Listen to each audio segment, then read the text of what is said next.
60. She loved you. ... Third POV. Reina smiled wider, her thoughts dark yet loving. Suddenly, a voice cut through the Subaru's telepathic connection, filled with desperation and urgency. Father, we're getting overwhelmed. Gaia's voice rang out, sharp and panicked. Subaru's expression hardened as he turned toward the voice. It's not over yet, we still have a few problems to take care of. The others nodded in agreement, understanding the weight of his words. Without hesitation, Subaru teleported, bringing them along with him to the trial grounds. What greeted them there was chaos. Rosewall, clad in his usual garish attire but with a grave expression, was fiercely battling Amelia and Subaru's three summoned spirits that he had assigned to protect her. Beside him was Garfield, transformed into his beast form, a whirlwind of claws and fury as he attacked without restraint. Off to the side, Ram stood frozen. Her expression was conflicted, torn between loyalty and doubt. She hesitated, her clenched fists trembling, clearly uncertain about whether she should intervene or not. Stop this, Lord Rosewall. I don't understand. Why are you doing this? Why are you fighting us? Rem cried out, her voice laced with desperation and sorrow. To think you would betray the trust my liege placed in you, Reina said coldly, her tone heavy with disappointment and disapproval. Rosewall's gaze shifted toward them, and a hollow smile curved his lips. So you see AAAME, he drawled, though his voice lacked its usual playfulness. There was no mocking in his tone, only a heavy gravity, a deep realization. He understood now. He had vastly underestimated Subaru and Reina. He had thought they would be overwhelmed by the Great Rabbit, crushed by the Sin Archbishop of Lust. But here they stood, defiant and unbroken.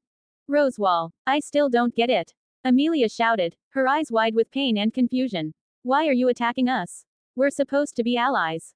Ally, Rosewall sneered, his voice dripping with contempt. You've been nothing more than a disobedient puppet. Amelia's eyes widened, the sting of his words cutting deeper than any wound. A sharp breath escaped her lips as the painful truth sank in, he had been using her all along. The trust she had placed in him, the belief that they were allies, it had all been a lie. Rosewall exhaled slowly, his expression solemn. I wish it hadn't come to this, truly, I do. But if I am to resurrect Sensei, then this is the path I must walk. No matter the cost. Without warning, he turned his gaze to Ram. Ram, come here, he said simply, his voice soft but commanding. Ram stiffened. Her body trembled as she looked at him, eyes searching his face for meaning, perhaps for the man she loved despite his evil plans. Sister. No, don't, Rem pleaded desperately. You can't go to him. Lord Rosewall, he's turned against us. He's become hostile. Ram remained still for a moment longer. Then, slowly, as if pulled by invisible strings, she began walking toward him. Her steps were hesitant, uncertain, but she did not stop. Rosewall reached out and gently patted her head. What a good girl you are, he said with a twisted smile. Why? Ram whispered, her voice barely audible. Why? Rosewall echoed, his tone rising with emotion. You know why. Everything I've done, every step, every sacrifice, it's all for one singular purpose. To bring Sensei back into this world. And Natsuki Subaru, he turned his burning gaze toward Subaru. You are the final obstacle standing in my way. And with that, he thrust his hand forward, straight into Ram's chest. No, Rem screamed, her voice shattered by disbelief and horror. Amelia stood frozen, eyes wide with shock, unable to process what she was witnessing. Blood spilled, dark and vivid, staining Ram's clothes. Her eyes widened in shock as she looked down at the hand piercing her chest. Reina, meanwhile, made no move to stop it. She stood still, her expression unreadable. She could have prevented this, but she didn't. Subaru's eyes meanwhile became cold. So this is the path you chose, Subaru said, his voice calm, almost detached. Ram, struggling to breathe, looked up at Rosewall one final time. Her vision blurred, but through the pain, she saw clearly. The man she once loved, had done this without any mercy, truly the retribution for her sick love despite knowing his truth. Tears welled in her crimson eyes as blood dripped from the corner of her lips. Her strength waned, her body faltered, and Rosewall ripped her heart from her chest with a final, brutal motion. Betrayal, disbelief, grief, rage, regret, all of it hit Ram in a single, crushing wave. I shouldn't have loved you, she thought, staring into the eyes of a man who had long since become a monster. Her body went limp, her eyes lost their light. And with a final, lifeless thud, she collapsed to the ground. Subaru didn't flinch. He didn't speak. He simply raised his hand and unleashed a powerful psychic shock toward the rampaging Garfield. The beast man let out a startled cry before his body seized up and he crashed to the ground, unconscious. The battlefield fell silent, the air heavy with the weight of Ram's death. I'll kill you! Rem screamed, her voice a bone-chilling cry of pure rage. She drew her morning star, fury radiating from every part of her trembling body. Her eyes, clouded by tears, blazed with hatred as she glared at Rosewall. Ziru, if you want to bring Ram back, then form a contract with me. Rosewall shouted, his eyes wild with obsession. He completely ignored Rem, her grief, her fury, as if she were nothing more than a trivial obstacle, a pebble on the path toward his goal. But Rem didn't take being ignored lightly. With a roar, she lunged forward and swung her morning star toward the clownish sorcerer. But before her weapon could land, Rosewall cast a single spell with a flick of his wrist. The impact was devastating. Rem was blasted backward, her body sent flying dozens of meters through the air before crashing to the ground with a sickening thud. Bones snapped, her leg twisted at an unnatural angle, and she let out a cry of unbearable pain. Rem, Amelia shouted, rushing to her side, her shock at Ram's death finally shaken off by sheer instinct. Meanwhile, Rosewall turned his gaze toward Subaru and Reina, a cautious expression crossing his face. What are you waiting for, Natsuki Subaru? Restart the loop, unless you want her to die too. My liege, allow me to kill him, Reina said, her voice cold and seething with rage. But Subaru held up his hand to stop her. You stay here, all of you, he ordered. His three spirits went silent immediately, sensing the seriousness in his tone. The others, who had come alongside him, also halted without protest. Father, let me incinerate this pathetic mongrel. How dare he betray you? Gloria snapped, her voice laced with fury. I said, stay here, Subaru repeated, his tone colder, darker, commanding in a way that allowed no disobedience. Gloria flinched and fell silent, her light dimmed as she obeyed his orders. Subaru began walking forward, his pace calm, almost leisurely. He ignored the worried glances thrown his way, by Rem, by Amelia, even by Reina, whose silent faith in him was unwavering. Rem sobbed in agony as Amelia desperately tried to heal her mangled leg. Reina stood motionless, her eyes trained on her lord. She didn't move, she didn't speak, she simply believed in him. Beatrice, meanwhile, stared at Rosewall with a distant look, nostalgia dancing in her eyes. Ram's death hadn't shaken her. In truth, she didn't care about the others. To Beatrice, only Subaru mattered. And it was the same for the other spirits. They silently observed their father's every move, poised to act at the slightest sign of harm to him, even if just a single strand of his hair was touched. Rosewall, in contrast, felt his body tense as Subaru approached. Despite the rising fear, there was anticipation in his eyes, a lingering hope that Subaru would make the choice he wanted him to make. Subaru finally stopped, just a few feet in front of him. He didn't look at Rosewall. Instead, he turned his gaze to the lifeless form lying on the cold ground. Ram. Her face was frozen in an expression of despair and betrayal, tinged with regret she would never be able to voice. Subaru slowly knelt beside her and gently reached out, brushing his fingers against her cheek. She loved you, Subaru said softly. His voice, heavy with sorrow, hung in the still air like a solemn requiem. To be continued. I never realized that making the characters suffer this much can be this amusing. It is like all the suffering that Subaru felt was now theirs to experience. Anyway, do you know, Lord Shiva in Hinduism is known as Bholanath, meaning he is very honest and easy to deceive. Demons usually meditate for years to get boon from him, and every time Lord Shiva doesn't care if the person is a demon, man or a god. If he prays to him, then he answers to that prayer. In Hinduism almost all the demons had either got a boon from him or Brahma. As for Vishnu, they would rather die than pray to him, demons hate him so much. After all, Vishnu stands for humanity no matter the reason, and even had got cursed multiple times for it. Back to the topic, sometimes demons have tried to kill Lord Shiva because of the boons he gave them. It often resulted in unpleasant situation. Yet he still gives boons, basically he is the person who is kind and honest most of the time, and scariest when angry. Anyway, do you realize that Ains can actually kill Reinhard for once and all? He can simply use an instant death magic followed by magic that invalidates resurrection. Even if Reinhard has a divine blessing that invalidates such magic. Goat Ains has the skill goal of all life is death, and essentially can just bypass whatever immunity he has. So yeah, as long as Ains plans and is careful, which he is, he will win against Reinhard. 24 comments 0 vote.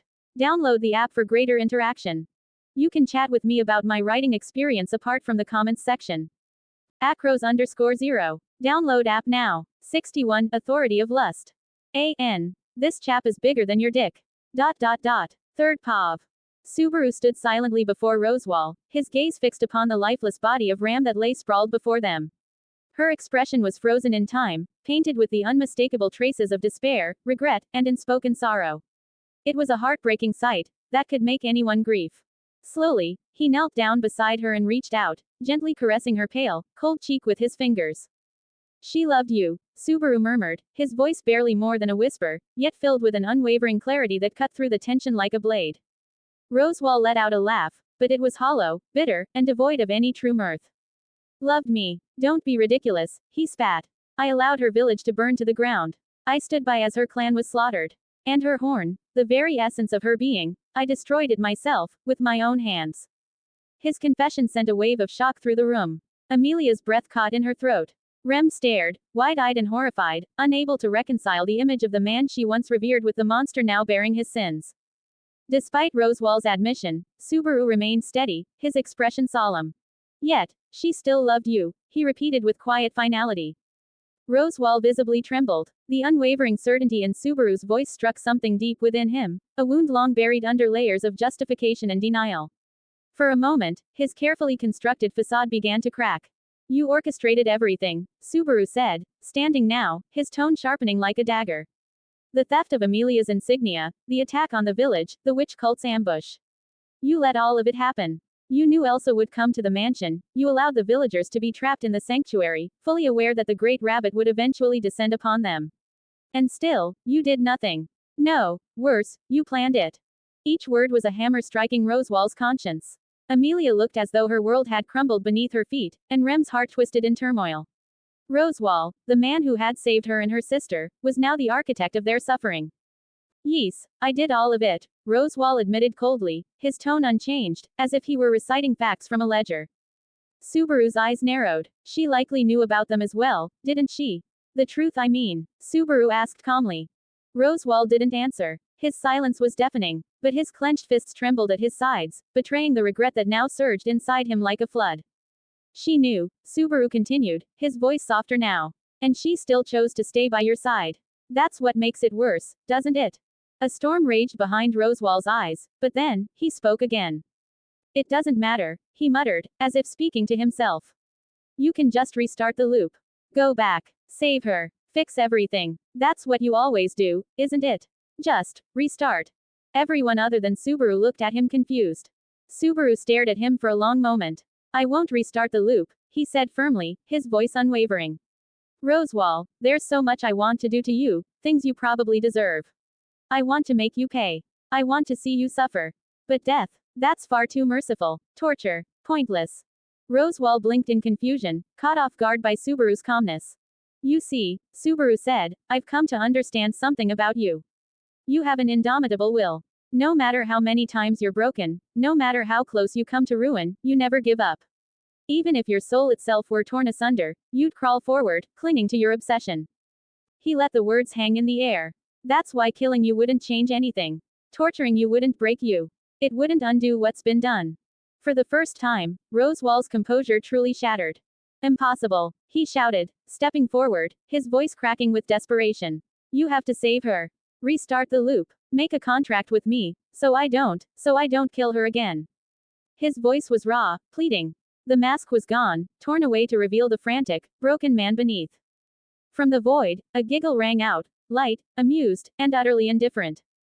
You broke his act. How amusing, Echidna whispered from the shadows of Subaru's mind, her voice laced with wicked glee. The younger version of the Witch of Greed watched Rosewall's breakdown with delight, not pity. The Echidna who once might have mourned for her wayward apprentice was long gone. This one, driven only by her insatiable hunger for knowledge and control, savored the chaos. She would have sold her own body if it meant satisfying her insatiable greed, that's the kind of person she was. So, in the face of Rosewall's despair, all she felt was amusement. Without another word, Subaru bent down and carefully lifted Ram's body into his arms, cradling her gently in a princess carry. Look at what you've done, Rosewall, he said quietly, his voice cold. You murdered your own kin. You defiled their memories. You wore their bodies like armor in pursuit of your delusions. At that moment, Beatrice's eyes widened in horror. Wait, Rosewall, is that you? The great spirit of Yin cried out, her voice filled with disbelief and dread. Rosewall didn't answer. Meanwhile, Subaru turned his attention back to Ram. He closed his eyes and summoned the authority of lust. The power surged within him. The world around him twisted and shifted. In this altered realm, Subaru saw Ram's body cloaked in a thick black aura, the unmistakable mark of death. But he focused his will, pushing against the darkness, and the world was forced to obey. Slowly, the black aura began to recede, changing hue, first to gray, then to faint green. The wound in Ram's chest began to close. Where there had been a gaping hole, new flesh formed. A heart, entire and unblemished, manifested in her chest and began to beat once more. Her soul returned. Ram stirred, gasping for breath as life surged back into her fragile form. Where? Zero, she whispered, her voice weak yet filled with confusion. Her eyes fluttered open and settled on Subaru, realizing she was being held by him.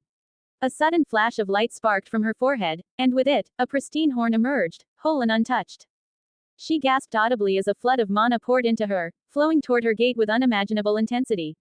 Her body trembled under the pressure, but it was not pain she felt, it was power. Pure, unadulterated power. It was as though the world itself was acknowledging her rebirth. Even Reina, watching from the shadows, stared in stunned silence.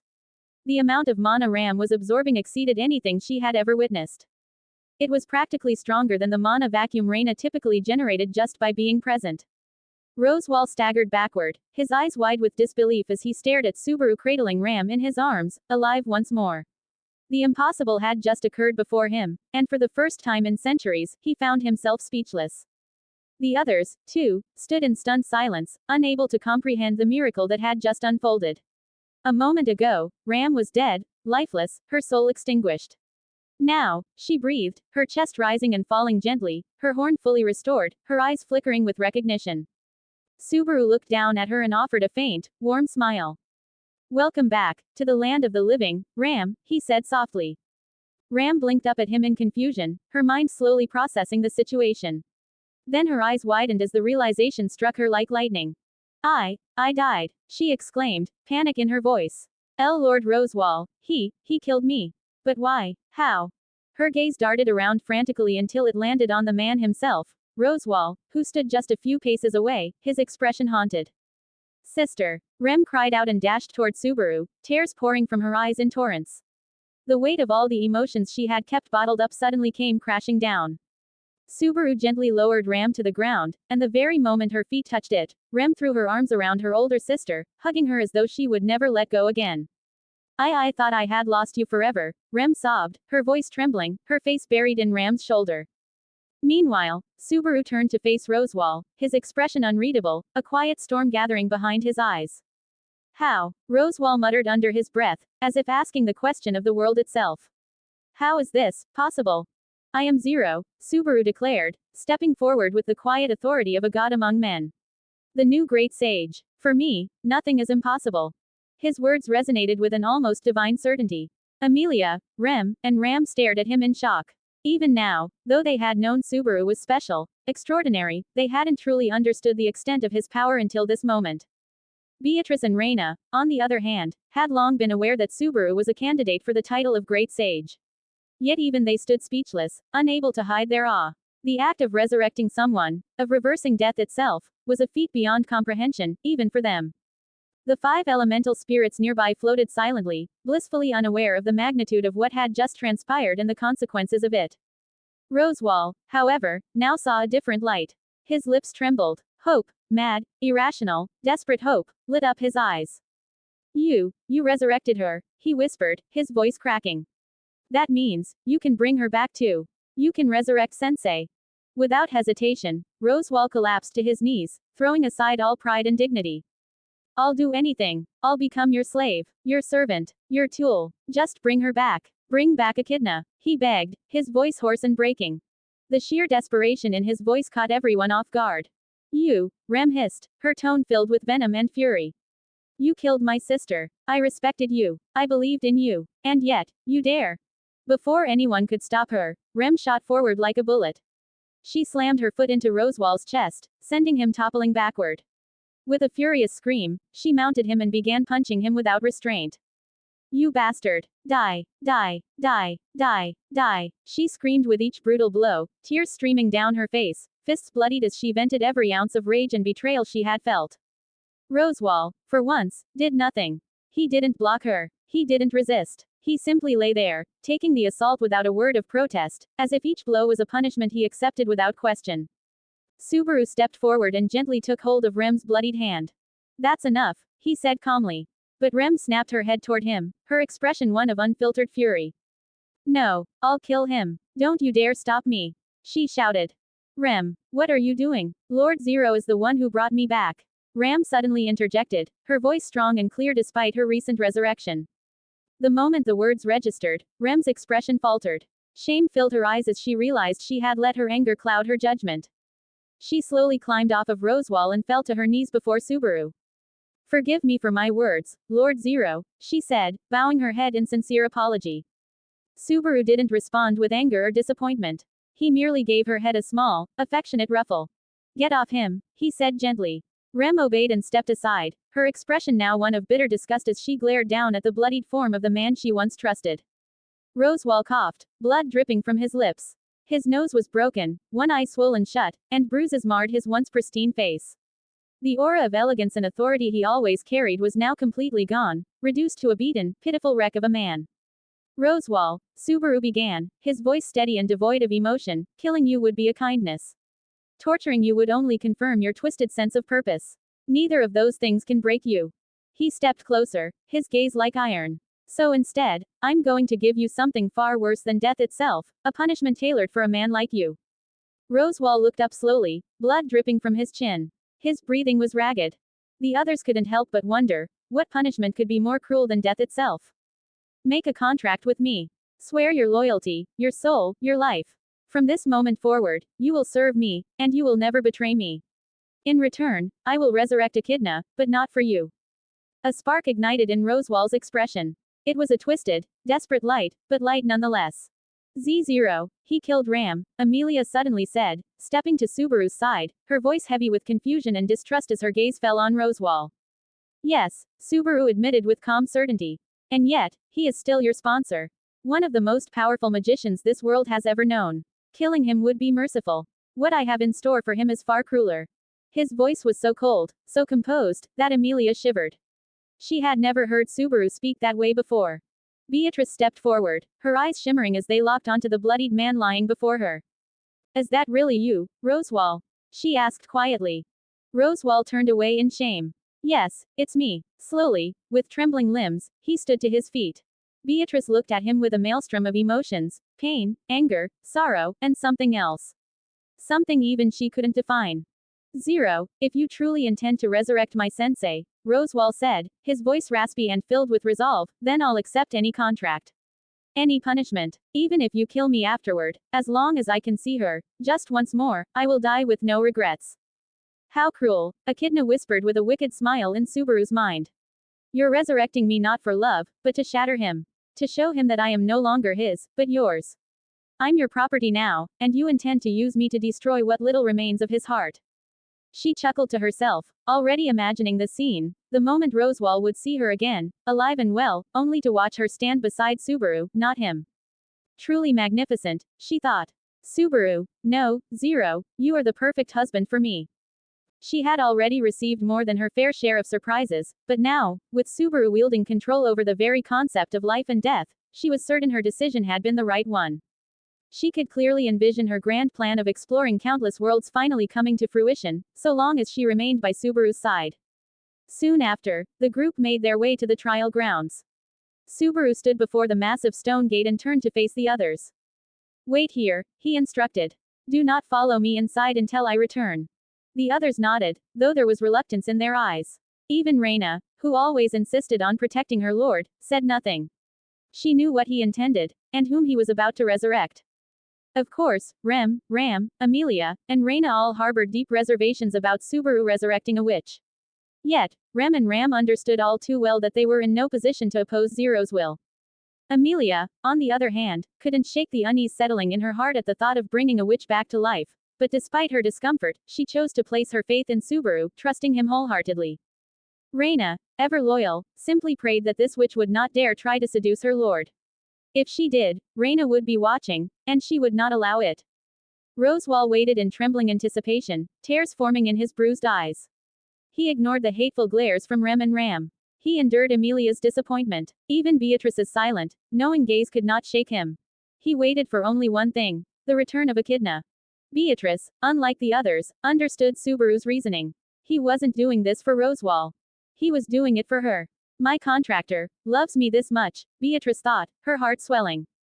Reina had also guessed the truth. She looked toward the closed gate, arms crossed, and silently prayed. Lord Zero cares for his people. I just hope this witch knows her place. And with that, Subaru vanished beyond the stone threshold. The resurrection of a witch was about to begin. To be continued. A.N. Do you know that Hinduism actually follows monotheism? All the gods in Hinduism are just the expression of the true God, Mahavishnu. He exists beyond reality, beyond universes itself.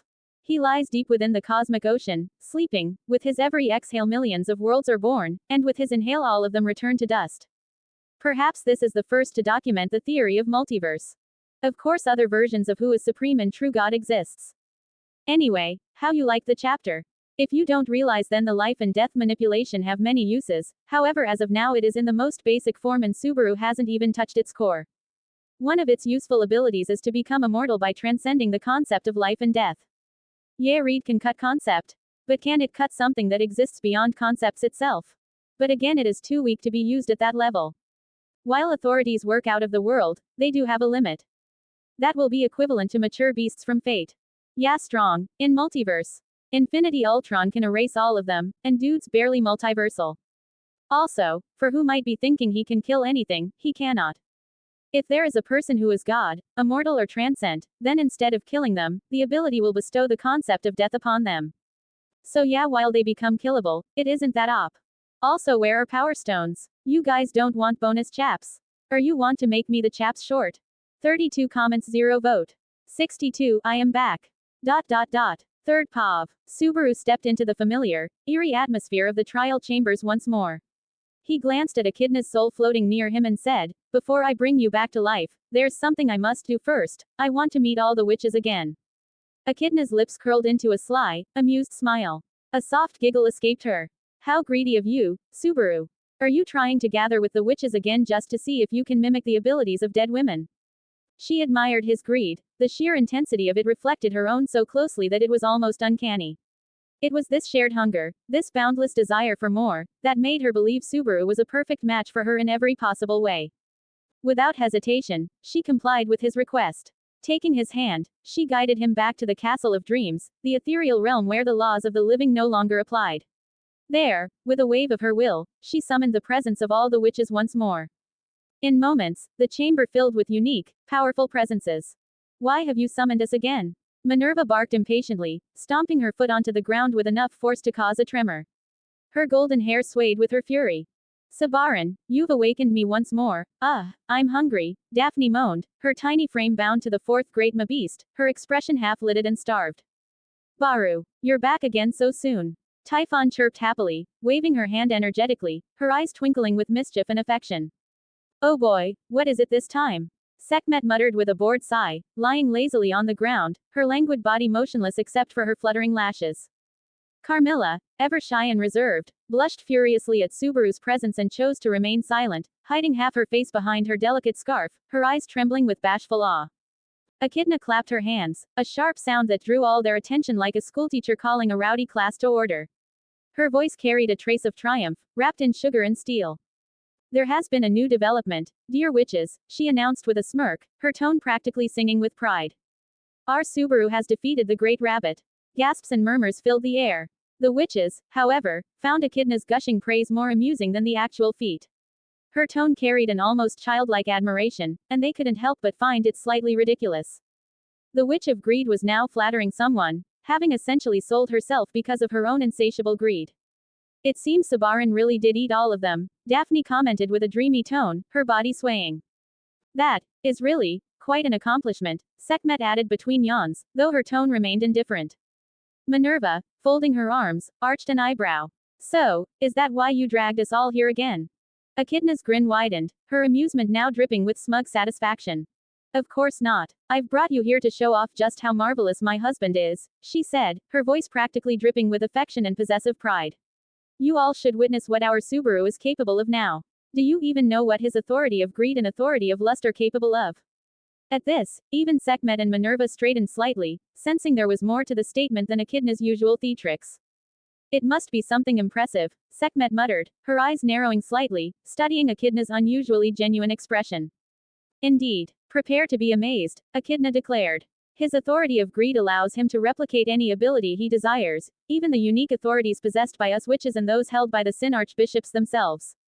What? Minerva shouted, her eyes wide with shock and disbelief. Her jaw fell open at the magnitude of such a power. That's quite impressive, Carmilla whispered shyly, barely peeking out from behind her scarf, her cheeks glowing red.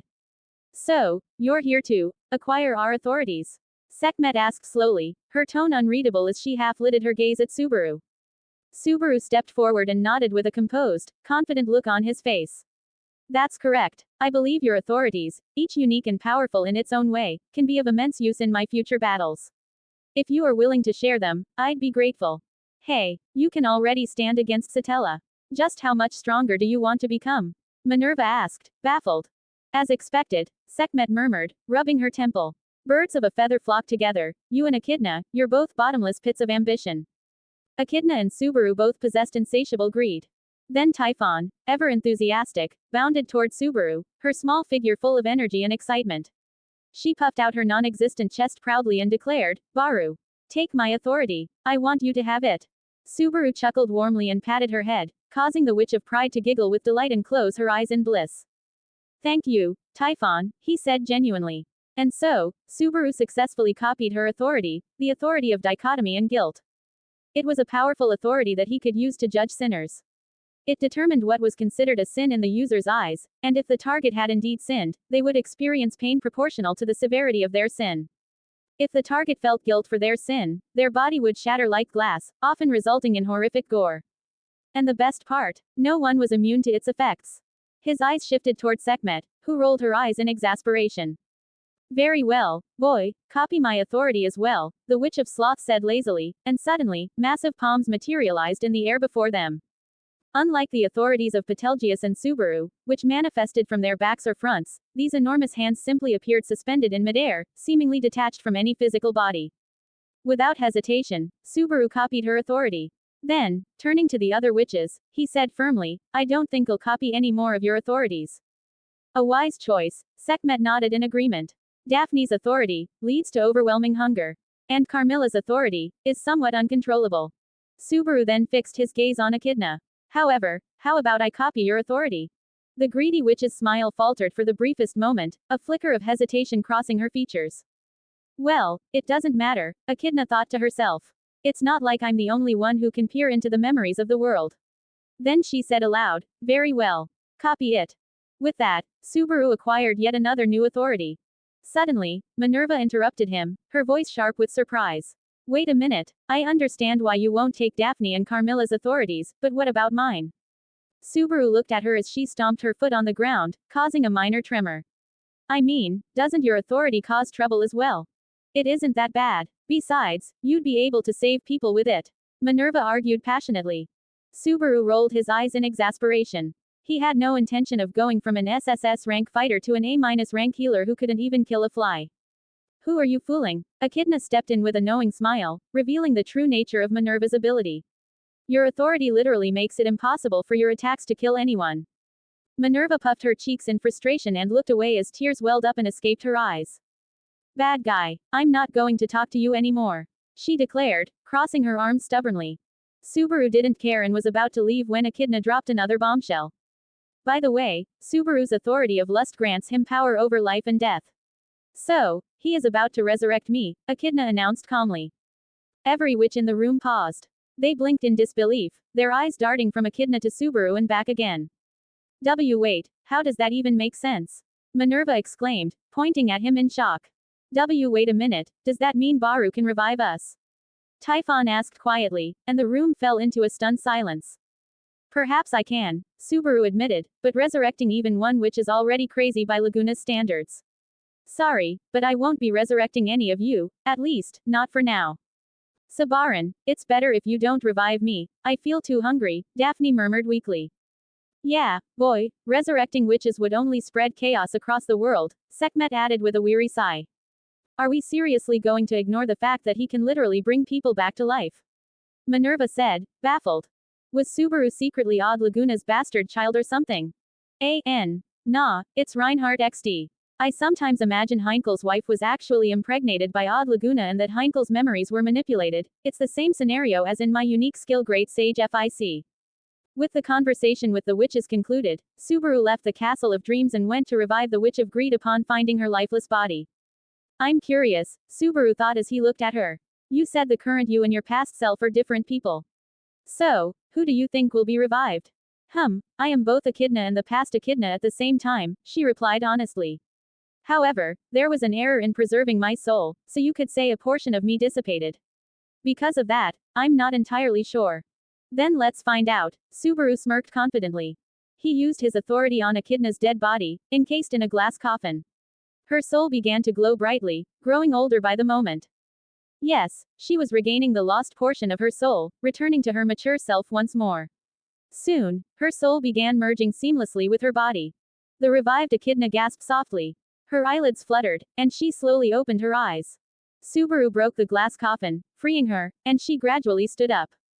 I am back, she whispered, her voice filled with wonder and a hint of relief. The Witch of Greed was back, not that of Castle of Dreams, but the one that loved Flugel dearly. To be continued. I hope you liked the chapter. Do you know that one sect of Hinduism believes that everything originates from Shakti? Shakti is the female expression of power, thus all of them believe her to be supreme deity and the Trimurti to be born from her womb.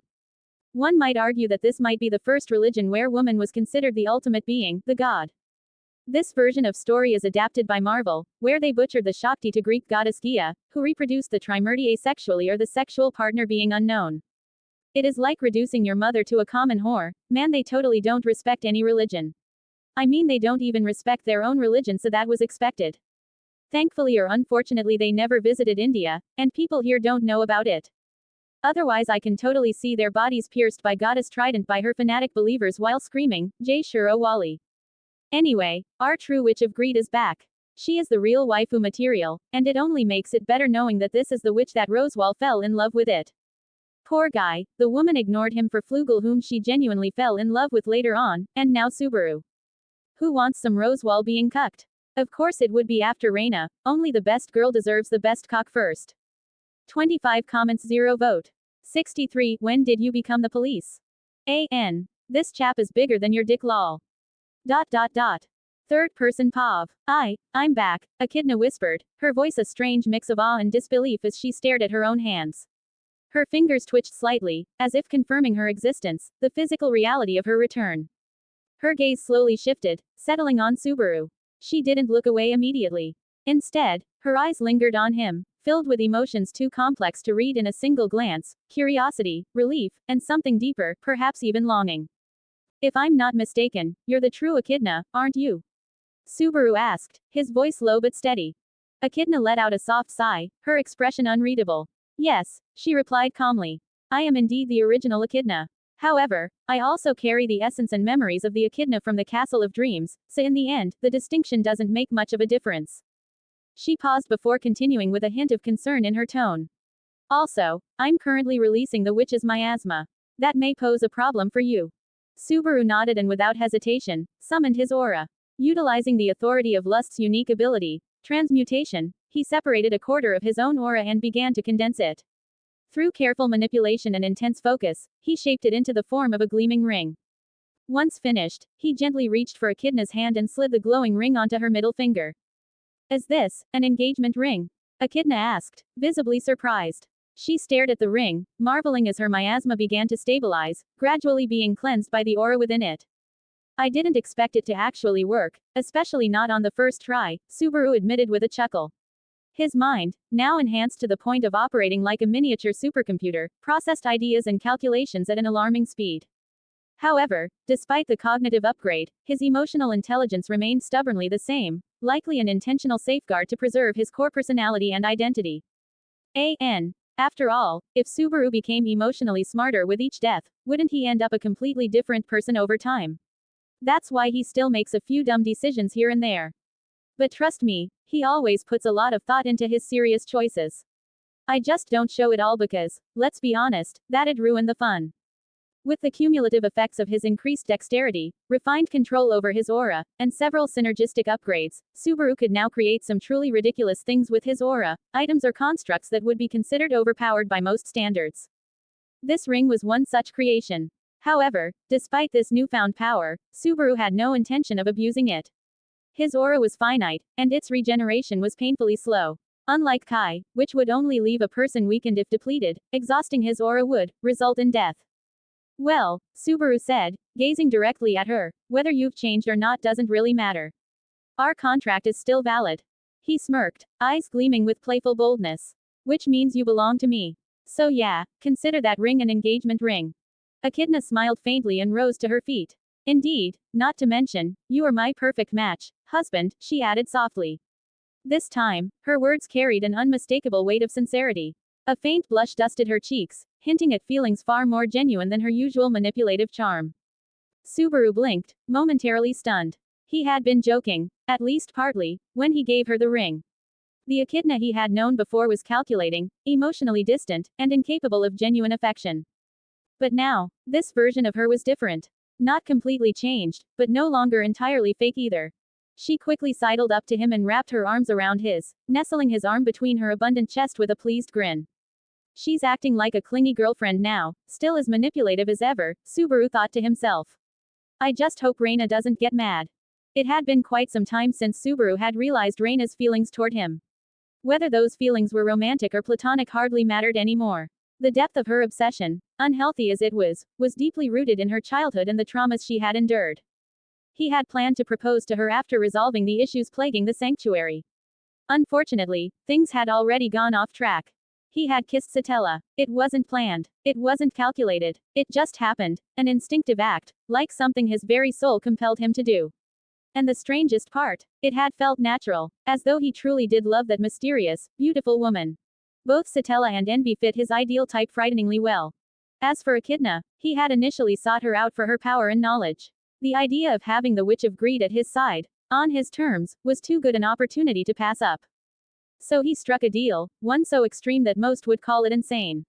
And yet, she accepted it without hesitation. No blink, no flinch. A true lunatic. Subaru let out a long sigh and began walking out of the trial chambers with Echidna beside him.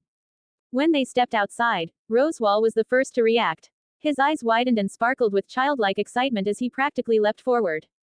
Sensei! Rosewall cried out, launching himself at Echidna. Before he could reach her, Subaru flicked a finger, using a pulse of psychic energy to casually knock Rosewall to the ground. Mother, is that really you?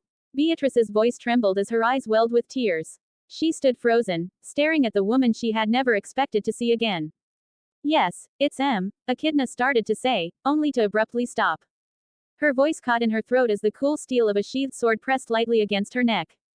Reina stood there, eyes narrowed dangerously, her presence radiating an overwhelming killing intent. Even Echidna, with all her knowledge and power, couldn't comprehend how the Sword Saint had closed the distance so quickly. Witch! Reina's voice sliced through the air like a poisoned dagger. Her tone was laced with venom, each word carrying the weight of pure, unfiltered hatred. Who gave you the audacity to touch my lord's hand so intimately? Subaru let out a weary sigh, rubbing his temple with a hint of exasperation. Of course this was going to happen. He really should have seen this coming. He had known Reina long enough to predict her reactions. And yet, here he was, caught in the middle of a brewing storm. Sweat began to bead on Echidna's forehead. Despite being the infamous Witch of Greed, despite her pride and immense magical power, the sheer pressure emanating from Reina's killing intent made her chest tighten involuntarily. The bloodlust was suffocating. Reina's rage was palpable. It was not just anger, it was devastation cloaked in righteous fury. Echidna, however, stood her ground. She turned to face Reina fully and spoke with unwavering conviction, her voice steady despite the storm before her. I have made a binding contract with your lord, she said solemnly. My body, my soul, my mind, every fiber of my being belongs to him now. In every way that matters, I am like his wife. Her words echoed in the stunned silence that followed. Rosewall's jaw slackened. He was frozen in place, staring at the woman who had once been his beloved mentor and idol. Now, she was draped over Subaru's arm like a lover, speaking words of unity and ownership without shame. His brain struggled to process what he was seeing. Reina's eyes widened as they turned bloodshot. Her fists clenched at her sides, trembling. Her divine protection of empathy told her it was the truth. The truth of Echidna's words resonated like a gong in her heart. She wanted to scream. She wanted to reject the reality in front of her. But she couldn't. There was no deception, no illusion. The contract was real, and Subaru had accepted it.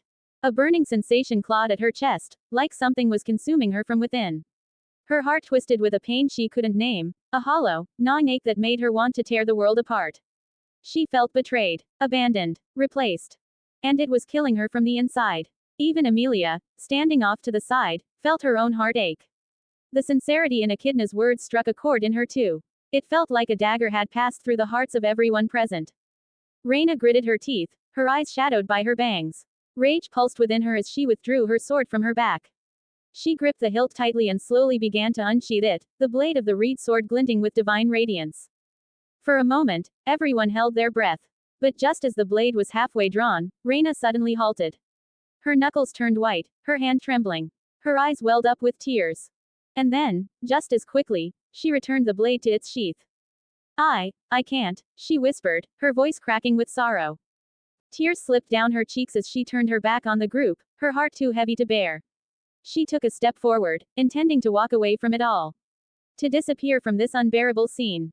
But before she could take a second step, Subaru moved. He reached out, grabbed her wrist, and spun her around in one fluid motion. And then, without hesitation, he kissed her. Reina's eyes widened, her mind freezing in shock. The despair, the hollowness, the pain, all of it shattered in an instant. Replaced by an overwhelming euphoria that she hadn't dared to imagine. Her heart thundered in her chest, and time seemed to stop. Subaru's arms wrapped around her waist, pulling her flush against him, their bodies pressed together so tightly it felt like even the air between them had vanished. His lips moved against hers with urgency and passion, and when his tongue brushed past her lips, she instinctively allowed him in. Their tongues danced, tangled, and tasted each other with a hunger born from bottled-up emotions. Tears streamed down Reina's cheeks as she kissed him back, passionately, desperately. Her hands gripped his shoulders, her knees weak beneath her. And when their lips finally parted, a glistening thread of saliva still connected them. Reina stood there, panting, her breath shaky and uneven. Her face was flushed, her heart pounding like a drum. She managed to breathe out, still stunned. She looked into his eyes, searching for meaning, for explanation. The moment Echidna had declared her bond with Subaru, Reina had believed she had lost everything. That Subaru had chosen someone else. That she was no longer needed, no longer wanted. In that moment, she had given up. She had been ready to destroy everything, Echidna, the world, herself. But even then, a small part of her couldn't bring herself to hurt him. So she had decided to run away instead. Like the coward she believed herself to be. But then he kissed her. And now, she didn't know what to think. Subaru cupped her cheek gently with one hand, wiping away the tears. Forgive me, for not telling you sooner, he whispered. But Reina, I love you. Her breath hitched in her throat. Why you love me?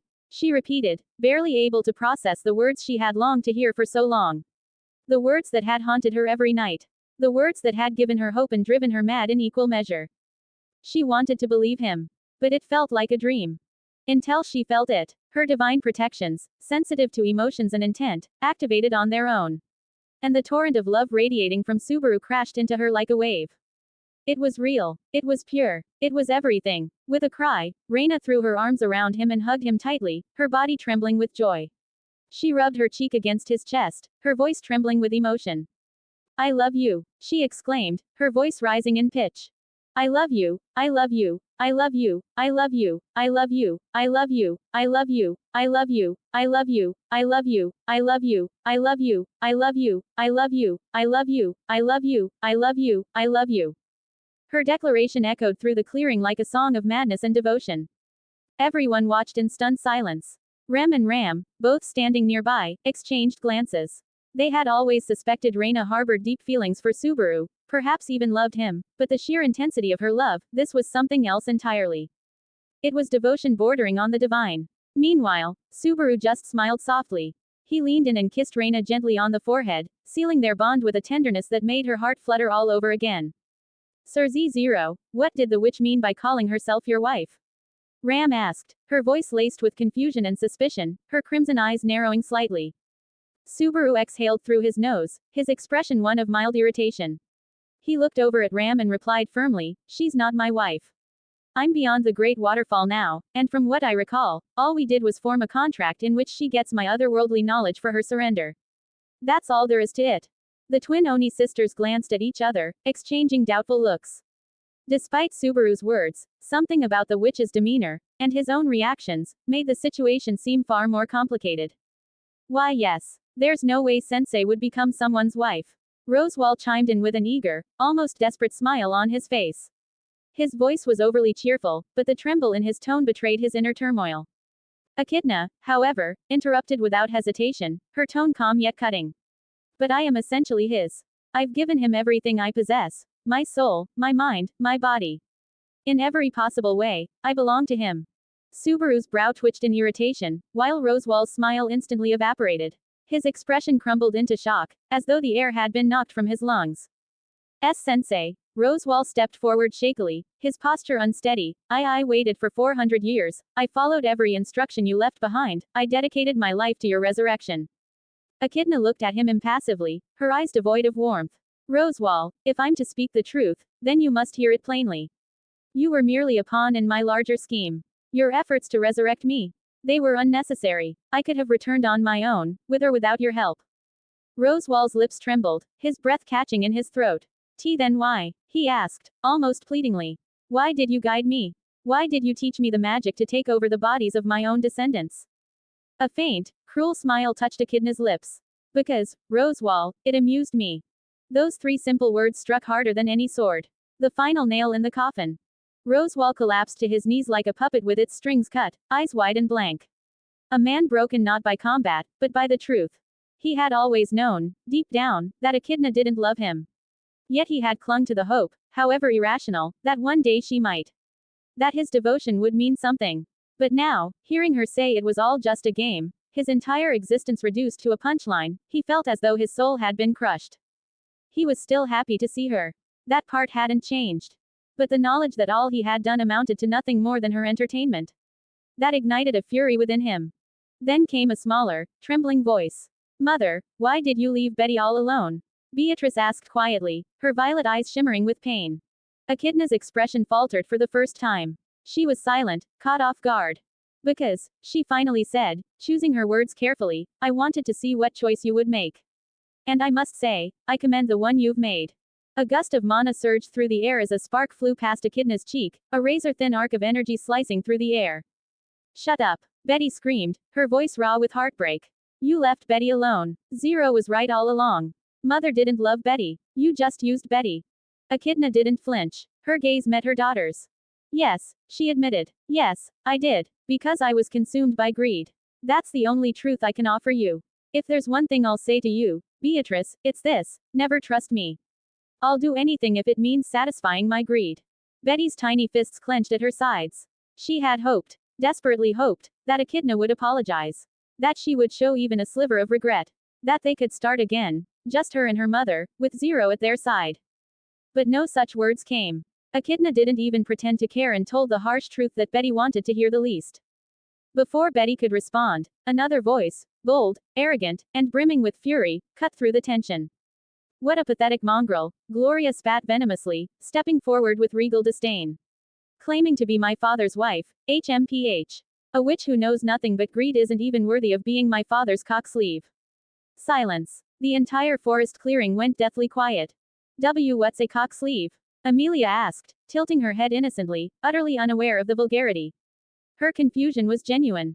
Rem and Ram both winced, their eyebrows twitching in sync. Even the ever-patient twin maids couldn't hide their shock. The spirit of Yang, as it turned out, burned hotter than fire itself. Subaru cleared his throat loudly, stepping in to change the direction of the conversation. "Betty, I know she hurt you. And yes, she does deserve punishment for her choices. But you all don't need to worry, her very existence is tied down to me. It is her retribution," he said firmly, placing a protective hand on Reina's head. Her face was still buried in his chest, inhaling his scent as if trying to preserve it in her memory. Her mind echoed with only one thought: he loves me. Nothing else mattered to her in that moment. Suddenly, the rustling of nearby bushes interrupted the tense atmosphere. A man emerged, running toward them in a near panic, out of breath. Master Flat. I mean, Sir Zero. Amelia. Gius shouted, stumbling into the clearing. Amelia, are you all right? I heard from one of the Ryazu clones that Rosewall had gone after you. I rushed here as fast as I could. I was so worried. I'm fine, Father Gius, Amelia replied, offering a small smile of reassurance. Gius looked around the clearing, trying to assess the situation. Rosewall was still on his knees, broken and shaking. Rem and Ram were embracing each other tightly, their eyes moist with concern. Amelia's face showed subtle traces of pain and doubt. Betty stood with clenched fists and wet cheeks. Reina clung to Subaru, whispering incoherent words of love. And then, standing confidently among them. Echidna, Gius shouted, pointing at the witch in disbelief. You're alive. Subaru raised an eyebrow at Gius and gave him a look filled with ironic pity. Damn it, Gius, when did you become the police? The former Sin Archbishop blinked in confusion. What? Subaru sighed heavily, looking out across the chaotic group. Their emotions were unraveling at the seams, each person lost in their own sea of heartbreak, anger, or longing. This is going to be a mess to fix, Subaru thought, rubbing the bridge of his nose. I've got a long road ahead of me. But he didn't flinch. Because no matter how twisted or broken the pieces were, he intended to make it right. Still, it didn't make it any easier though. Why is he surrounded by problem children? Sigh, he hoped he can meet Aizawa one day to discuss how to handle such situations. To be continued. A.N. You don't know how bad the situation is in India. First, let's be honest, the Britishers did the worst here. Whether stealing $43 trillion worth of wealth, or making millions of people go through several famines. Do you know why Indians are skinny fat? Because our bellies stores more fat than others to survive famines-like situations. I am not kidding. While I am middle class, my father and mother had been raised poor. My mother often had to eat stale bread and salt in her childhood. My father hardly ever got meat in his childhood. Even if it came, it was so less that essentially all he ate was bread with the broth. Even just a few months before I was born, my parents ate food that was mostly broth and few vegetables, and let me remind you, they had to do physical work. So now when people get to eat ample of food, their bodies store the fat to ensure survival. It is sad to be honest, most of the Indians here have inferiority complex to foreigners due to that, at least the poor and lower middle class, who have an history of their family being poor. So yeah, better watch your pockets because people's first mentality, especially poor, is to steal from foreigners. Anyway, it is time that our boy proposed to Reina. If you are asking me, then will she remain Yandere? Then no, Subaru will help to get rid of her insecurities, and that what I believe a healthy person should do, but in the end she will become a gooder as a result. Let's be honest, her devotion and love from him cannot be changed, only her insecurities can be slowly gotten rid of. I am also uploading this chap early, since I see you guys haven't been donating Power Stones lately, so I plan to take my time leisurely. I may upload 2 chaps in succession, or one after 1 or 2 days of gap. 31 comments, 0 vote. 64, the greedy witch. Third person POV. A few days passed by, and during that time, everything gradually began to settle down. With the collapse of the sanctuary's ancient barrier, the people who had once been trapped within its confines were finally set free. The liberation, however, was met with mixed feelings. While the native inhabitants of the sanctuary, the demi-humans and spirits who had called it home for generations, viewed the event with sorrow and quiet resentment, the freed villagers from the outside world were overwhelmingly joyous. For them, it marked the end of an imprisonment that felt like forever, a chance to finally return to their lives beyond the dense fog and ancient trees. In true fashion, Subaru Natsuki did not seek praise for the victory. He passed the credit to Amelia, highlighting her courage and unyielding resolve throughout the ordeal. As for the feat of slaying the great rabbit, that terrifying beast of legend, Subaru attempted to bestow the honor upon Reina. Yet, she flatly refused, insisting that she wouldn't claim false honor, especially if it is from Liege. Meanwhile, Echidna, the Witch of Greed, had taken up residence in Rosewall's grand but lonely mansion. Her presence was both commanding and unsettling, as if the very air changed with her arrival. A section of the forest near Arlem village was cleared away, making room for newly planned homes. These houses were intended for the former wives of Regulus Corneas, women who had endured unspeakable torment under the guise of love. Subaru, taking responsibility for their welfare, ensured that they would have a safe place to live. Until the construction was complete, he allowed them to remain at the mansion under his protection and guidance. Subaru had, perhaps unknowingly, taken the burden of leadership upon his shoulders. By handling logistics, decisions, and ensuring peace, he gave the others time to heal. Thanks to his efforts, the mansion, once a place shrouded in mystery and eccentricity, had temporarily become a sanctuary of its own. Rosewall L. Mathers, however, was suffering a different fate altogether. After Echidna's resurrection, he had expected joy, validation, and perhaps even a fragment of affection in return for his unwavering devotion. He had gone so far as to make a contract with Subaru, hoping that through this new connection, he might once again stand by Echidna's side, not as a servant or tool, but as someone cherished. But his hopes were quickly dashed. Echidna looked him in the eye and uttered words he would never forget. "I love Zero, so throw that thought out of your mind. To me, you're not even worth a single copper compared to him." Then, to add insult to injury, she leaned over and planted a soft kiss on Subaru's cheek, a gesture that should have been harmless but instead felt like a spear through Rosewall's chest.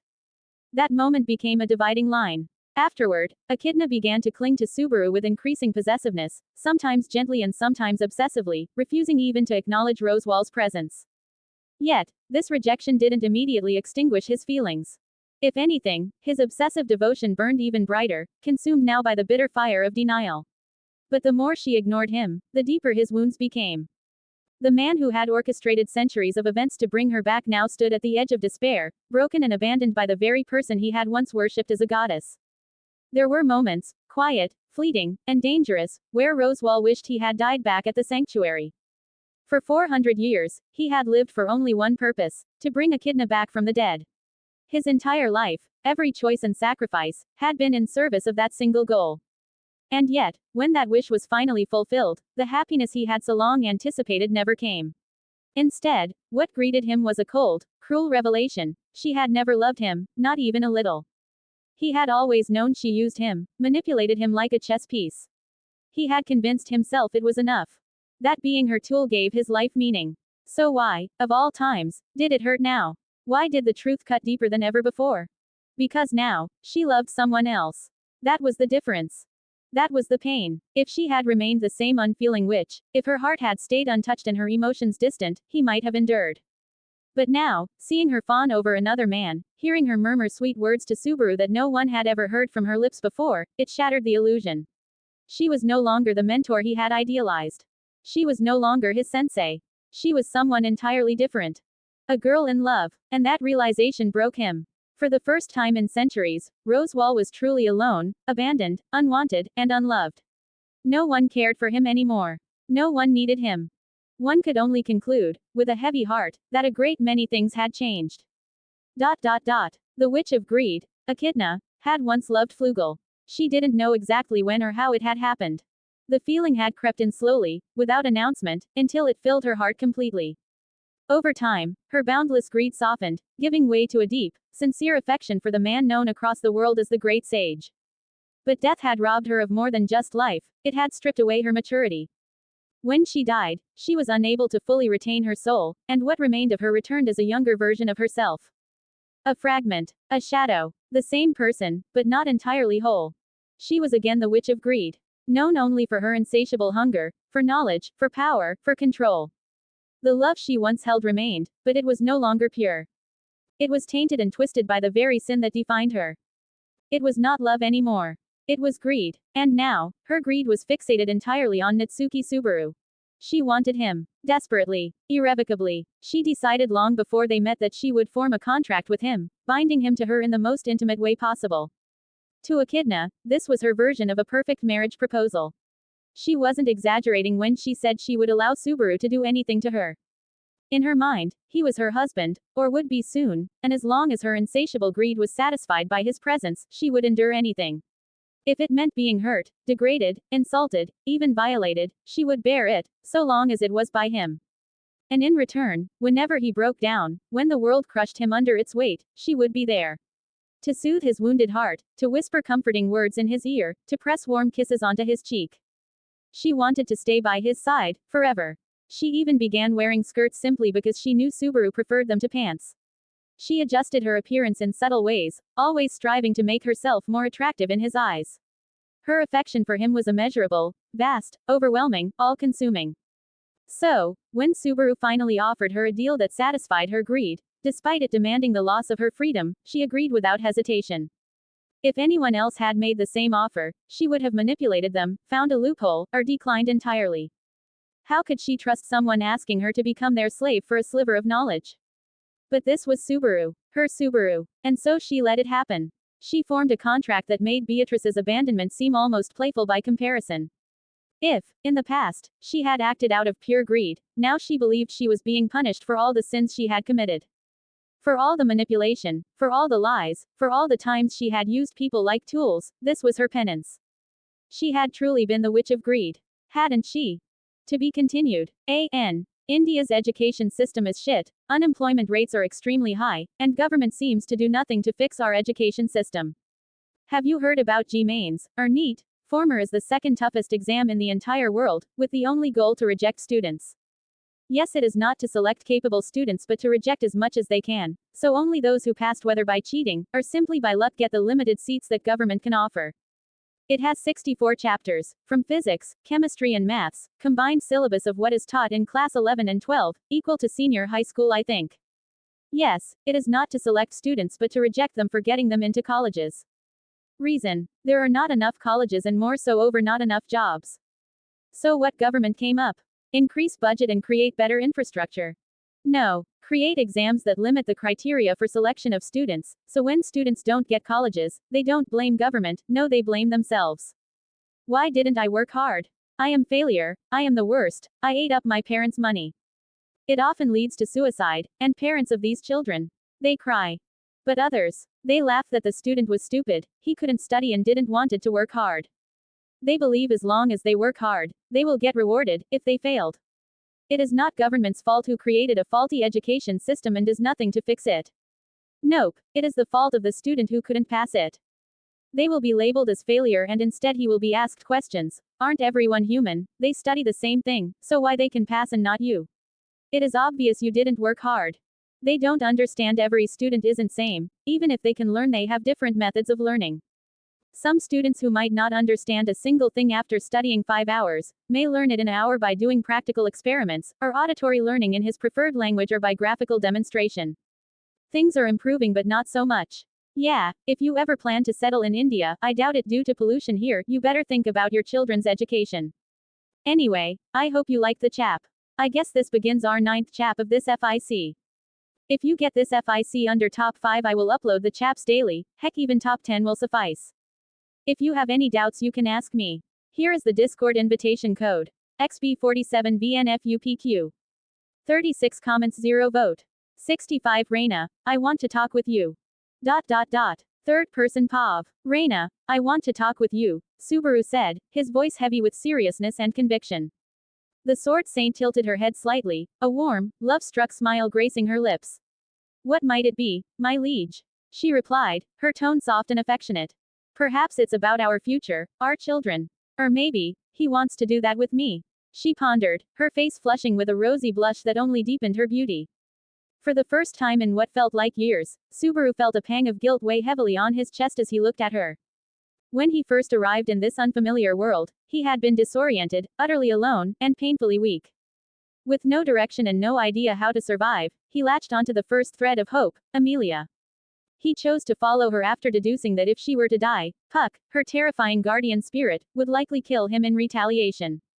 And even if he somehow escaped that fate, there was still Rosewall, scheming, manipulative, and more than capable of ending Subaru's life repeatedly until things played out the way he wanted. Subaru was cornered by fear, by the unknown, and ultimately decided that the safest path was to follow the plot. Not because he was brave. Not because he was smart. But because he simply wanted to stay alive. Yes, survive, because he was not strong. He was not clever or equipped with useful skills. He was just an ordinary guy, with no money, no social connections, and not even the basic literacy needed to function in this medieval society. His knowledge was laughably inadequate to survive first few weeks in this world, and the odds of dying from something as mundane as walking along a dark road were arguably higher than being killed by someone like Elsa. So, he figured, if death was inevitable, why not take a gamble? Why not dive straight into the chaos and try to trigger the plotline where Reinhard appears and saves him? That way, he could make connections with the powerful and perhaps find a way to survive in this brutal world. But in the heat of panic, fear muddled his thoughts. He forgot to properly set things in motion, and died. On his second loop, he managed to befriend Amelia. But, in true Subaru fashion, he neglected to call for Reinhardt's help and died once more. Though he couldn't be blamed completely for his second loop, he was dealing with the trauma of his first death, the confusion of being thrust into an alien world, and the cognitive dissonance of harboring two sets of memories. Everything felt overwhelming, suffocating, and surreal. In his third loop, he tried to correct his course. He attempted to seek out Reinhardt. Yet again, he failed, and died. Then, he met her, Reina. He was caught off guard by her beauty, her gentleness, her calm demeanor. She tried to help him, not knowing much about him, without expecting anything in return. But Subaru knew how dangerous Elsa was and did not know her true identity. Getting involved with a random knight, no matter how kind she seemed, could very well get her killed. And so, he chose to face Elsa alone. Maybe he could have done something differently. But by then, the knowledge that his return by death ability was modified, allowing him to get stronger with each death, was a strange comfort. A dangerous one, yes, but comfort nonetheless. Thanks to the memories of Ayan, his internal struggles, his shattered self-esteem, had mostly healed. He began to view RBD not as a curse, but a potential means to build himself into something more, something powerful, something resilient. He could use it not only to protect himself but also to forge a place in this cruel world. But his first true battle against Elsa, it shattered his illusions. He realized, bitterly, how many times he would need to die to simply scratch her. The fear returned, along with the despair. Yet he steeled himself. He was ready to die again and again if it meant gaining the strength to protect what mattered. And then, just as death was about to claim him once more, Reina saved him. In that moment, he was stunned, not just by her skill or timing, but by the revelation of her true identity. She was the Sword Saint. This was the legendary warrior. The same as Reinhardt. He didn't know how to feel about Reinhardt being gender swapped into a stunningly beautiful girl with a powerful presence and impressive physical features. But when he saw her break down in front of him, tears spilling down her cheeks as she called herself a monster, something inside him cracked. He couldn't accept it. This girl, this strong, noble, lonely girl, was being treated just like Reinhardt had been. Feared, used, idolized, and isolated. He felt anger bubble up. Rage. How could anyone treat such a cute girl like her with such coldness? He wanted to slap that drunken fool Wilhelm, wanted to knock some sense into the decrepit elders of the Sword Saint family. It wasn't right. Seeing her cry, he reached out, gently comforting her. And in that moment, he said the words that had been forming in the deepest corners of his heart. You are my hero. Yes, she was his hero. No one else. Not Emilia, not the knights, not even the version of him that fought to survive. It was Reina who saved him, not just from death, but from despair, from hopelessness. Because the truth was, each time he died, his body grew tougher, but so did the pain. His endurance increased, yes, but so did the suffering. Death wasn't just an inconvenience, it became a torture. Every death lasted longer, hurt more deeply, and etched itself into his soul. He no longer wanted to die unless it was absolutely necessary. Time passed, and he eventually reached the mansion. Again, Reina was there and saved him, his support. She dropped hints about her feelings, clear as daylight. But even then, Subaru resisted the idea. Why? A couple of reasons. First, she was the one who saved him. He hadn't rescued her. He hadn't been her hero. Second, he feared he might be misreading her affection. She had been love-starved, emotionally vulnerable. What if she was simply projecting feelings onto him? He wasn't going to exploit that. He couldn't, he wouldn't. So, he continued to deny the possibility that she might love him romantically. That was, until the events in the capital changed everything. There, amidst politics and prejudice, he saw it clearly, the rot in the nobility, the apathy of the knights. Not a single one of them stood up when Emilia was being unjustly insulted by pompous nobles. Not one came to her defense. Yet when someone, a mere commoner like him, dared to raise his voice, dared to speak the truth in front of them all, what did they do? He exposed their hypocrisy. He spat in their faces, not literally, but through the truth. And what was his reward? He became their enemy. Chivalry. What a hollow joke. Where was their sacred code of honor when an innocent girl, Emilia, was being wrongly accused of things she never did? Where was their so-called integrity when she stood there alone, the weight of prejudice crashing down on her, and not a single knight stepped forward? And then, as if to top it all off, Julius, their shining example of knighthood, decided to save Subaru by putting him in his place. How noble. Subaru wasn't a knight, and he never claimed to be one. But it was painfully obvious. The high-ranking elites couldn't stand the idea of a nobody stepping out of line. Someone of no status, no title, no power, daring to speak as if he mattered. Had it been a noble or someone with status, they would have choked on their own pride before uttering a word of protest. But Subaru, he was just a commoner. And so, they targeted him. He accepted Julius's duel not to win Amelia's favor, not to look cool, and certainly not to prove some hollow point. He accepted it to make a stand, to show everyone that he was not weak. That he was not someone to be trampled on or used like a pawn in their aristocratic games. Maybe he wasn't suited to be a knight. And if being a knight meant becoming one of them, those who would hurt others just to preserve their honor, then he wanted nothing to do with that title. In that moment, even if the legendary King Arthur himself stood before him instead of Julius, Subaru would have made the same decision. Because he didn't want to be a saint. He didn't want to be a knight. He didn't want to be a demon. He simply wanted to be a better human being. After the duel, wounded but not broken, he was tended to by Reina. Her hands were gentle, her touch filled with concern and care. And it was then, in that quiet moment between pain and peace, that he saw it in her eyes, clear as day. She truly, deeply, unconditionally loved him. And in that moment, Subaru made a choice. He decided to fully embrace his power, to use return by death as more than just a means of survival. He would wield it, abuse it if he had to, all to grow stronger. Not just for himself, but for both of them. Yes, their love story, between a low-born commoner and a sword saint, might sound romantic in fairy tales. It had all the elements of a classic, forbidden romance. But Subaru wasn't delusional. He was realistic. He understood the world far too well. He knew how Reina had been treated. He knew how the nobility operated.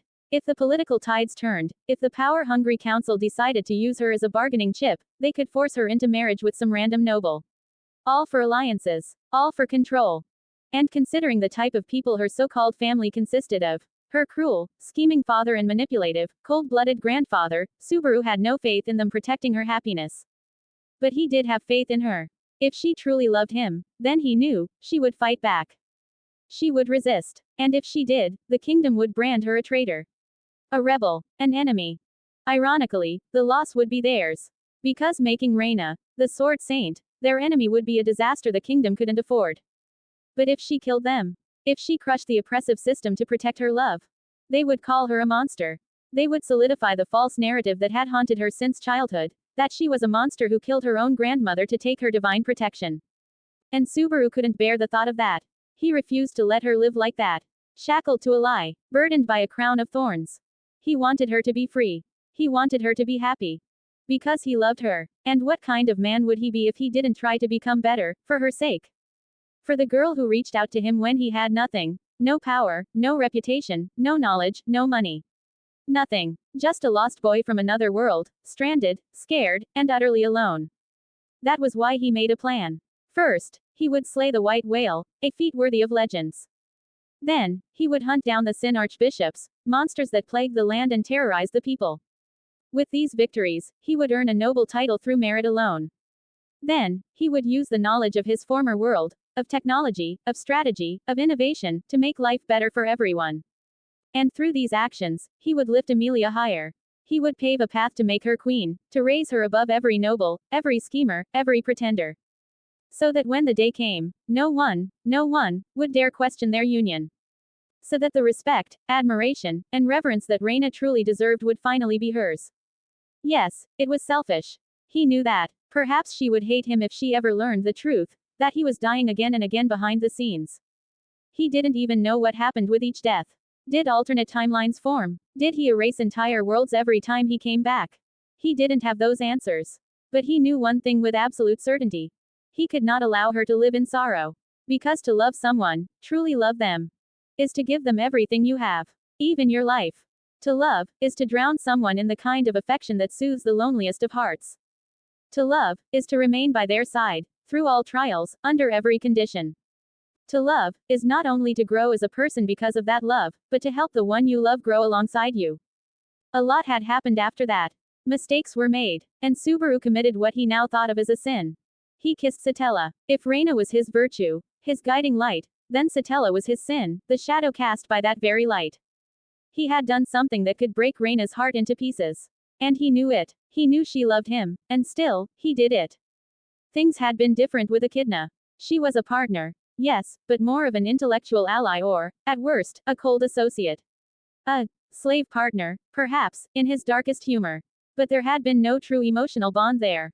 But Satella, he didn't know why. He couldn't explain it with logic or clarity. But he loved her. Deeply. Desperately. And because of that love, he made a choice. He chose truth. So, one evening, with all the weight of guilt pressing on his chest, he stood before Reina and told her the truth. I love someone else as well, he began, his voice soft but steady. Reina's bright, loving smile froze mid-expression. She had my first kiss, he continued, eyes lowered, guilt radiating from every part of his body. I can't tell you who she is. Not yet, but you deserve to know the truth. There is someone else in my heart besides you.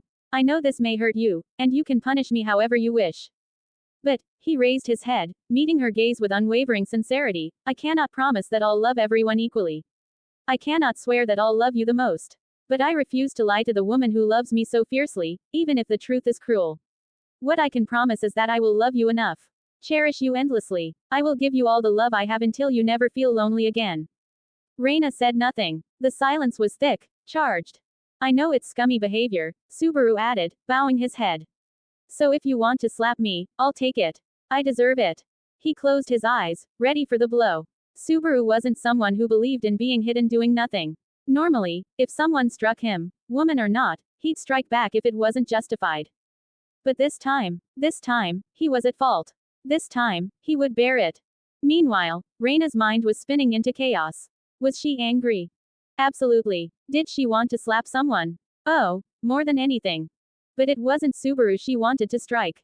It was her, the woman who had dared to seduce her Subaru. Because Reina knew in her heart, that Subaru hadn't betrayed her. She didn't need to activate any divine protections to sense the truth. She felt it in her soul. Could a man who looked at her the way he did, with such fierce love and unwavering warmth, truly be capable of betrayal? No, if she slapped him now, it wouldn't be justice. It would be a betrayal of her own love for him. And yet, fury surged within her. No one, absolutely no one, was allowed to take Subaru from her. She would slice that witch to pieces. Slowly, deliberately. Her eyes gleamed with steel resolve as she smiled sweetly, hiding the storm within. My love, she said, her voice calm, too calm. Who seduced you? Subaru blinked, startled by the gentleness in her tone. And then, it hit him. No one seduced me. It's not like that. It was my own fault. I fell in love with her. That's all, he said quickly, hoping to douse the rising fire he saw behind her eyes. But Reina's fists clenched at her sides. No one was worthy of her Subaru. No one. Even she often felt unworthy of his love, so how could some other woman dare receive it? To her, he was her everything. Her lord, her liege, her love. She didn't want anything else but to make him happy. Even if it meant sacrificing her own happiness. She could not, would not, stand by and let someone toy with his heart. Her hand slowly drifted toward the hilt of reed. Subaru saw it and broke into a cold sweat. His breath hitched. He shut his eyes tightly. She had half a mind to unleash Reed's power, to cut through time and space, to find that woman and shred her limb by limb. But then, a voice echoed within her mind. You'll hurt him, can't you see? It was her own subconscious. Her true self. Reina froze. She looked at Subaru's face. At the fear. At his fear, of her. No, he's scared of me. She whispered, horrified. Her expression fell apart. Shame and panic overtook her. Z0. I'm sorry. I didn't mean to. I was angry, but not at you. I wanted to hurt that that woman. I lost control. Please forgive me, she said, bowing deeply, trembling. Subaru opened his eyes and gently took her into his arms. There's no need to apologize, he whispered. I started this. Your anger is justified. She melted in his embrace, her fury vanishing in an instant. I don't want him to be scared of me, I want to protect him. She made a silent bow. I know he will love me. That's enough. I'll love him with everything I have. If he wants other women, I will support him. It wasn't easy coming to that conclusion. It tore her heart in ways she hadn't imagined. But she realized, if hurting the woman he cared for would mean hurting him, then she would become a monster. Not a monster to the world, but to him. And that was something she could never allow. Let the world call her a monster. She didn't care. But she would never become a monster to Subaru. No, she would be his beloved. His sword, his protector. And a monster to anyone who dared harm him. Still. I'll have to see if that woman is worthy of him, she decided. She wasn't going to boss him around. She trusted him. But she would be there, to protect, to shield, to guide. To ensure no one used his heart for selfish gain. Zero, she said softly. I don't mind if you have other women. However, as your knight and your lover, I cannot allow those who would take advantage of you to be part of your life. But, I will support you. And I say it again, I love you. Now and forever. Subaru's eyes softened, his breath releasing as though a massive weight had lifted from his soul. He was truly, deeply, unbelievably blessed. To have Reina by his side. To be continued. A.N. Yeah, I wrote this chapter in this flowery language, so yeah, it is not AI which messed up things. Anyway, I always think, why do foreigners after coming to India visit slums and roadside stalls, and then say, it is disgusting? I mean, didn't you come to visit fun places? Like some temples, heritage, monuments, world-class infrastructure. So why the fuck you are deep into slums, or buying things from roadside stalls that even a middle-class person knows to stay away? It is like I went to America only to visit the garbage factory or sewers. I know the country is polluted, but why are you visiting slums again? If you want, you can go to Kashmir, or Rajasthan desert, or perhaps even other places. But no, I want to go the most polluted river, bathe in it, then get Indian massage by some barber, eat some roadside stall food, and then rest on some slum building as if you were poorest person alive. And spat, India is so disgusting. Bro, your country too went from that phase in a past, it didn't become world class out of nowhere. I mean WTF. There was a video where a foreign woman was trying Indian food with gravy, and she said it was sticking to her eyes. Ma'am, are you eating with your eyes or nose? Even 2-year children here know how to eat better than you. Fuck, a toddler knows how to drink milk better than her. Also, I don't get why people try weird dishes that weren't even in Indian menu till like 2 years ago. We have cuisine bigger than the entire European cuisine, only for foreigners to try butter chicken and nothing more. Well, we are equal in that terms, as I buy the same pizza every time I order one. Anyway, I hope you like the chapter. It is too much romantic or flowery, I think, but I guess this explains Subaru's point of view. There were many inconsistencies which were actually easily explainable and actually fit in the story. Man, sometimes I think, my subconscious mind is at least 10 steps ahead of me. Sniff, I am too smart for my own good. 25 comments, 0 vote. 66, some mistakes are truly unforgivable. ... Third POV. A few more days passed, and once again, he found himself back in the capital. This time, however, he wasn't alone.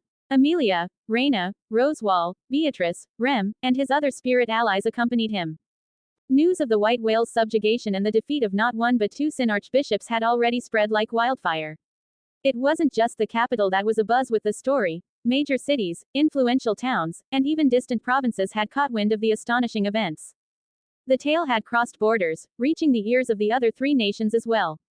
And the one at the center of it all, the person responsible for these impossible feats, was none other than Natsuki Subaru. Identified as both an ally of the Amelia camp and one of her most famous supporters, Subaru's name was now inextricably tied to the grand narrative of heroism. Even the revelation that Reina van Astria, the current sword saint, had sworn her undying loyalty to him had not been omitted from the spreading story. Though there were some who doubted the truth behind his accomplishments, questioning whether he truly achieved these feats alone, such skepticism was quickly drowned out. With prominent individuals such as Crush and members of the Council of Wise Men vouching for him, any dissenting voices remained a small and scattered minority.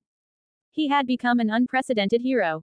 He had accomplished what no one before him had even dared to dream, slaying one of the legendary 3 beasts and defeating 2 of the Sin archbishops. The feat was especially remarkable considering the defeat of the Sin Archbishop of Greed, an entity who, in the past, had annihilated an entire city single-handedly. Recognizing the significance of such unparalleled achievements, Miklatov, ever the shrewd and calculating leader, wasted no time in announcing that he will bestow a noble title upon Subaru. But it wasn't just a hollow title, it came with actual land, authority, and political weight. Subaru was not Amelia's subordinate, but rather her strongest and most dependable supporter. At this moment, his influence surpassed even that of Rosewall. This was no trivial matter. The Rosewall family had served as court magicians for generations. They had accumulated unimaginable wealth and influence over the last 4 centuries, rivaled only by the Astria household. In fact, most of the magical knowledge that currently flowed through the kingdom of Lugunica could be traced back to the very first Rosewall. During a time when magic was a foreign concept, it was Rosewall who had brought it to prominence, fortifying the kingdom through sheer knowledge and arcane power. Had Rosewall chosen to support another royal candidate, such as Crush or Anastasia, the election would have been all but decided. His strength was second only to the Astria family, and his prestige even outshone the present-day Sword Saint. As the descendant of one of the three great heroes who sealed the Witch of Envy, the current Astria household would normally be expected to remain the most powerful noble house. But with the previous Sword Saint now deceased and killed by the White Whale, and the Astria house weakened, its sword demon growing old and Heinkel proving utterly useless, Rosewall's popularity had reached its peak. That is, until Subaru entered the scene. Yet, despite all the acclaim, despite all the reverence Subaru now received from every corner of the kingdom and beyond, the man who watched him from the shadows felt only emptiness. As he gazed at the bustling capital, a hollow look clouded his eyes. Why, sensei, why must you torment me this way? He thought bitterly, his gaze involuntarily drifting toward Subaru. Echidna, ever so present, never missed a single opportunity to remain close to Subaru. Around him, she behaved like a girl deeply in love, playful, devoted, affectionate. She was every bit the image of a tender, loving partner. But towards him, she was cold, indifferent. After her last venomous insult, she hadn't acknowledged him even once. She wasn't ignoring him out of spite. No, it was worse than that. She genuinely did not care if he existed or not. He hated to admit it, but he knew Echidna's personality better than anyone else, perhaps better than even she did, because he was, by all accounts, an obsessive maniac when it came to her. That's what made it all the more unbearable. He knew she felt real love for Subaru. And that was what hurt him the most. If she were only pretending, if it was all an act to feed her unending greed, he could have endured it. He could have rationalized it, even dismissed it. But no, there was no manipulation in her eyes, no hunger, no deceit. She loved Subaru, with genuine affection, pure emotion, and no ulterior motive. Just love, and that simple, cruel truth shattered him more deeply than any blade ever could. He had seriously contemplated ending his own life, but Subaru had intervened with a chilling warning. If Rosewall were to go through with killing himself, Subaru would use his power to resurrect him, over and over again, trapping him in a state where death would no longer be a release. Only now did Rosewall truly understand the weight behind Subaru's words, a pain far worse than death itself. He thought bitterly that it would have been better to die before ever meeting Echidna again than to witness the sight of her displaying real, unmistakable affection. And not just affection, but genuine, heartfelt love. Something he had always considered completely beyond her capability. And worst of all, she directed it towards another man. Truly, I deserve this, Rosewall muttered silently to himself as he walked in quiet resignation beside the rest of the group toward the prestigious inn reserved for nobles. Upon their arrival, everyone began booking rooms for the night, and Rosewall, without exchanging a word, entered his assigned quarters. He poured himself a generous amount of wine and sought to drown his ever-growing sorrow in the bottle, hoping the bitterness of the drink might dull the sharp edge of his pain. Meanwhile, at that very moment, the sword demon, Wilhelm van Astria, stood solemnly at the entrance gate of the inn. Wilhelm found himself at a loss. He did not know how to face his granddaughter after so many years of separation, guilt, and silence. As soon as he received word that Zero and his companions had arrived in the capital, he had wasted no time making his way to the inn where they were rumored to be staying. He had made all the preparations in advance. He had informed the inn staff to contact him immediately upon their arrival, even going so far as to provide a media, a magical communication device, so that they could reach him without delay. Thanks to these efforts, he had been notified the very moment they registered at the inn. Wilhelm took a deep breath and exhaled heavily. He was mentally prepared for anything. Harsh insults, cold rejection, perhaps even a well-deserved slap across the face. Still, none of that mattered anymore. He had made up his mind. He would do whatever it took to make amends, to apologize, and most importantly, to seek his granddaughter's forgiveness, no matter how long it would take or how difficult the road would be. After a brief conversation with the innkeeper, he was directed to the room where Reina and Zero were staying. To his great surprise, he discovered that Reina and Zero had reserved a single, luxurious suite, one clearly intended for couples. I suppose it's true, then, they must be in love with one another, Wilhelm thought, his heart heavy with a complex mix of emotions. He bore no objections to their union. In fact, he inwardly approved of the match. He had long believed that Zero was perhaps the only one truly worthy of Reina. In his eyes, Zero possessed both the strength and the compassion needed to walk beside her. Taking another deep breath to steady his nerves, Wilhelm raised his hand and knocked gently yet firmly on the door. There was a moment of complete silence, tense, drawn out, almost breathless. Then, slowly, the door creaked open, revealing Reina and Zero standing side by side in the entrance, facing him directly. Wilhelm, Reina muttered, her eyes narrowing as she spoke his name. Wilhelm flinched subtly at the sound. She hadn't referred to him as grandpa, or even respected grandfather, titles she used to say with warmth in her voice. Zero gently patted Reina's shoulder and said with a calm, reassuring voice, I'll take my leave now. This is something the two of you must talk about privately. Reina nodded in agreement, but not before planting a soft kiss on his cheek. My liege, I will return to your side as soon as I'm finished speaking with him, she said tenderly. Subaru gave her a small nod and stepped out of the room without another word. Wilhelm stood still, silent. Watching that simple interaction made one thing abundantly clear to him: she truly, deeply loved Zero. As Subaru disappeared beyond the door, Wilhelm finally stepped into the room. The air was thick with unspoken emotions.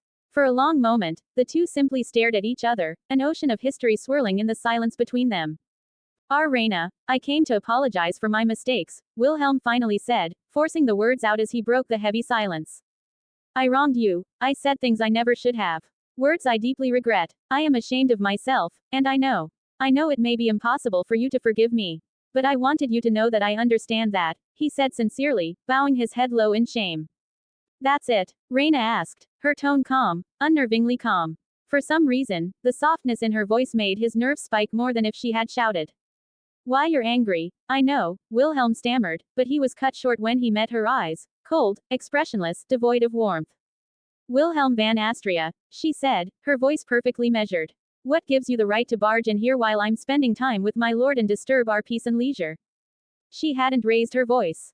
She hadn't insulted him. She had simply asked a question. And that made it all the more devastating. This wasn't, Wilhelm stuttered. He had prepared for accusations, tears, or screams. But this measured coldness, this indifferent demeanor, this, he hadn't anticipated. I came here to apologize, he said at last, almost in desperation. I came to take responsibility and bear whatever punishment you deem necessary for my sins. Reina let out a soft sigh, her expression unmoved. And if I were to forgive you, would you leave me then? She asked, as though she genuinely needed to know. Wilhelm was completely thrown off. He couldn't understand what had happened to her, why she was speaking like this, why she seemed so unmoved. Reina, I don't understand, why are you acting this way? You should be angry with me. If you want to punish me, then do it. I'm ready, I deserve to be punished for what I've done. He said, voice rising with helplessness. I suppose you really don't understand, Wilhelm van Astria, Reina said coldly. Lord Zero told me he managed to wake you from your delusional state. But he also told me the choice of what to do with you would be entirely mine. Then, for the first time, she smiled, a gentle, genuine smile not meant for him, but inspired by thoughts of someone else. I've made my decision, she said softly. I want to spend the rest of my life beside Lord Zero, tending to him, protecting him, loving him. I want to build a new family with him, bear his children, and live a life dedicated to him and him alone. That is the path I've chosen. I want nothing to do with you, or that man you call my father, in the future. Her words hit Wilhelm like a dagger to the heart. There was no anger, no hate, only total disinterest.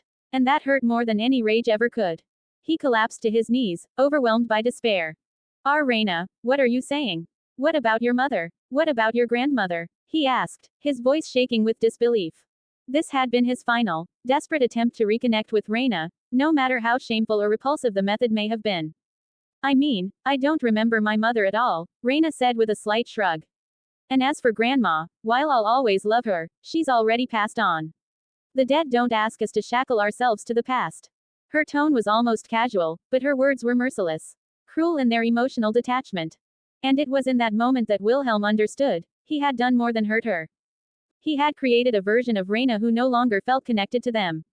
The opposite of love had never been hatred, it was indifference. I see, Wilhelm whispered brokenly. Slowly, he pushed himself to his feet, his movements stiff, like a man twice his age. He looked at Reina, who stood there with her arms crossed, her expression unreadable. Then, I apologize for intruding, he said quietly, his voice stripped of all pride. With staggering, unsteady steps, Wilhelm left the room.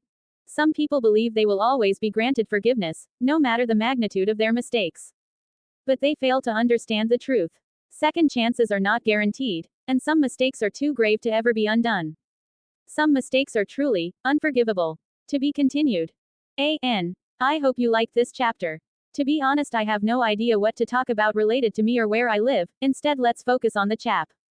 Okay, first for those who have not understood yet, Echidna loves Subaru. Now that she has recovered her lost self, she is no longer that emotionless bitch. However, she will have to prove herself to be worthy of him. Also, this is the punishment that Subaru had given to Rosewall. One might question why would he go to such lengths. Simply he died first 6 times due to him, whether directly or indirectly. Subaru isn't taking revenge for what he did to others, his main focus is to take revenge for what he had done to him. Also, simply killing him doesn't make sense. Or maybe reading all that Subaru's suffering fanfics has finally rubbed off me. Either way, this is the conclusion of Rosewall's schemes. Also, how did you like the conversation between Reina and Wilhelm? Personally, I think Reina made a good choice. She simply cut off her relationship with Wilhelm and Heinkel. That was a mature decision, I think.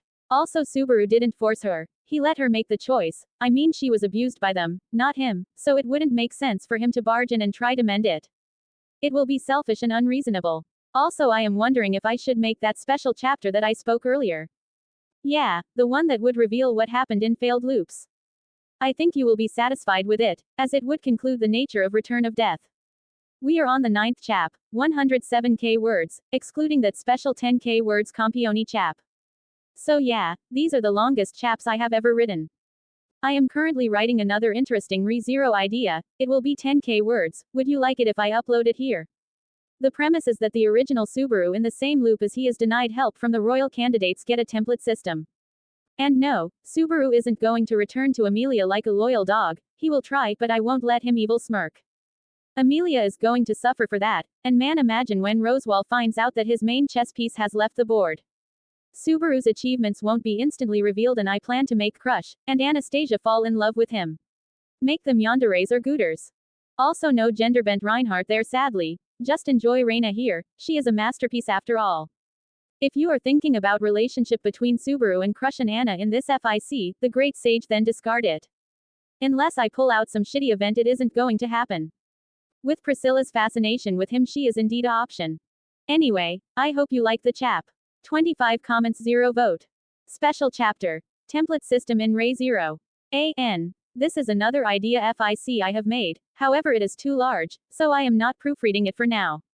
I am uploading it so you can review it, the grammatical mistakes will be fixed after proofreading, so accept that, give whatever suggestions or questions you might have. Please comment a lot, it will help me finalize this idea, whether to upload it officially or not. Just know, it is 14k words long. ... Comma. Third POV. Natsuki Subaru hated his life, more than that he hated himself. For being weak. For being unable to save the people he vowed to save. For being discarded. For being the same pathetic man he was. Back at Japan he made quite the mess, whether dropping out of the school or shaming his parents by being unable to live up to everyone's expectations. Unlike his father, he wasn't a genius. The lines that he was really his son, which once were an encouragement, became a heavy burden towards him. He was disgusted at himself. He wondered what his parents felt about him. Undoubtedly, they must be quite disgusted by his presence. In fact, Subaru felt they will be happier without him, and they tried to be nice to him just to fulfill the responsibility of being parents. Why don't I disappear? Why don't I die? Someone like me isn't worth their effort. Someone like me isn't worth their affection. Someone like me isn't worth being loved. I am just a burden. I am just a pathetic excuse of son. Subaru considered himself worthless, so when he got transported into another world he thought he had finally found a reason to exist. He didn't even consider what his parents will think of his disappearance. In fact, up to now he thought they might be really happy with him gone from their life, and the thought became even more solid as he made the recent mess in the capital. He snuck up in the castle despite Amelia's warning and then messed up the situation by making himself look like a fool. He thought he was special, but really he wasn't. He was the same old pathetic Subaru who only made things worse for everyone. He genuinely thought that after dying several times to the witch cult, and being unable to save them, he made a last-ditch effort to get support for the other royal candidates, which only end up in humiliating him. Him lying on the ground was proof of that. Alderban got near him and supported him to stand up. Bro, I don't know what you talked with her, but she seems really angry. You are lucky to be alive, Alderban said, and Subaru shrugged his hand off. No need, I can walk on my own, Subaru said. Then came up the meeting with Anastasia, which too ended up in a disaster. One last thing, the key to a negotiation is how prepared you are before you come to the table, Anastasia said as she looked back at him. Know what other person wants and dangle it in front of him, she smiled as if teaching him. Since all you do is want, that is where you're lacking. Then turning her head around she said, now shall we go, everyone. Suddenly all the people in the bar who were wearing white robes stood up from their chairs, and started walking out, startling Subaru. See ya, Anastasia said, and Mimi waved her hand before leaving. Subaru gritted his teeth, another failure. Damn it, what should I do now? All the royal candidates are piece of crap. Subaru thought when he heard something. Ding. The template system is initializing. Natsuki Subaru has been granted the ownership of the template system. Administrator privileges are locked, modifying systems to suit master's needs. The fuck? Subaru muttered out in surprise as he looked at the blue screen that had appeared in front of him. A status screen. Subaru rubbed his eyes, and looked at the screen in front of him, which showed. You have a new unread message. Click will it to check. Suddenly Rem entered the bar and looked at him, foolishly staring in the mid-air as he reached out his finger as if to grasp something. Subaru-kun, is something wrong? She asked, startling him slightly. Subaru recovered and decided to ignore the screen in front of him for now. Rem, I am alright, wait, how did it go? He asked her and she sighed. I reported the maneuvers of the witches' cult to the night station. I gave them Rosewall's name, but she paused and Subaru replied, we didn't get any help, huh? He seemed to expect it, as if the world wanted to mock him. It seems Knights have received several such reports already. They said since the cult's background is unclear, they receive countless anonymous tips that cannot be verified. She finished speaking. If that is how the real cult stays hidden, then it's no laugher matter. If we can't scrap a military force. Subaru paused and then looked at the screen still present before his eyes. He looked at Rem and then asked, hey, Rem, I might sound a little crazy, but can you see that blue screen there? She looked at the place where Subaru was pointing and said, there is nothing there, Subaru-kun. Figured that much. Subaru muttered, was he hallucinating? Was his mind creating this hallucination as to cope up with his pathetic otherworld fantasies? He looked at the screen and willed to read the message. The template system has been bound to Master's soul nucleus. Name. Natsuki Subaru, Master of the template system. Template system. It grants the abilities of random characters from the Omniverse, which is not limited, being able to change to their appearance, gain all the abilities they possess, get all their memories without affecting the Master's core personality. Notice. You have come to a crossroad in your life.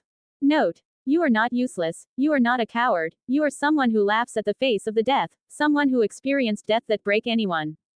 Chain Mission 1. Let's break up Amelia. Note. Can a person who has died in the past will be the same person if you loop? What if it is just a copy? Summary. You saved Amelia's life countless times, however she abandoned you after a single mistake you made despite you doing it for her. Objective. Leave her camp and go on the journey to find the truth about yourself. Reward. 50% of Midoriya Izuku template, can beat up all the witch cultists easily. Penalty. You will not get any template. Note. You can get reward in advance, however if you break the quest in future, then return by death will be activated, undoing all the progress you made after accepting this quest. Chain Mission 2. I am the Great Sage. Summary. You are a sage candidate. It hints your connection to the legendary figure who sealed the Witch of Envy. Why have you been brought in this world and just what is your identity? Visit the Pleiades Watchtower to find out the answer. Objective. Visit and conquer the Pleiades Watchtower. Reward. Penalty. You will not get any rewards. Special quests are available. Please click here to view them. Subaru's mind became dazed seeing all the information. For several minutes he quietly read everything that was shown in the screen. Seeing the note that hinted that Amelia wasn't the same person who saved him in his previous loop shook him slightly, however he took a deep breath. Rem. Subaru looked at the blue-haired Oni who relaxed upon seeing him not staring at air like an idiot. Do you know about Pleiades Watchtower? Subaru asked. To confirm whether he is hallucinating or not he decided to ask about the most obvious hint. Something he didn't knew before. If it existed it meant that the screen was real. Rem nodded and started explaining him what she knew. Subaru clenched his fists in excitement. It means that I am not hallucinating. Subaru felt excited. However, to confirm everything he returned to Inn with Rem, and entered the room alone. For few minutes he was in deep thought. If it's true, then should I accept the chain mission? Subaru thought. A part of him wanted to beat himself for trying to betray Amelia, to leave her. But the note that stated whether Amelia was really the person that saved him in past loop shook him. Previously he used to think that his abilities made him return in past, but now thinking seriously, what if it was different? What if it created multiple timelines, or worse he was time hopping then returning in past? Subaru wouldn't have thought something this complex before, but he was scary smart. He was an analytical genius despite him not knowing about it himself, and now that he had cleared his mind and thought about everything, his world crumbled. That means Amelia, Rem, everyone is already dead. A thought came up in his mind, wanting him to vomit. He wanted to deny it but leave it, the first priority is to save the villagers, let's see how the system works, Subaru thought and fiddled with the screen, clicking on the special mission.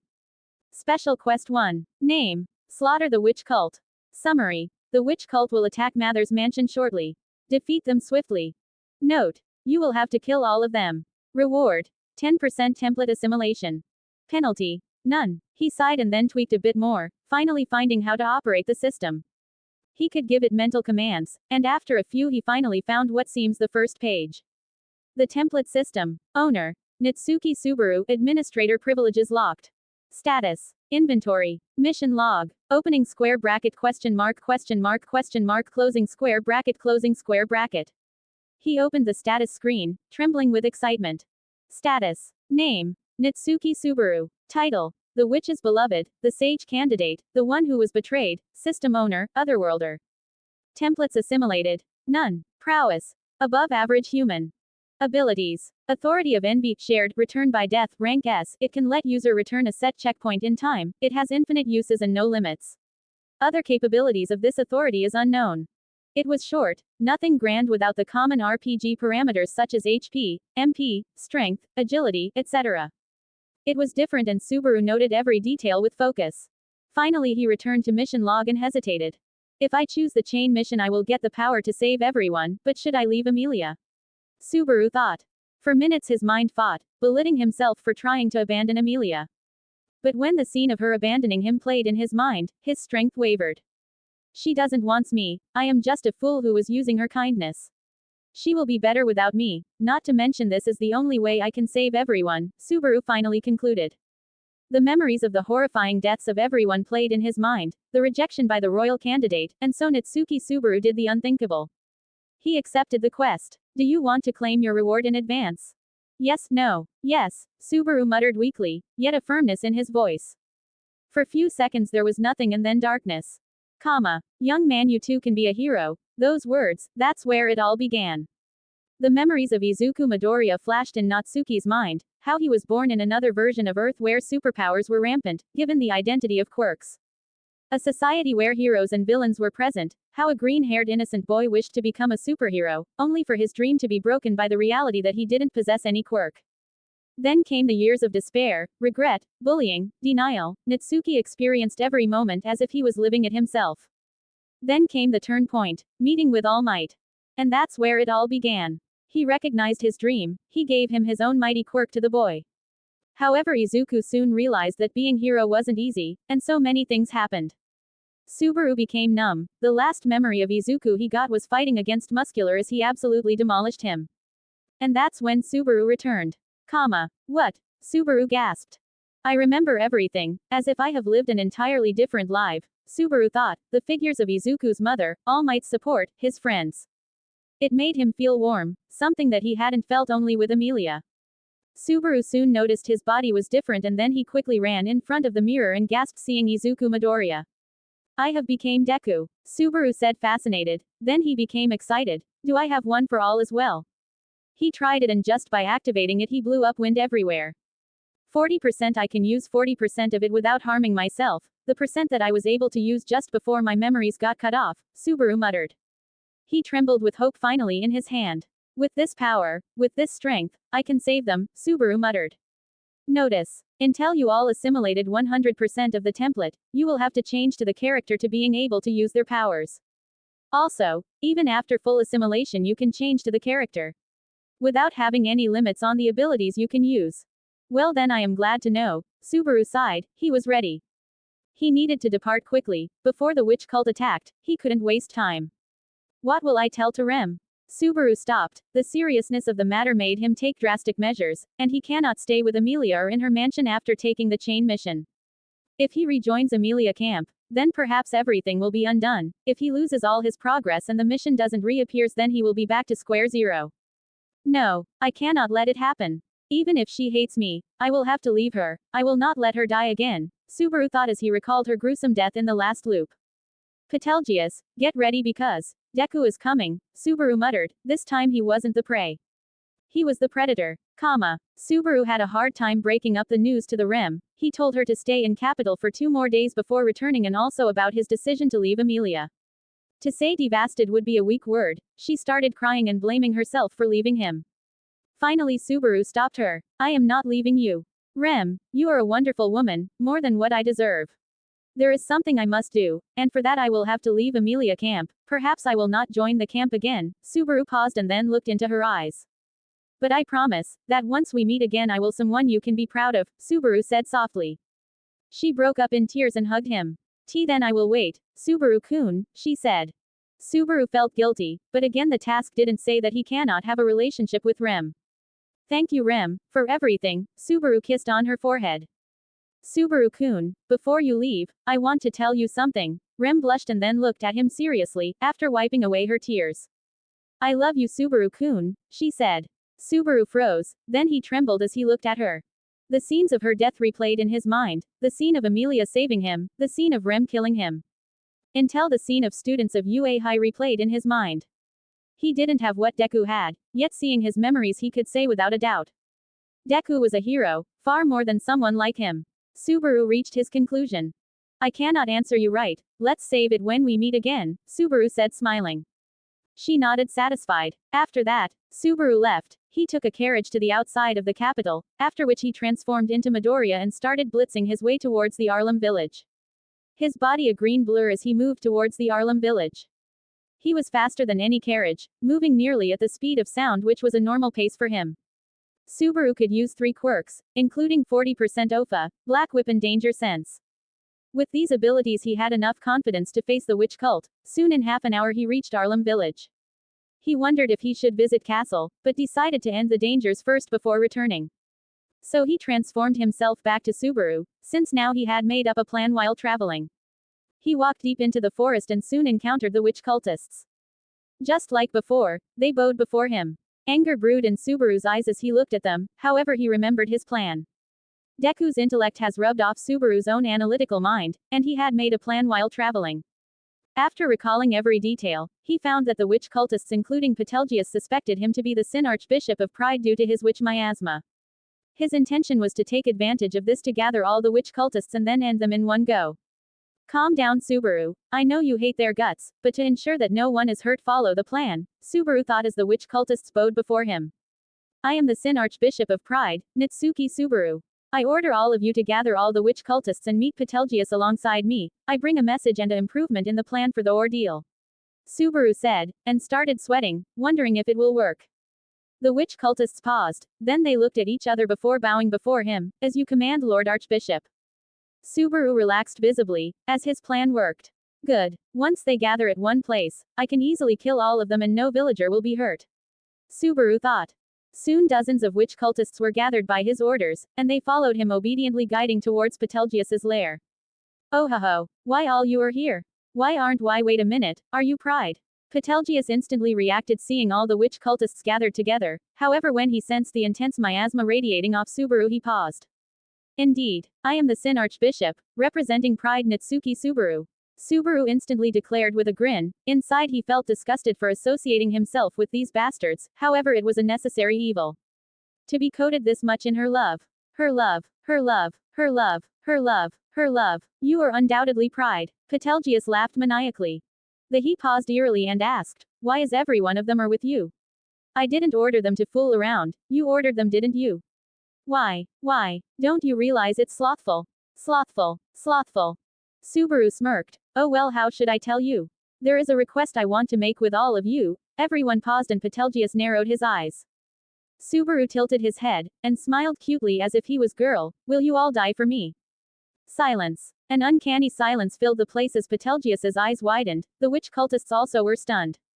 Next moment Subaru transformed, erupting in green lightning and dozens of black whips shot out from his hand, targeting the witch cultists around him, and pierced their chest. Ag! Many of them cried, while others watched shocked. Betelgeuse instantly reacted and unleashed several shadow hands towards Subaru. Haha, so slow. Subaru laughed as he dodged them, then ignoring him he threw away all the witch cultists with a force that tore their body apart, then breaking the sound barrier he attacked towards the witch cultists. Soon every one of them burst into a gore and flesh as Subaru mercilessly rained down 40% powered OFA punch on them. With danger sense and his ability to see the unseen hands, he was able to dodge the Betelgeuse attacks, and soon he was finished off killing every witch cultist. Damn you! Damn you! How dare! His head burst into flesh and brain matter as Subaru punched him, creating a shockwave that destroyed the cave behind him. Sorry, I am not the guy to make the villains finish their evil speeches when I can get rid of them easily, Subaru said like a badass. Suddenly something like a spirit came out of the Betelgeuse headless body and Subaru's danger sense went haywire. Oh shish. Next moment Subaru felt something evading his mind when system responded. Ding. Intrusion has been detected. Activating emergency safety protocol. Erasing invading body. Successful. Subaru sighed in relief and fell on the ground panting. Fuck, that was intense, Subaru muttered. After a few minutes he stood up and looked at the corpses of the witch cultists around him. I killed them, with my own hands, Subaru said looking at his hands. He wasn't feeling guilty of killing them, no, a smile crept on his lips. I was able to solve it myself, I didn't have to die, it was me who saved the day. Subaru said as his eyes became misty and tears rolled down his cheek.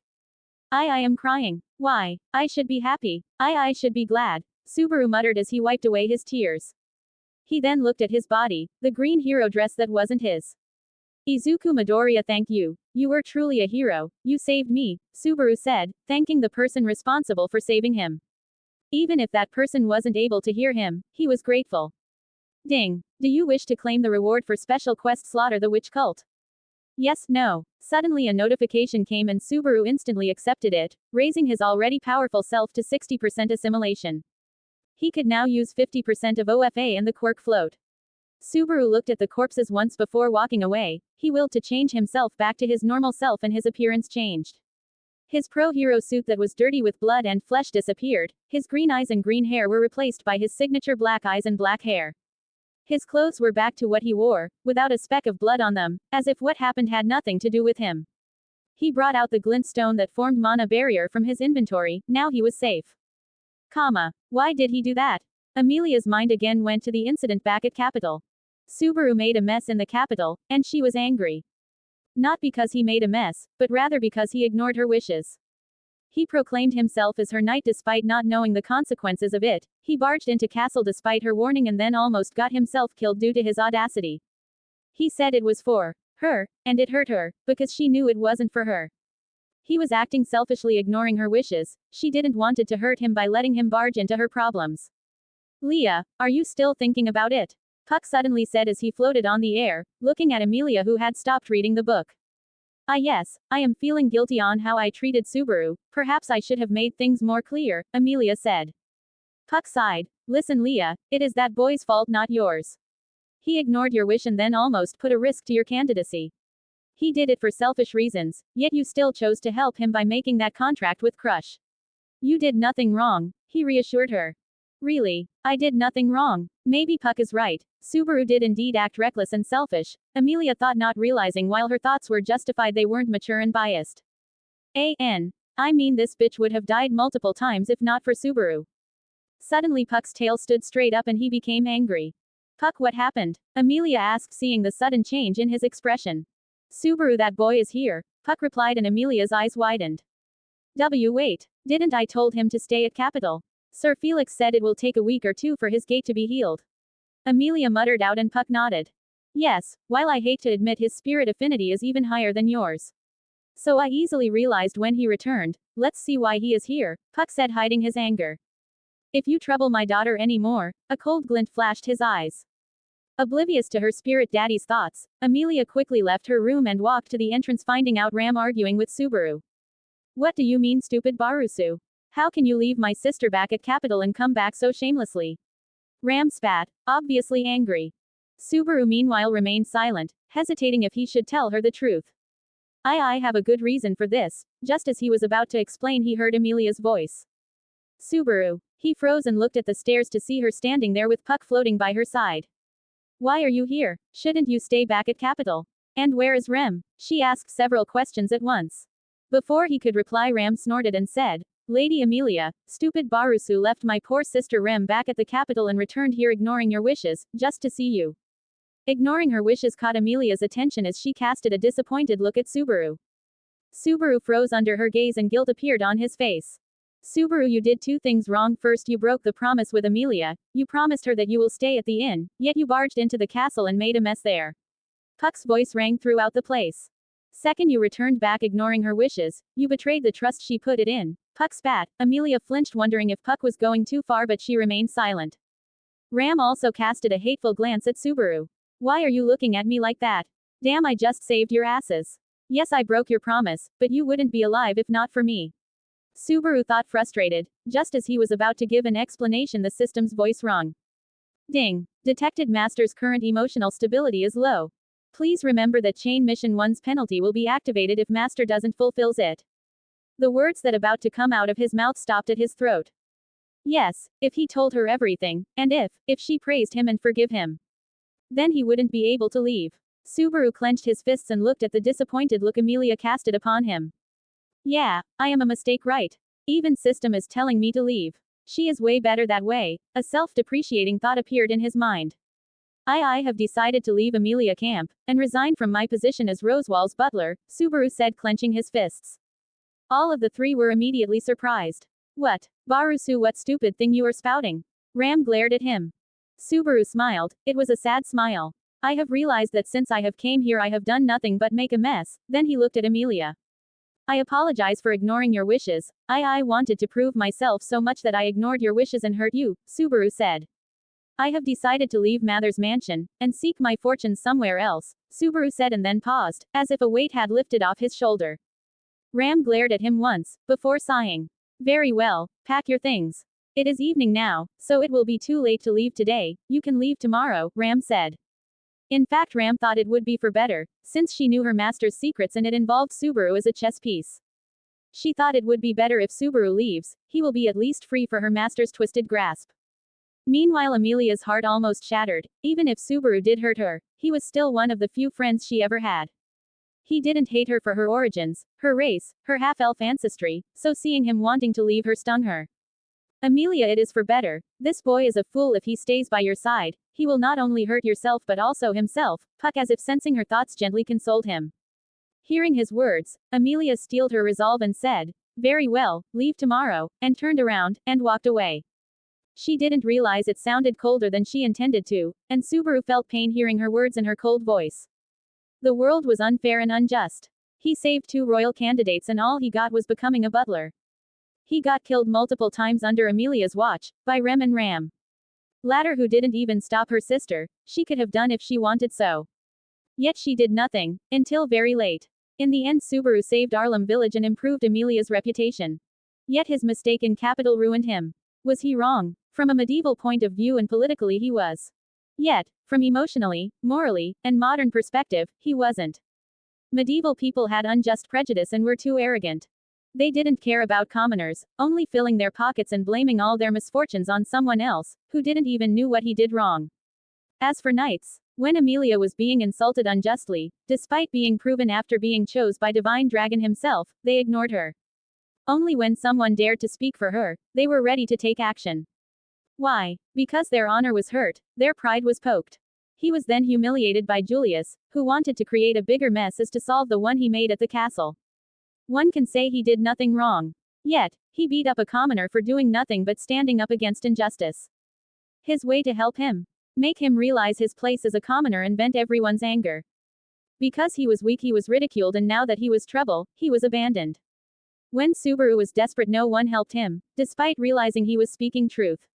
Reason: they had no benefits or were just dissatisfied with him.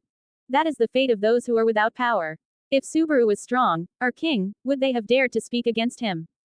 No, they would have politely begged for forgiveness while deciding to fix their mistakes.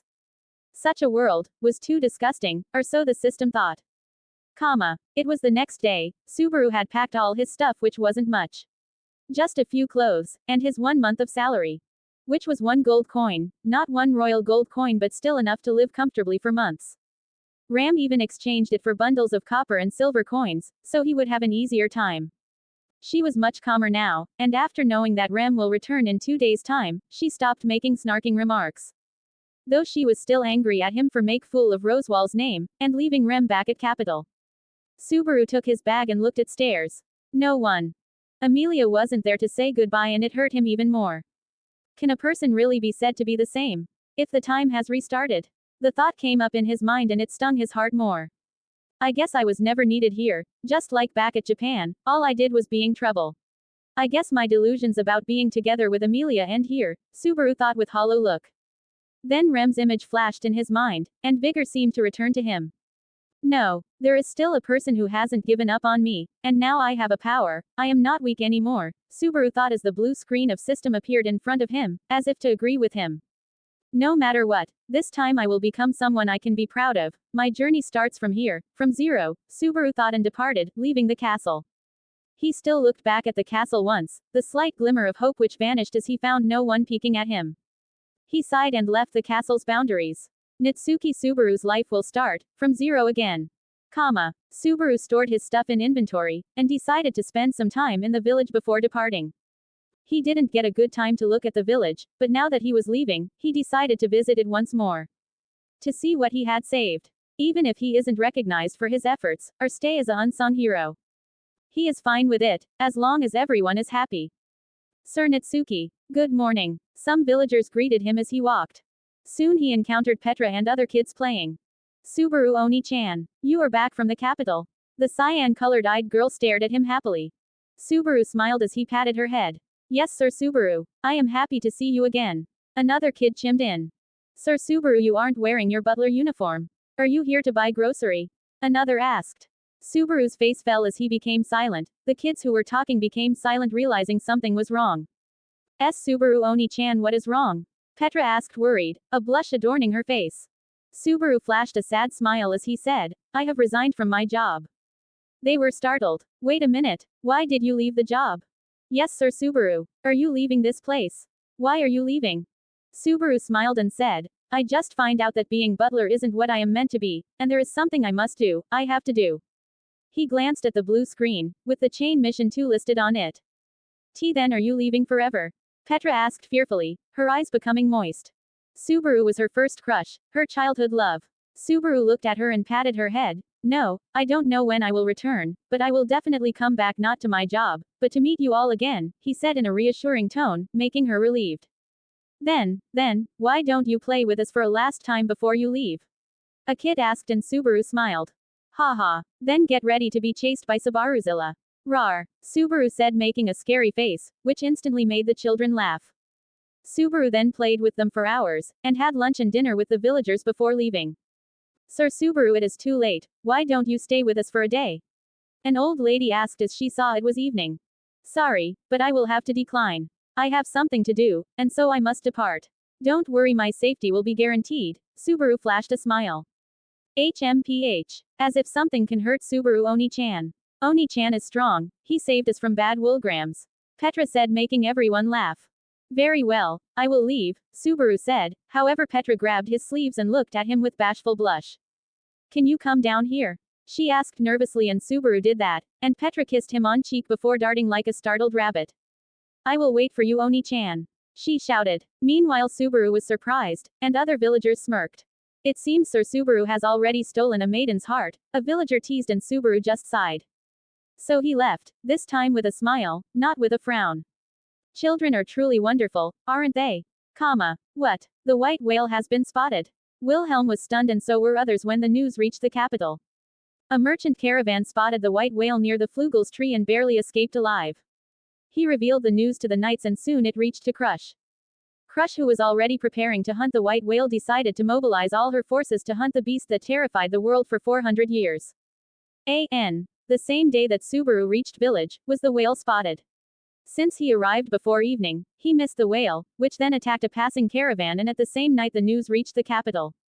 Anastasia, who had already gotten the news from Subaru and other sources, quickly contacted Crush to form an alliance with her, in equal terms.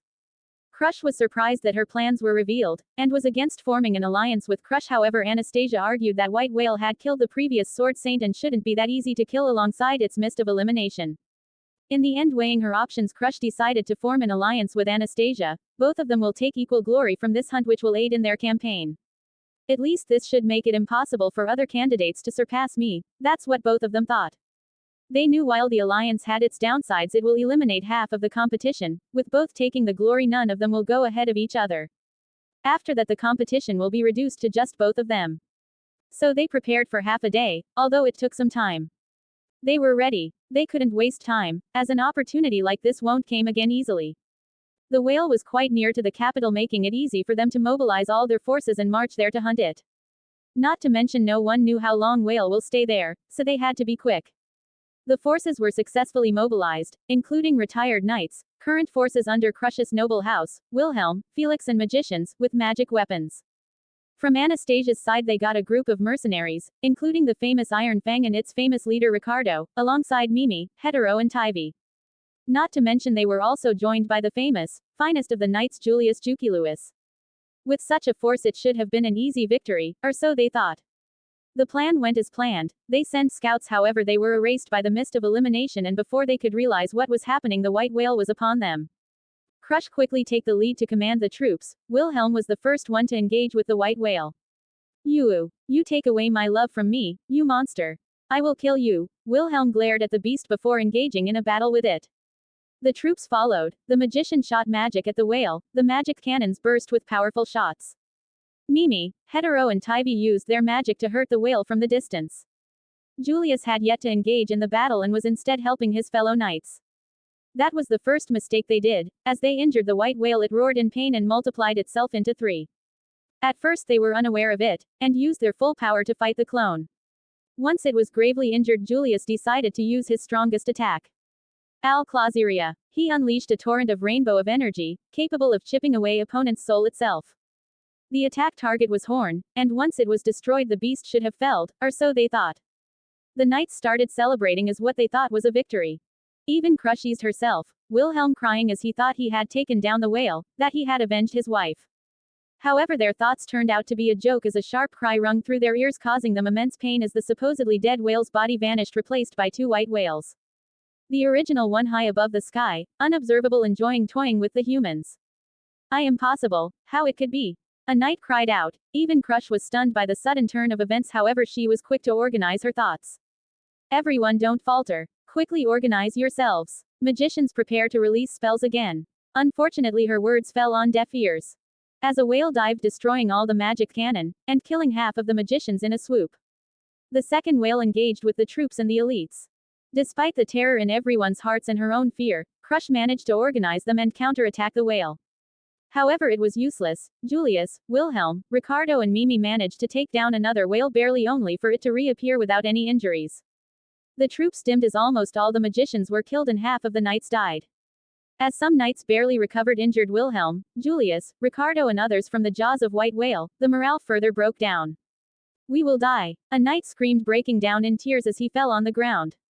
It is hopeless. Another said, and just like that, everyone lost the will to fight. Even as Crush ordered them, they ignored her, while Felix gritted his teeth as he healed Julius, whose one arm was almost torn off. No. At this rate we will lose. We managed to take down 2 white whales, yet 2 still remain. Is this thing immortal? Crush thought as fear gripped her heart. The whale, which was hovering above, looked amused. It didn't attack and kill them, as it wanted to see them suffer. As one whale dived again, this time towards Crush, she felt her heartbeat stop. She quickly attacked it, however her air slash barely stung it as it moved towards her. Crush Sama. Felix screamed, horrified, running towards her. However, he was too far, and the whale reached just a few meters away from her. Crush stared at the whale in front of her. Time seemed to slow for her. Am I going to die? She thought. She didn't want it to die.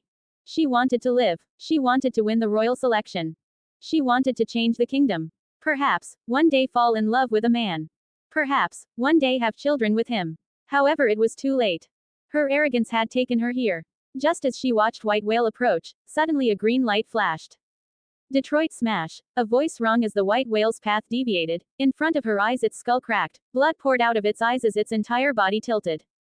Next moment, someone grabbed him, and before she could process what is happening, she was back to her knights. All the knights just watched a green blur approach the white whale and then smack its head away like slapping a person, and then Crush standing in front of them. Wah! Crush screamed as she felt her feet on the ground, her ground dragon thrown to the ground as a black tendril unraveled it. Then she looked at him, her savior. Dressed in the most peculiar clothes she had ever seen, his face hidden behind a strange mask. Are you okay? He asked in a voice, not caring but not cold either. Why yes I am okay, Crush stammered as she replied, then she realized she had just been saved. Wait, who are you? She quickly asked, when she was hugged by Felix. Miove thought I have lost you, Felix said, however Crush ignored him, pushing him away and giving a stern look. Felix the first, I'm fine. Return to healing, she commanded, though when she watched everyone's expression, she realized they have already lost the war. Her knights were gravely injured, even the likes of Julius and Wilhelm were receiving treatment. Her forces had dwindled to almost 1/4 of what she had, even if the elite fighters were not dead, they were out for the rest of the battle. T. Teresia, Wilhelm muttered as he forced himself to stand despite his grievous injuries. Sir Wilhelm, you are too injured, don't move. A healer said, however he didn't listen and instead glared at the white whale. You have lost. Subaru aka currently Izuku Midoriya spoke, his voice of the OFA user. Your troops cannot fight anymore, this is a lost cause, Subaru continued and she gritted her teeth. Prepare to retreat, she quickly gave the order, despite not wanting to. However no one moved, either they were too scared, or rather had no energy to move. It is useless, the white whale is almost done playing with you, it won't let you escape alive, Subaru said as he observed the white whale at the top, now being revealed as the mist faded. The one Subaru had hit was barely moving, while the second one was observing and so was the original. It was playing with us. Crush though horrified, and as she recalled the battle she realized it was the truth. If the beast wanted it could have destroyed all of them by now, even the fact that the other two weren't taking action was a proof of that. What should I do? She thought, and then she looked at her savior. Sir, I don't know your name but, she paused, what was she supposed to say? Help them escape. Kill the whale. No worries, I will kill the white whale, once and for all, Subaru spoke in a calm tone. This is crazy. Don't you see what it has done to us? More than half of our forces are either dead or erased. A person screamed. We all will die. We all will die. One grabbed his head and cried helplessly. Please escape. With your speed you can leave. Helping us will only put you at risk, Crush said looking at Subaru. She wasn't shameless, she knew it was lost cause. The whale was toying with them, they will die. However she didn't want it to risk the life of the person that had just saved her. It doesn't matter, I will take care of it, Subaru calmly replied, stunning everyone. You might be strong, I saw how you beat that white whale, even then you will be risking your life for us. Crush argued, she couldn't understand how she even had a chance to argue at this point, or why she was doing this. However she recognized her failure, even if she feared death she wouldn't implicate someone else. I will still do it, Subaru said with a sigh as he observed that the second whale started flying towards him. Why? Crush asked gritting her teeth. Subaru didn't look back at her and said, do I need a reason to save someone from death, if I have power to do so? The answer stunned everyone, and then next moment green lightning sparks appeared all over him as he charged. The white whale dived towards him. Subaru stopped and looked at the charging beast. I wonder, I should be scared, I should feel fear, yet right now, all I feel is calmness. Detroit. Smash. The beast flipped in the air, a crunching sound echoed through the area as the neck of the white whale snapped and stopped before Subaru. Subaru grabbed it, lifting it in the air, his body started floating and he threw it to the original white whale high above in the sky. Subaru had transformed into Midoriya and slowly walked on the path to the Flugel's tree. He had already decided where he would go next, he had a map, and decided to move along the path towards the Pleiades watchtower. It should have been a normal trip, even if he encountered mabeasts or bandits, with his Midoriya template he should have been able to defeat anyone. That is why he ran at a leisurely pace and arrived somewhat distant from the Flugel's tree, that is when he noticed the uncanny fog and the flashing of lights from the fog. What the fuck is happening here? Subaru thought and stopped, he looked around and his heartbeat almost stopped seeing a huge whale floating high in the air, while the shadows of two similar beasts could be seen in the fog. Ding! Special quest has been issued. Name: Let's Make Sushi. Summary: Crush Karsten alongside Anastasia Hoshin had formed an alliance to take down the white whale, one of the three great MA beasts to improve their reputation. This alliance has several key fighters like Wilhelm, Julius, Mimi, Ricardo, Tivy, Hetero, Felix and Crush. However they are destined to lose and be slaughtered here. Objective: try your best to save them, and slay the white whale. Killing the original body will end its life. Note: It has an attack called Fog of Elimination, that can erase anyone's existence, however using wind pressure it can be nullified. Reward. 10% Izuku Midoriya template assimilation. Penalty. None. Will you choose to accept this mission? Yes, no. Subaru looked at the screen in front of him. The system briefly announced he had a special mission and focused himself to the screen. Subaru read through each line carefully, and instantly thought, I should reject this quest. The reason was simple, he hated Crush, Anastasia, Julius and Felix. When he was begging for their help, they ignored him, especially Crush, who didn't even care about the villagers' lives.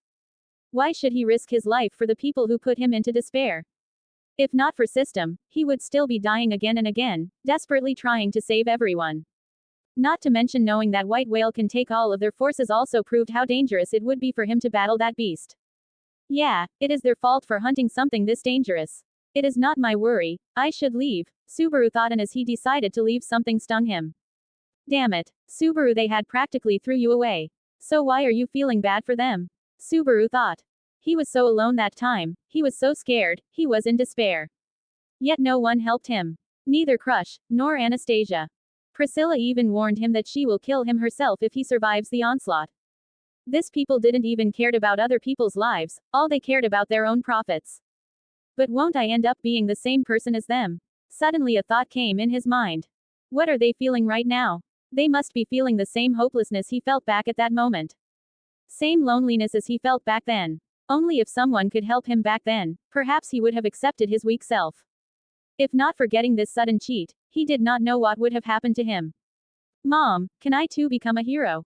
The thought came up, a flash of Midoriya's memories, and his body froze. I see, it is fine, I am angry upon them.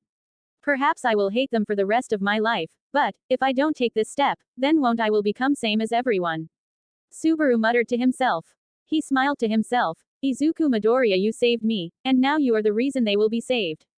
He then looked at the White Whale. He quickly read all the info given in the mission and observed the whale.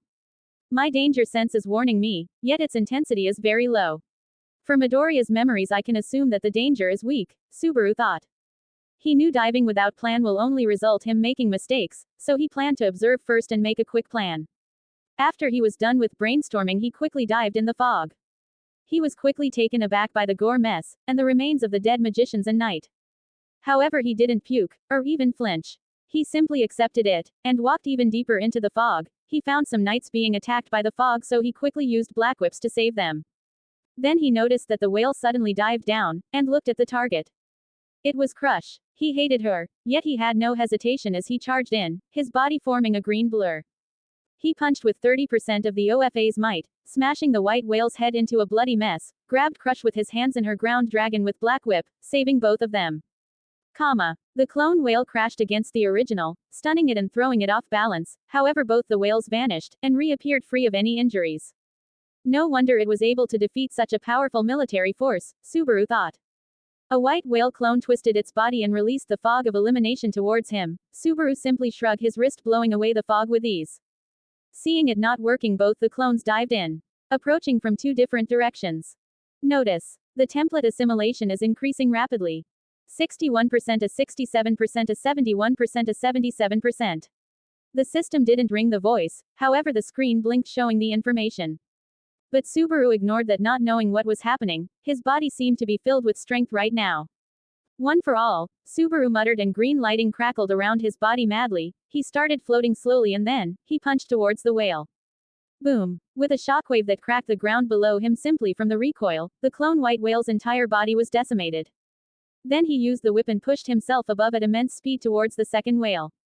He missed the whale by a small distance, and then jumped on top of it, kicking with such force that its head blasted off, with its entire body hurling at the ground. Subaru's jump propelled him high above in the sky. In a second, he was above the last whale. The white whale roared and turned upwards. Its entire body was covered with fog as it tried to make a comeback. Subaru floated for a few seconds before diving in. The whale flew upwards. Everyone looked at the scene stunned, watching as the two were about to meet. Detroit kick. Subaru screamed as he twisted his body and kicked towards the whale. The mere act of twisting his body generated a shockwave so great that it blew away whale's fog like harmless mist. When the kick collided with the whale, a shockwave was generated. The wind turned into a hurricane, blowing away the fog. The skies seemed to scream as the entire whale's body was torn apart, and it fell into the ground hurled like a ball, creating a crater on the ground. Meanwhile Natsuki Subaru stood high above in the air, looking at the defeated whale below. He took out his mask, revealing his face. Green hair, green eyes, and a slightly immature face. Suddenly light fell on him. It was dawn. Everyone looked at the figure in the sky in a stupor. Hero. A word came in their mind involuntarily. I am possible, a person said, falling on his knees. At that moment even Crush felt great respect and admiration for him. The gratitude flooded in, and his words repeated in her mind like a love symphony. Before she knew, she was blushing deeply. Subaru landed on the ground before them, his green hair swaying with the air. Clap, clap, clap. Suddenly a person clapped, others looked at him, and then they too started clapping. They started cheering for him. Subaru looked at them. Previously he would have felt at cloud 9. But now, nothing. Wilhelm, who was being supported by a knight, looked at the corpse with tears in his eyes. His dream has been finally realized, even if it wasn't with his own hands. Julius and others who were finally able to walk and had witnessed the heroic feat, looked stunned by what they had witnessed. The monster that all of their forces weren't able to kill, was easily killed by an unknown person with strength rivaling or perhaps surpassing the current Sword Saint. But it was not the Sword Saint, it was a hero who had saved them. Crush walked towards Subaru, who stood before them, and instantly knelt. I cannot express the gratitude of saving us, and slaying the calamity that haunted the world for 400 years in mere words. I, Crush Karsten, a royal candidate for Lugunika's throne, is eternally grateful to you. Her words surprised everyone. Felix was baffled seeing his lord kneeling before someone. Personally he thinks it was not befitting of someone like her bowing before a stranger so humbly. I, Wilhelm van Astria, also express my gratitude to you. You avenged my wife and saved us from death. I was clouded by my anger and almost failed her. You saved me, us. He also knelt on his one knee like Crush. If that wasn't enough, Julius too stepped forward and smiled. I, Julius Juculius, also express my gratitude towards you. Even if you are not a knight, you are more worthy of the title than me. He gave a respectful bow. Everyone waited for Subaru to say something. However, when the silence stretched too long, they looked at him. While he had a neutral face as if in deep thought. Indeed he was in deep thought. The fuck? Why the hell they are bowing towards me? Crush is like royalty here. Then old man, well, I don't know his story, but he is a pretty respected person from what I know, man. How should I react? How should I respond? Wait, Julius is too bowing towards me. He even is saying I am more worthy of being a knight than him. Huh. Subaru finally reacted. Subaru sneered inside, recalling the humiliation he faced the past few days, and then he looked at others who too started kneeling before him. Under a minute every was kneeling at one knee. If they knew who I was, would they have done the same? Subaru thought and instantly realized they wouldn't. In the end Subaru sighed and said, stand up, all of you. His words weren't loud, however everyone heard it and stood up. Sir, I promise to repay this debt. Please tell me whatever reward you need. I will have it fulfilled. Crush said, looking at him seriously. There was admiration and respect in her voice, also awe and something more. It is affection and Crush. Yes, Crush has a crush on him. I have to visit the Pleiades watchtower, and if this template becomes popular it will only hinder my progress, so, I guess it will be best if my involvement is kept a secret, Subaru thought. If there is a reward I want, then please keep my involvement in Whale's Hunt a secret, Subaru said. Crush reacted, initially confused then gobsmacked. Wait, what do you mean? What I mean is you keep it secret that I have felled that whale, you can take the credit for killing it for yourself, Subaru said. Impossible. I am not shameless to steal someone's achievements for my campaign. Crush instantly retorted. Everyone looked at Subaru confused. Does he not want glory? Does he not want Lady Crush's gratitude? One of the two mostly liked candidate to succeed the throne. In fact, those who knew Crush were already surprised by her attitude. It was as if she was willing to do anything to repay their mysterious savior. You see, there is something I must do, and if you reveal my involvement in slaying whatever this whale is, even if just my appearance, it will create trouble for me, so my request is, can you keep my identity a secret? Subaru asked. Crush was stunned, then she felt shame filling her. Be but to take your victory and proclaim it as my own, when I have clearly failed. Crush stopped, however only she knew how much guilty she felt. She knew that the white whale had killed the Sword Saint, yet she foolishly challenged it. In fact, if not for Anastasia taking the lead to form the alliance between them for this hunt, she would have gone hunting it on her own. She felt she was capable of killing the beast on her own, she thought her plans were sufficient. However, she was too arrogant and she ultimately paid the price. If not for their mysterious savior, she and all her forces would have been annihilated. I know you are feeling hopeless and ashamed, Subaru said, garnering everyone's attention. I know you are feeling guilty and blaming yourself for your losses. I have been there too. Someone saved me. That is why when I saw all you in danger, I decided to save you. Because I was like you as well, arrogant, selfish, thinking everything will work out, or I am special, Subaru gave a sad smile. But the truth is, we all are just humans, struggling to survive. That is why, if someone like me was allowed to be saved, then naturally you as well, Subaru smiled and looked at Crush. Crush, face heat up, she felt her heart skip a beat. As she looked at Subaru's face, her cheeks reddened. At that moment, she fell in love with him. Subaru patted her shoulder and said, "You will help me by taking the achievement, so don't worry. You said you will fulfill my any demand. Then please fulfill this selfish wish of mine." "Yes, sir, it isn't at all selfish. I don't know how it will help you, but I know you are doing it for something good," Crush said. "Very well." Crush turned to face her soldiers. "In my name of Crush Karsten, I order you all that you keep the appearance of our savior a secret. If anyone leaks his appearance, I will punish them gravely myself," she commanded, her voice completely different as compared to when she was talking to Subaru. "However, we will break the news that someone else had defeated the whale, and not us.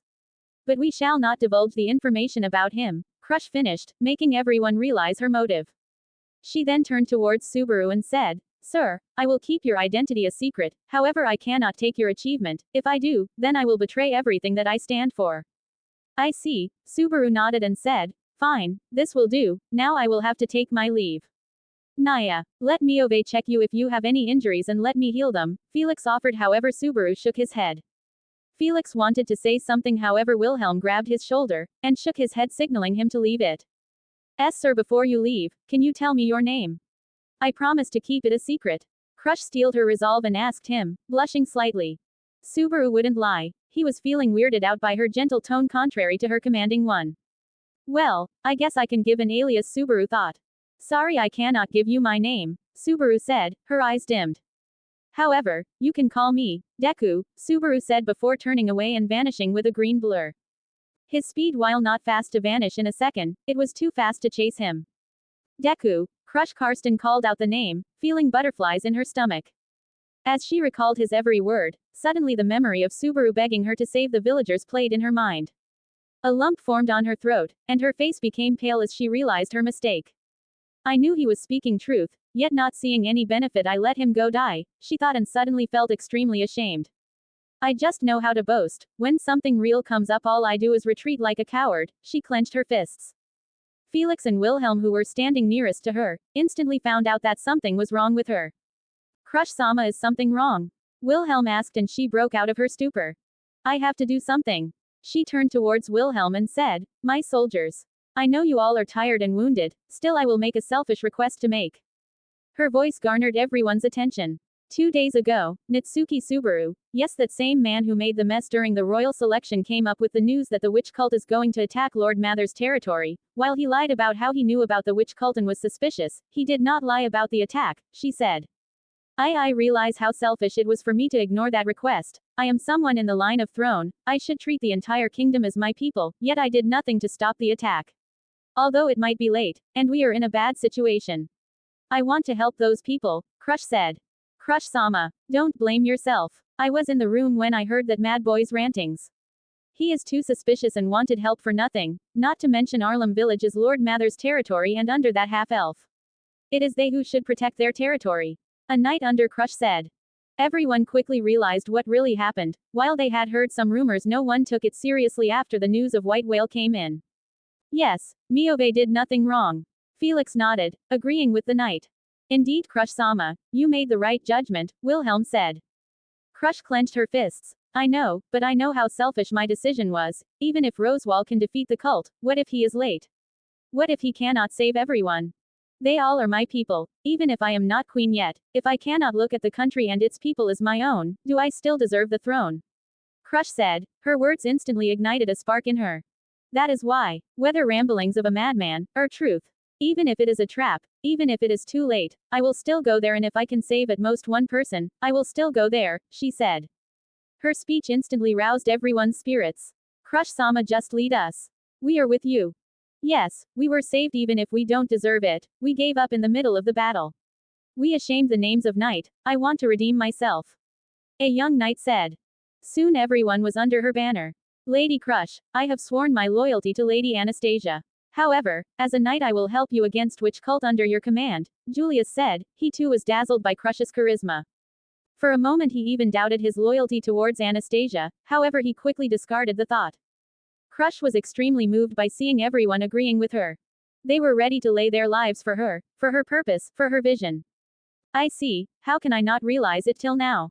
She got an enlightenment. To be king is not to rule, but to lead people. This time she wasn't giving orders as someone superior, something that she was her birthright, she was leading them. And she gained their trust. At that moment, Crush's life turned for better. It was only the beginning of her campaign. After healing all the capable fighters, Crush rallied them towards Arlem village. She left the wounded and the healers back at the Flugels tree to recuperate.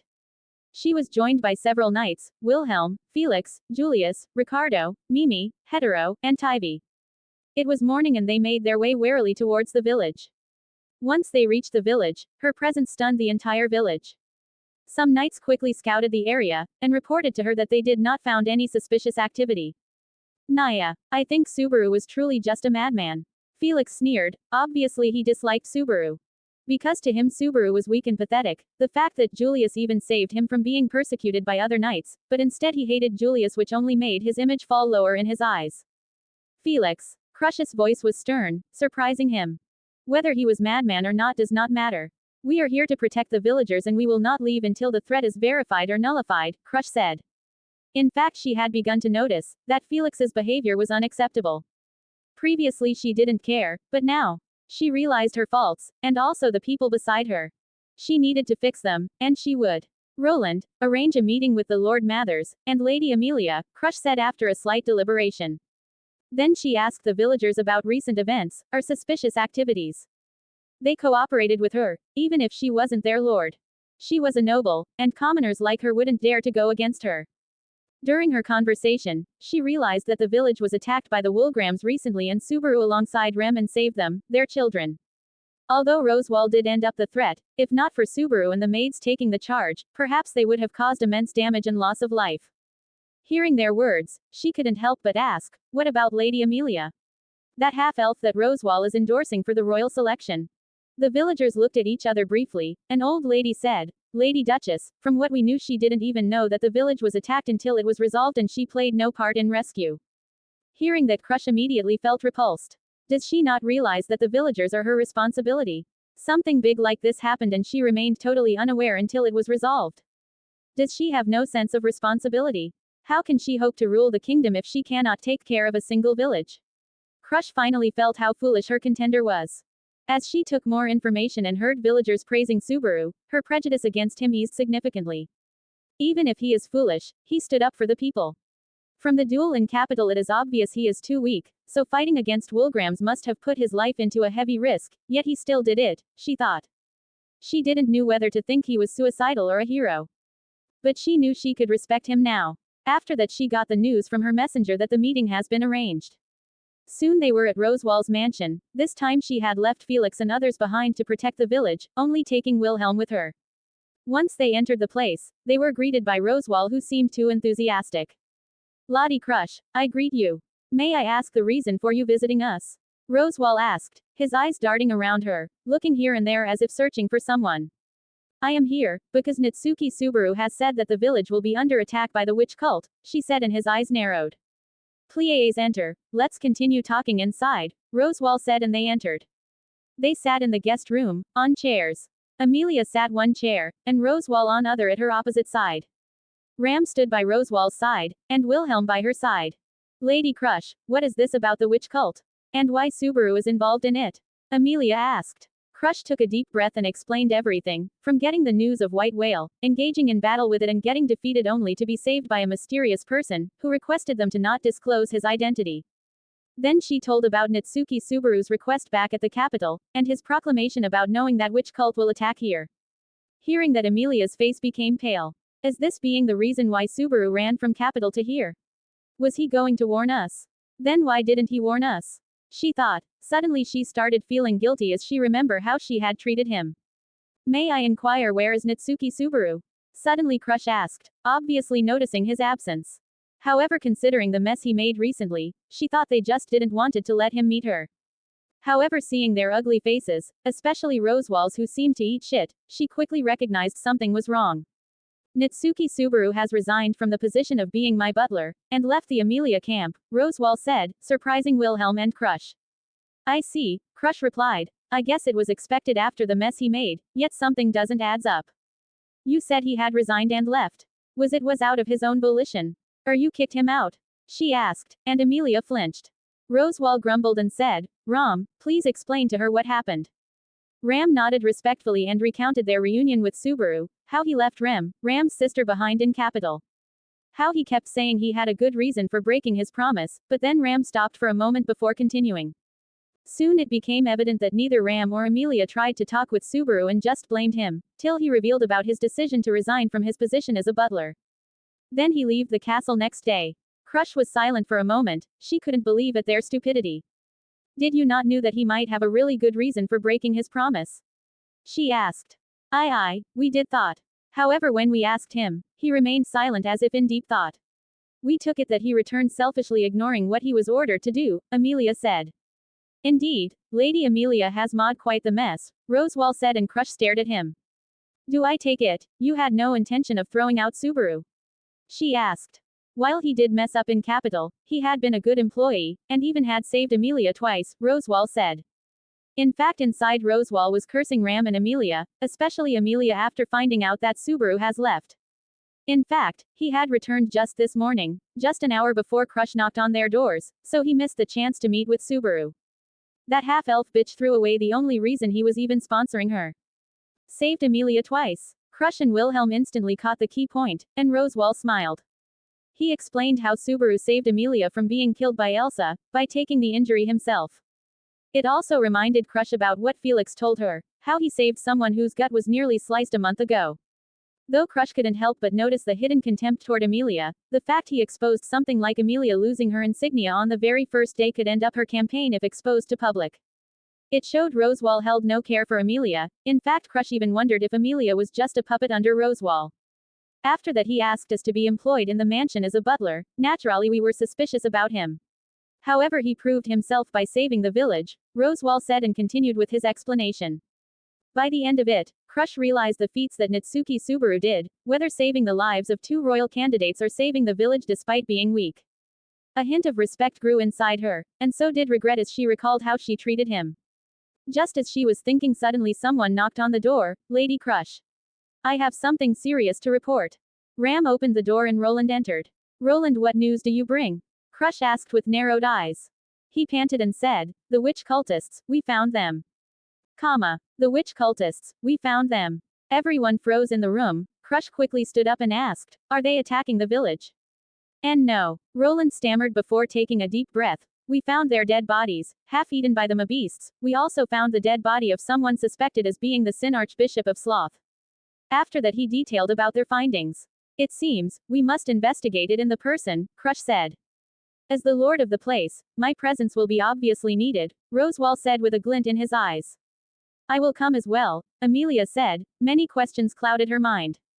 But the most important was, did she really do the right thing by leaving Subaru? So they quickly came to the place and were instantly taken aback by the marred bodies of the witch cultists. Crush-sama, we have investigated their weapons and robes. Undoubtedly, they belong to the witch cult. There are dozens of their corpses, some eaten, and some rotting. Ricardo said.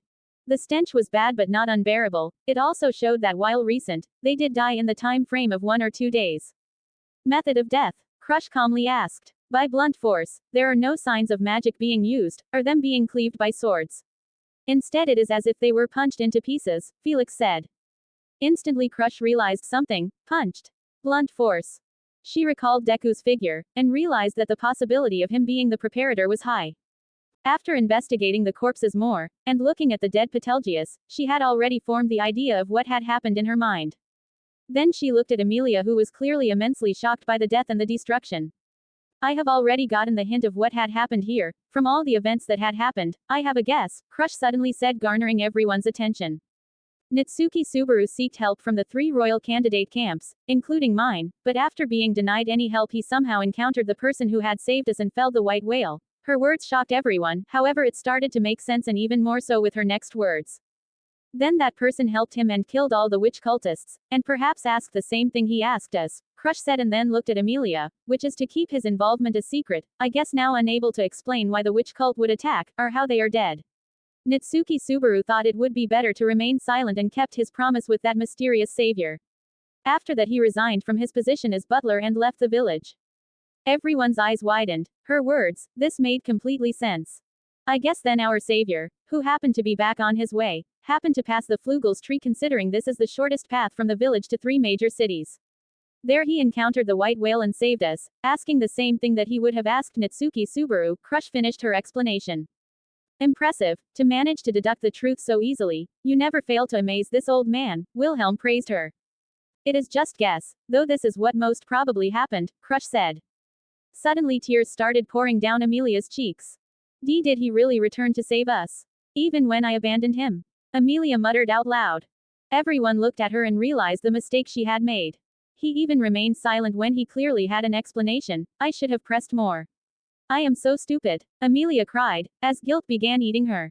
Puck quickly came out of his crystal and said, Leah, don't cry. It wasn't your mistake. It is his fault for being unable to explain himself.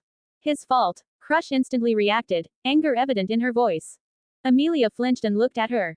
If I am right, you lost your royal insignia at the first day. You would have also lost your life if not for Natsuki Subaru, Crush spat, making Amelia tremble. If that isn't enough, the village was attacked under your jurisdiction. Considering how Lord Rosewall away, the village's safety was your responsibility as a royal candidate, but you did nothing. A man who is weaker than a common knight and a maid had to save them, Crush continued, her each word stinging Amelia like a dagger. I might be overstepping my boundary, considering how I denied Natsuki Subaru any help, but you have not shown a hint of responsibility. In fact, that boy is more responsible and worthy of being the royal candidate than you, Crush said, her words shocking everyone. They slowly realized what she spoke made sense. Shut up, Puck growled, and ice spikes manifested in the air. How dare you blame my daughter? None of it is her mistake. He hissed, and aimed the projectiles at her. Puck, stop, Amelia shouted. Unfortunately he didn't and shot 2 ice spikes at Crush. Wilhelm swiftly deflected the attacks. Everyone tensed and Amelia grabbed Puck from the air. Stoop, she screamed, and the projectiles vanished. The knights tensed and everyone unsheathed their weapons. Puck, why did you attack her? Amelia shouted at him with anger. She is obviously insulting you. She is making you feel as if everything was your fault. Cannot you see? She is taking the advantage of situation, and dampen your spirits to eliminate you from the selection, Puck said. Everyone gasped. Do you even realize what are you saying? Felix hissed towards the cat spirit. Even Julius had a changed outlook of Subaru after he learned his deeds. In fact, he was regretting that duel right now and how he humiliated him. He wondered if there was any better way, but again what he did was right considering Amelia's reputation and his safety. Amelia meanwhile began to doubt Crush's words for a moment, before she snapped. Puck, she hissed, return to Crystal, right now, she ordered. Puck stared at her with a pained expression. Leah. For her you will. I said back to the crystal. Amelia shouted. Puck flinched before returning to the crystal. Everyone eased as the spirit vanished. Lady Crush, I apologize on Leah's behalf, said Rosewall while Crush narrowed her eyes. He could have definitely stopped that attack. Amelia was his responsibility. He does not seem to care, Crush thought, getting more suspicious of Rosewall. I apologize for Puck's outburst, Amelia said. I used to think it was Subaru's problem and his arrogance that he made himself a fool at the capital, but now I realize how severely mistaken I was. She stopped midway, realizing she might take the situation too far. Amelia flinched. Even if Crush didn't complete her words, she realized what Crush was going to speak next. I have decided, I will give the credit of finding the witch cult to Natsuki Subaru, and slaying them to our savior. I promise to not use the information regarding about how you lost the insignia and the attack on the village to my advantage. However, I hope you learn to be more responsible, Crush said. It is fine, thank you Lady Crush, Amelia said, wiping away her tears. Rosewall remained with a neutral face, however inside he was screaming. Fuck this stupid half-elf, I need to find him again. Rosewall thought, though he was intrigued and wary of the mysterious figure who helped Subaru and slay the white whale. Meanwhile, Crush quickly ordered the knights to collect the witch cult's robes and weapons, including Betelgeus's corpse as evidence. Crush decided to get some carriages from the village, and return to Flugel's tree and take the proof of white whale's subjugation before leaving for the capital. While everyone was satisfied with her theory, she remained silent about a bold speculation she had made. Is Natsuki Subaru, Deku. To be continued. AN. I hope you liked the chapter. So how was it? Did you like the idea? The love interests will be Shala, Satella not NB Crush, Rem and Amelia. Whether to add Anastasia, or Priscilla is still debatable, though the chances of Anna is higher. 54 comments 0 vote. 67 The Coronation Part 1. Third POV. Subaru let out a quiet sigh as he listened to Reina's decision. He had tried, truly tried, to help mend the shattered relationship between her and her family. But if she had now chosen to sever ties completely, he would stand by her without hesitation. After all, she was the one who had endured the abuse, the one who had been belittled, insulted, and emotionally wounded by those she once called family. He had no right to interfere in such a personal and painful choice. As long as she could find happiness in her path forward, Subaru would accept whatever decision she made. Lord Zero, do you think I was wrong to end things with them? Reina asked, biting her lower lip nervously, her voice trembling with uncertainty. Subaru turned toward her, meeting her gaze with calm sincerity. No, Reina, I believe your decision was a wise one, he replied gently. In fact, if I were in your shoes, I might have lashed out in anger. Compared to that, your composure was far more mature. And don't forget, you were the one who suffered. Not me. The final decision could only ever belong to you. A flicker of happiness brightened Reina's face at his words, and for a moment, her uncertainty gave way to relief. Subaru, however, couldn't help but sigh again inwardly. He had already noticed. Reina suffered from incredibly low self-esteem. He still hasn't realized she's a yandere, now gradually evolving into a gooter. Lol. She would bend over backward to fulfill any of his wishes, even if they went against her own desires. She would give everything for him, ask nothing in return, and he knew it. But Subaru had no intention of taking advantage of her unwavering devotion. Instead, he resolved to help her grow, to help her find her own strength and independence. Just as his own father once did for him. Meanwhile, the royal castle was bustling with activity. Within 2 days the coronation ceremony was arranged, preparations were mostly done. Nobles from the capital and distant regions alike were arriving in droves to witness the grand event. Even the royal knights had been summoned to participate in the ceremony. As expected, all factions had gathered, except Anastasia's camp. Among the political crowd, Heinkel, who had backed Felt in the royal selection, was clearly displeased by Reina's decision to become a knight under a foreigner's banner. However, despite his dissatisfaction, Heinkel understood the precariousness of his position. That so-called commoner had slain the white whale and defeated not one but 2 Sin archbishops. The political scales were tipping, and he knew it. Amelia, once the least favored candidate, had rapidly risen in popularity. Her standing now rivaled that of Anastasia and Crush, much to the astonishment of the nobles. Felt, on the other hand, had dropped to the lowest point in favorability. Thank the heavens she's a half-elf, Heinkel thought bitterly. If even half of her accomplishments belonged to another camp, we would have been finished. The deeply ingrained stigma surrounding Amelia's identity remained the final barrier between her and absolute dominance in the royal selection. Were it not for her heritage, she might have already secured victory. Crush, meanwhile, waited quietly in the ceremonial hall, flanked by her loyal knight Felix. Wilhelm, her former sword saint and trusted companion, had chosen not to attend the coronation. She had been informed of the falling out between him and Reina, his granddaughter, and though she hadn't spoken of it openly, it disturbed her deeply.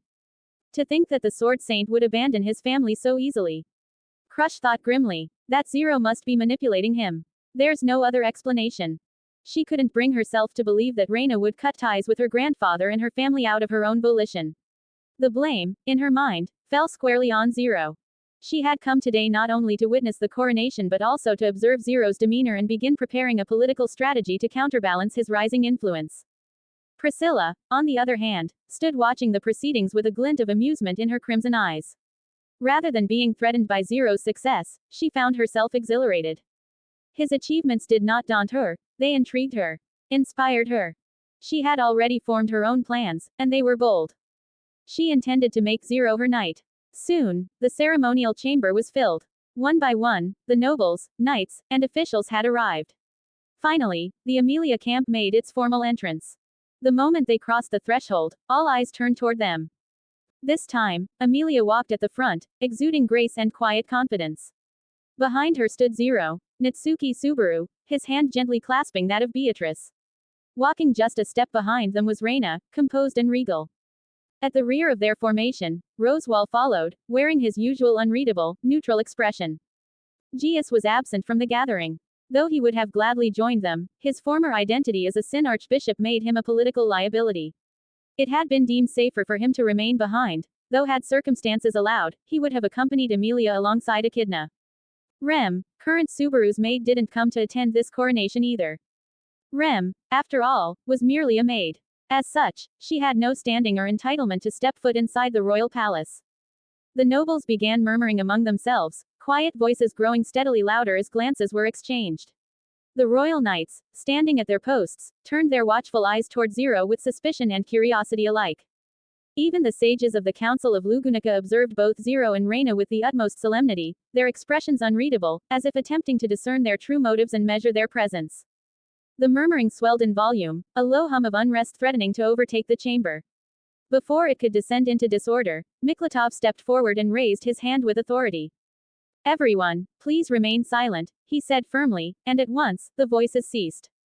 "I understand that all of you are well aware of the reason we have assembled here today," Miklatov continued, his voice calm yet commanding, "but even so, I would like to remind everyone of the purpose behind this gathering." He paused for effect, his gaze sweeping over the assembly. For 4 long centuries, the world has been plagued by the monstrous creations known as Mabeasts, creatures born from the hatred and madness of the Witch of Envy. At the mention of the Witch of Envy, the room's attention instinctively shifted toward Emilia. She flinched slightly under their stares, but after a moment of visible discomfort, she took a steadying breath and composed herself with quiet dignity. "We have, for generations, suffered devastating losses at the hands of these abominations," Miklatov resumed. "Most recently, one of the greatest of these threats, the white whale, brought immense destruction to our lands." He took a step forward, his voice rising with pride. "But today, I am honored to announce that the white whale has been defeated, slain in battle. And the one responsible for this monumental feat is none other than Zero, a proud ally of the Emilia camp." As murmurs of astonishment rippled through the hall, Zero stepped forward in response, calm and resolute. Miklatov continued, "That is not the extent of his achievements. According to the Sword Saint herself, Zero also eliminated the Sin Archbishop of Sloth. This claim has been supported by verifiable evidence. The corpses of numerous witch cultists who attacked Arlem village, territory under Lord Rosewall, were recovered and examined by the knights." The statement sent a jolt of surprise through the crowd. Gasps echoed across the chamber. Rosewall stepped forward, his usual theatrical demeanor replaced by sincerity. "I can personally confirm that Zero valiantly defended my domain. He not only decimated the witch cult forces but also slew the Sin Archbishop of Sloth with his own hands." Miklatov turned toward another figure. "Miss Crush, may I ask you to verify this as well?" Crush's jaw clenched slightly at the request. "What am I supposed to be? A living lie detector?" she thought bitterly. Yet, despite her discomfort, she gave a small nod and stepped forward. "He speaks the truth," she said clearly. The audience collectively gasped, astonishment painted across every face. Crush was not known for aiding her rivals. If even she vouched for Zero's accomplishments, then there could be little room left for doubt. "Very well," Miklatov declared. "As for the white whale, I trust there are no further doubts remaining. Its decapitated head was brought to the capital several days ago and displayed for all to see. The proof was undeniable."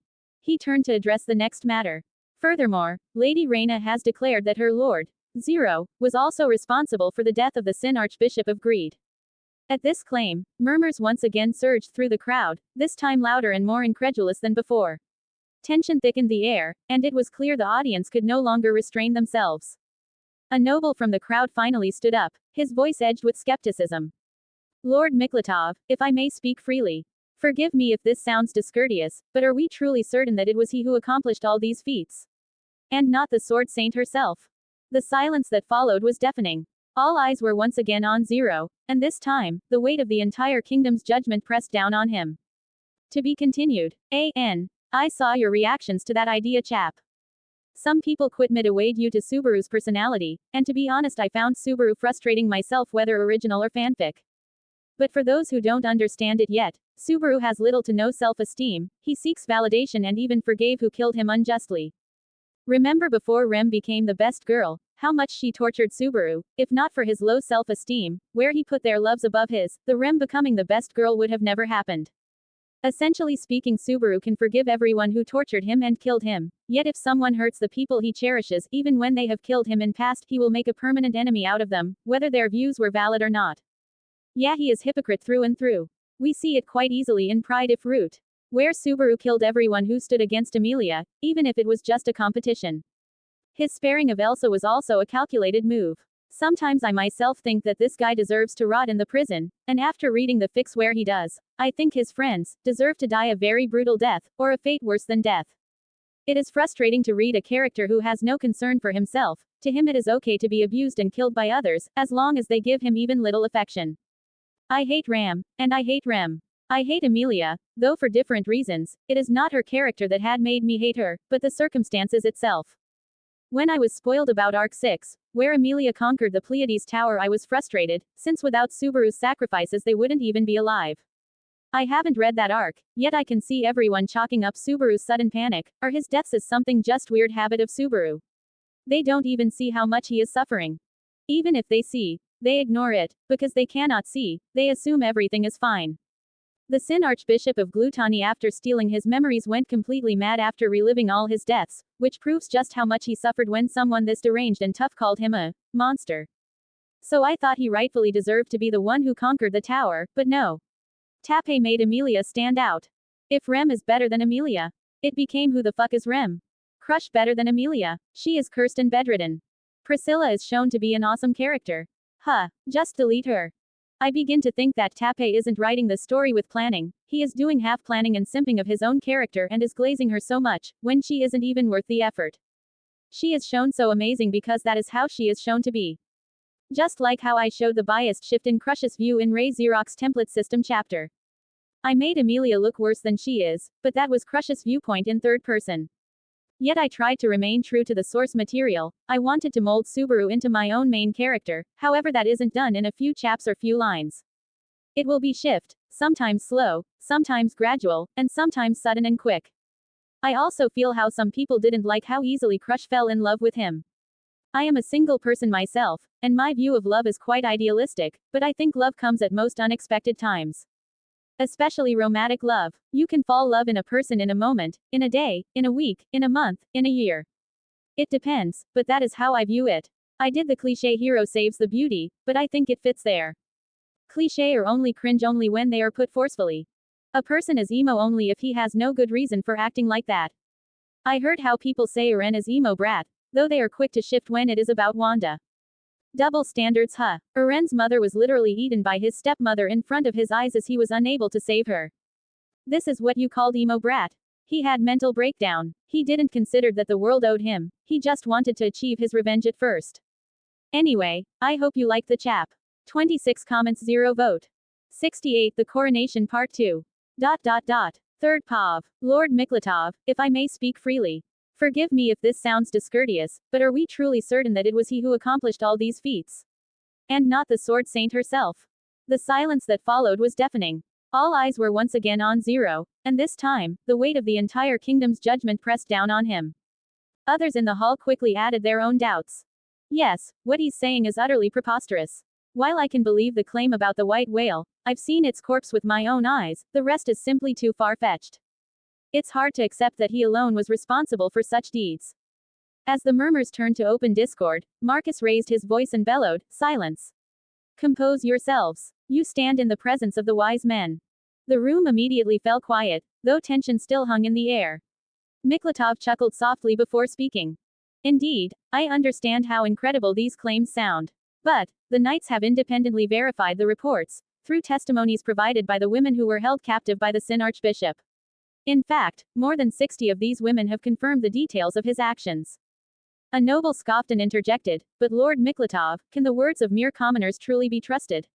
Even if there are 60 of them, what is that to us? He could have bribed them for all we know." To this noble, and to many others present, the word of a single noble outweighed that of 100 commoners. Even Crush, despite her otherwise just disposition, shared such sentiments to a degree. Suddenly, laughter echoed through the hall. Surprisingly, it wasn't Zero's. It was Priscilla. "Ha, what a delightful facade," she declared with amusement, her voice dripping with disdain. "Indeed, Lady Priscilla," one noble responded eagerly, misinterpreting her words. "This is a facade. How could a mere commoner possibly accomplish all this? Surely, it must have been the Sword Saint. He's merely basking in someone else's glory." The next moment, a sharp crack rang out as the noble's face was struck, by Priscilla's boot. She had kicked him without the slightest hesitation. I am calling you all a joke, she said coldly, eyes blazing. Not one among you possesses even half the courage that this man has. She gestured with her fan toward Zero. He has achieved feats you lot can only dream of. The evidence is overwhelming, yet you refuse to accept it simply because of his birth. If one of your own had accomplished the same, you'd be hailing him as a legendary hero without question. You people are truly disgusting, leeches who cling to status and pride, blind to merit. She swayed her ornate fan with a smirk that sent chills down several spines. Lady Priscilla, this behavior is outrageous. The slapped noble barked back, his face red with anger and shame. I am a noble, and you insult me for the sake of a mere commoner. The room echoed with murmurs of agreement from other nobles, their expressions twisted in fury. Priscilla rolled her eyes in disdain. Commoner. In name only. His deeds are nobler than any of yours could ever hope to be. Of course, she added with a flourish and a proud grin, that excludes me. I am beyond such trivial comparisons, after all. Her statement left the room momentarily speechless. Even those who wanted to argue had nothing to counter. Subaru, watching the entire scene unfold, was quietly stunned by Priscilla's unexpected support, though her final remark made him inwardly roll his eyes. Of course, he thought wryly, if she doesn't praise herself and declare herself divine, then she wouldn't be Priscilla. Indeed, Lady Priscilla's words are well worth heeding, Miklatov said firmly, seizing the momentum. I implore all present to refrain from further disrespect. You speak against a hero who has rid our world of not one, but 3 great threats. Despite all the evidence placed before you, you choose to sneer at his achievements. Quite so, Lord Bordeaux added, nodding. This young man has rendered a tremendous service not just to our nation, but to the entire world. His actions have saved countless lives, and it is shameful that we would cast doubt upon them so lightly. Subaru, still standing quietly, understood the reason for their sudden support. It was not simply admiration.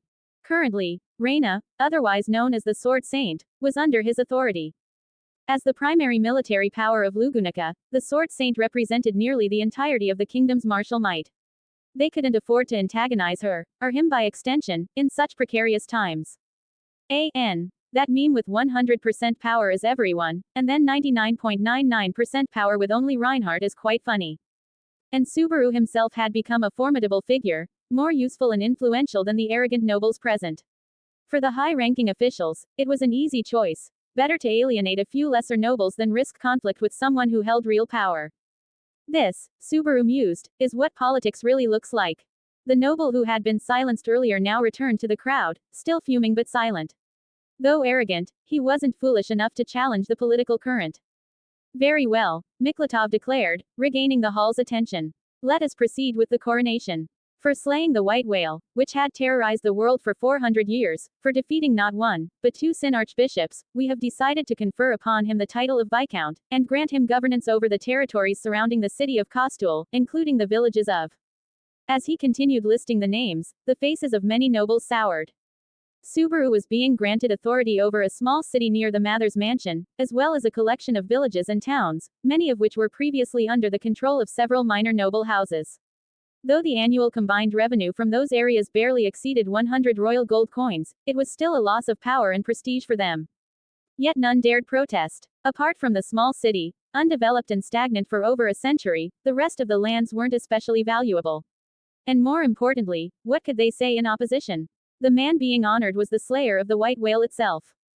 Sir Miklatov, I have an additional announcement to make, Reina suddenly spoke, raising her hand with calm grace as Miklatov concluded his statement. My liege has recently slain the Sin Archbishop of Lust, Capella Esmeralda Lugunica. In addition, he has eradicated the legendary Great Rabbit. As proof, I can present the corpse of the Sin Archbishop and guide the knights to the location where the tens of thousands of great rabbits he slew lie in death. Her words echoed into a stunned silence that filled the entire hall. Everyone stood in stunned silence as Reina made yet another seemingly impossible declaration. Yes, it is indeed true, Subaru said firmly, stepping forward. I have also defeated the Sin Archbishop of Lust, who launched an assault on the Mather's mansion shortly after the coordinated attack by 3 other Sin Archbishops. I also eradicated the Great Rabbit alongside Reina, the Great Spirit of Yin Beatrice, the Spirit of Yang Gloria, and my other contracted spirits. His voice was calm and resolute, yet the weight of his words caused Crush to stagger back in disbelief. Her usually composed demeanor faltered. She stared at them with wide, unblinking eyes, her expression blank. There's no deception in their voices. Just what kind of monsters are they? She wondered, stunned. This is absurd. Another noble stammered, clearly shaken. To even suggest that a Sin archbishop bore the name of the royal family, surely that alone discredits this tale. It is not false, Bordeaux interrupted flatly, his voice cutting through the air like a blade. Our investigations have verified this detail. The Sin archbishop of Lust was indeed named Capella Esmeralda Lugunica. The claim stands. The room fell into a deeper, heavier silence. Of course, I do not expect everyone to immediately comprehend the full extent of my liege's strength, Reina continued, stepping forward with unwavering pride. Allow me to clarify, he wields the great sword of Yin. He is a swordsman who surpasses Julius in martial prowess. He is also a master magician of both Yin and Earth elements. He has contracted the great spirit of Yin and 5 other true spirits. As someone who stands among the strongest, I can say with full confidence, in terms of sheer versatility, my liege far exceeds even myself. Gasps rippled through the crowd like a wave crashing over a shore. Crush inhaled sharply, eyes wide. Even she, someone not easily swayed, could not deny the truth in Reina's words. As if to punctuate the point, Subaru extended his hand, and 5 spirits emerged from his body, materializing into visible forms that began to swirl around him in an elegant, ethereal dance. HMPH. These mongrels are staring like wide-eyed fools. Gloria huffed disdainfully. Behold the majesty of this noble concubine, and her father. Their expressions are amusing, Agni said with a chuckle, floating lazily around the air.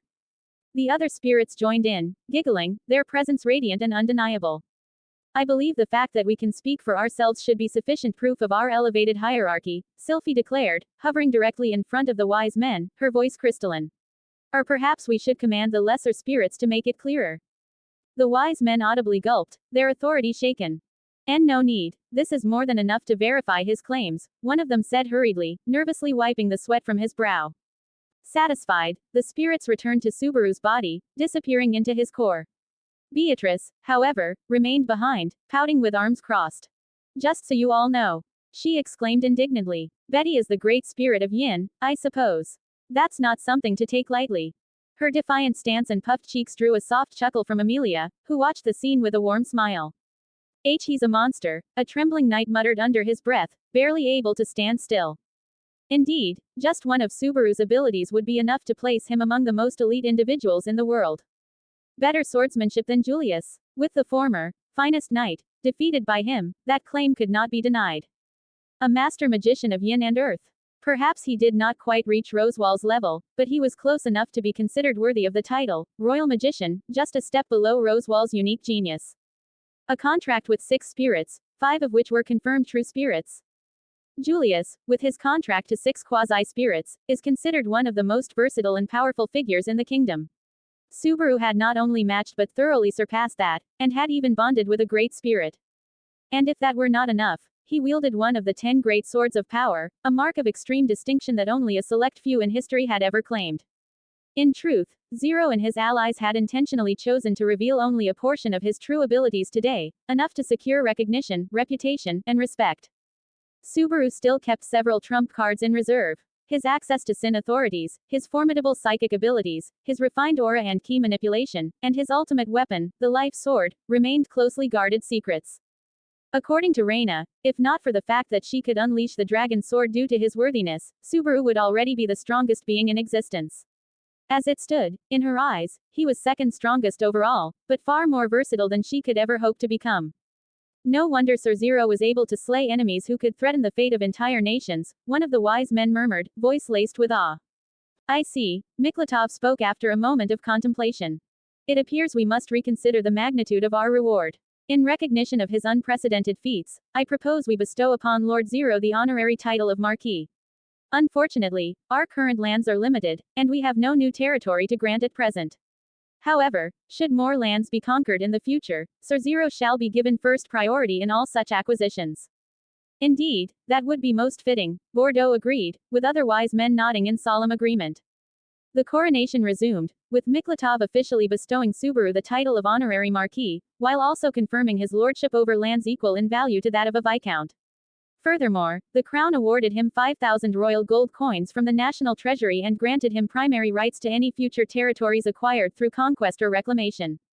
The hall stirred once more, this time with quiet shock, when, immediately following the coronation, Reina publicly swore fealty to Zero. The impact of this gesture was enormous. It would have been understandable, even expected, had she pledged her loyalty to Amelia, a royal candidate, someone with a real claim to the throne. That would have been a declaration in line with national politics and personal ambition. But Reina, the sword saint herself, someone in direct line to inherit the prestigious title of Duchess, had sworn herself to Zero. A man who now held a marquis title, one rank beneath her own.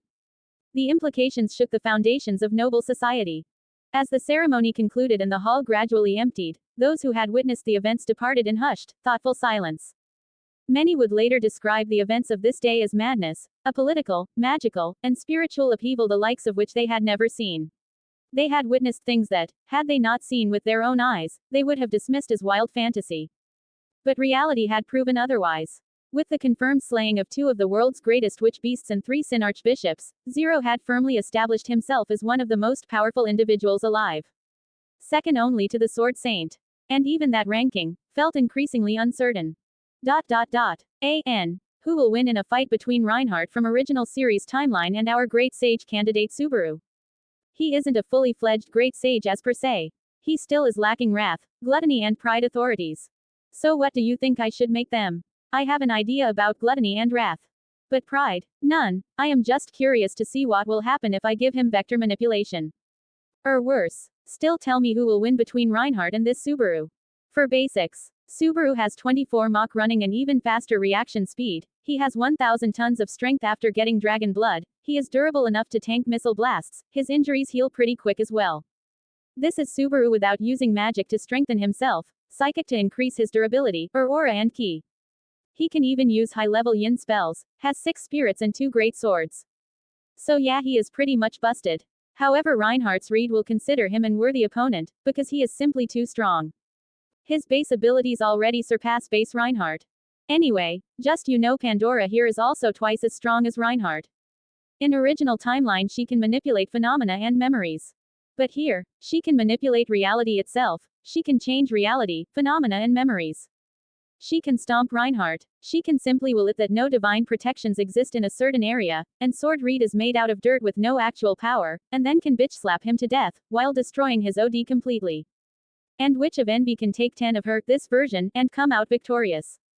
Our Witch of Envy is worthy to be called a true calamity. Odd Laguna is like shit in front of her. Anyway, I hope you are enjoying this skewered sense of power system. Also give me power stones, why the heck all of you stopped giving? Bro, I uploaded a 14k word chap this week, excluding other 1.5k to 3k words chap. What the hell is wrong with you all? 24 comments 0 vote. 69 Otto my boy. My health has been bad last week. I am recovering now, I will see if I could upload regularly from the next week. Third POV. Subaru didn't return to the Rosewall mansion immediately, he still had several matters to attend to in the royal capital. His first priority was to locate Otto Suin. Subaru was already well aware of Otto's intelligence, skills and loyalty, and he intended to recruit him into the merchant company he was planning to establish. Otto's particular skill set would be invaluable in building a solid foundation for the enterprise. Of course, Subaru wasn't going to act recklessly just because he had knowledge from his previous loops. Although much of what he remembered had proven accurate so far, except for that one jarring revelation about Reinhardt turning out to be a chick with an impressively voluptuous figure and assets that could put even Priscilla to shame, he knew better than to take everything at face value.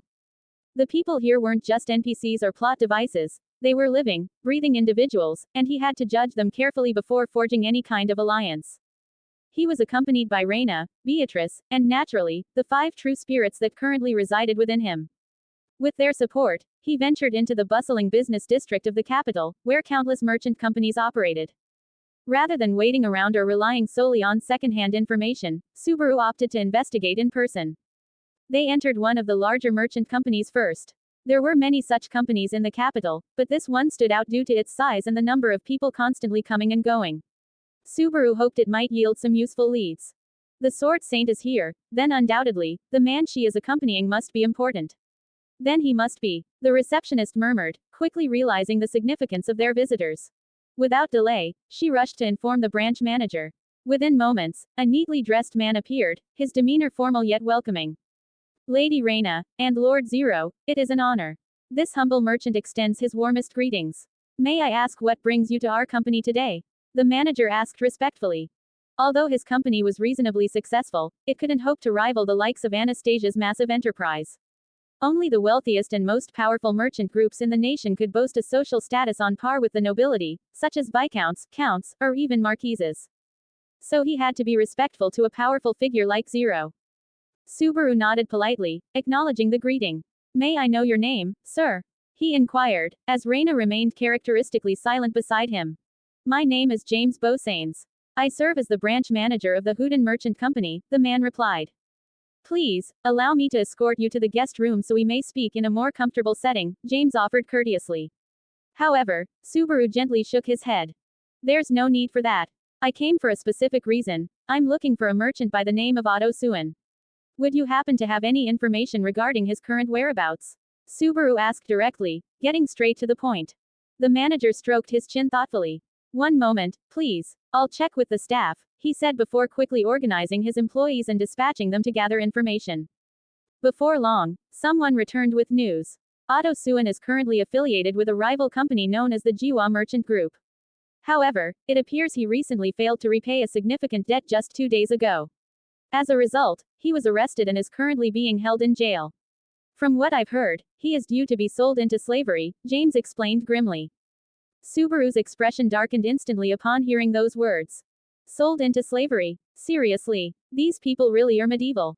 Barbaric doesn't even begin to describe it, Subaru thought bitterly. For the first time, he found himself agreeing, at least partially, with someone like Regulus that human rights were being violated.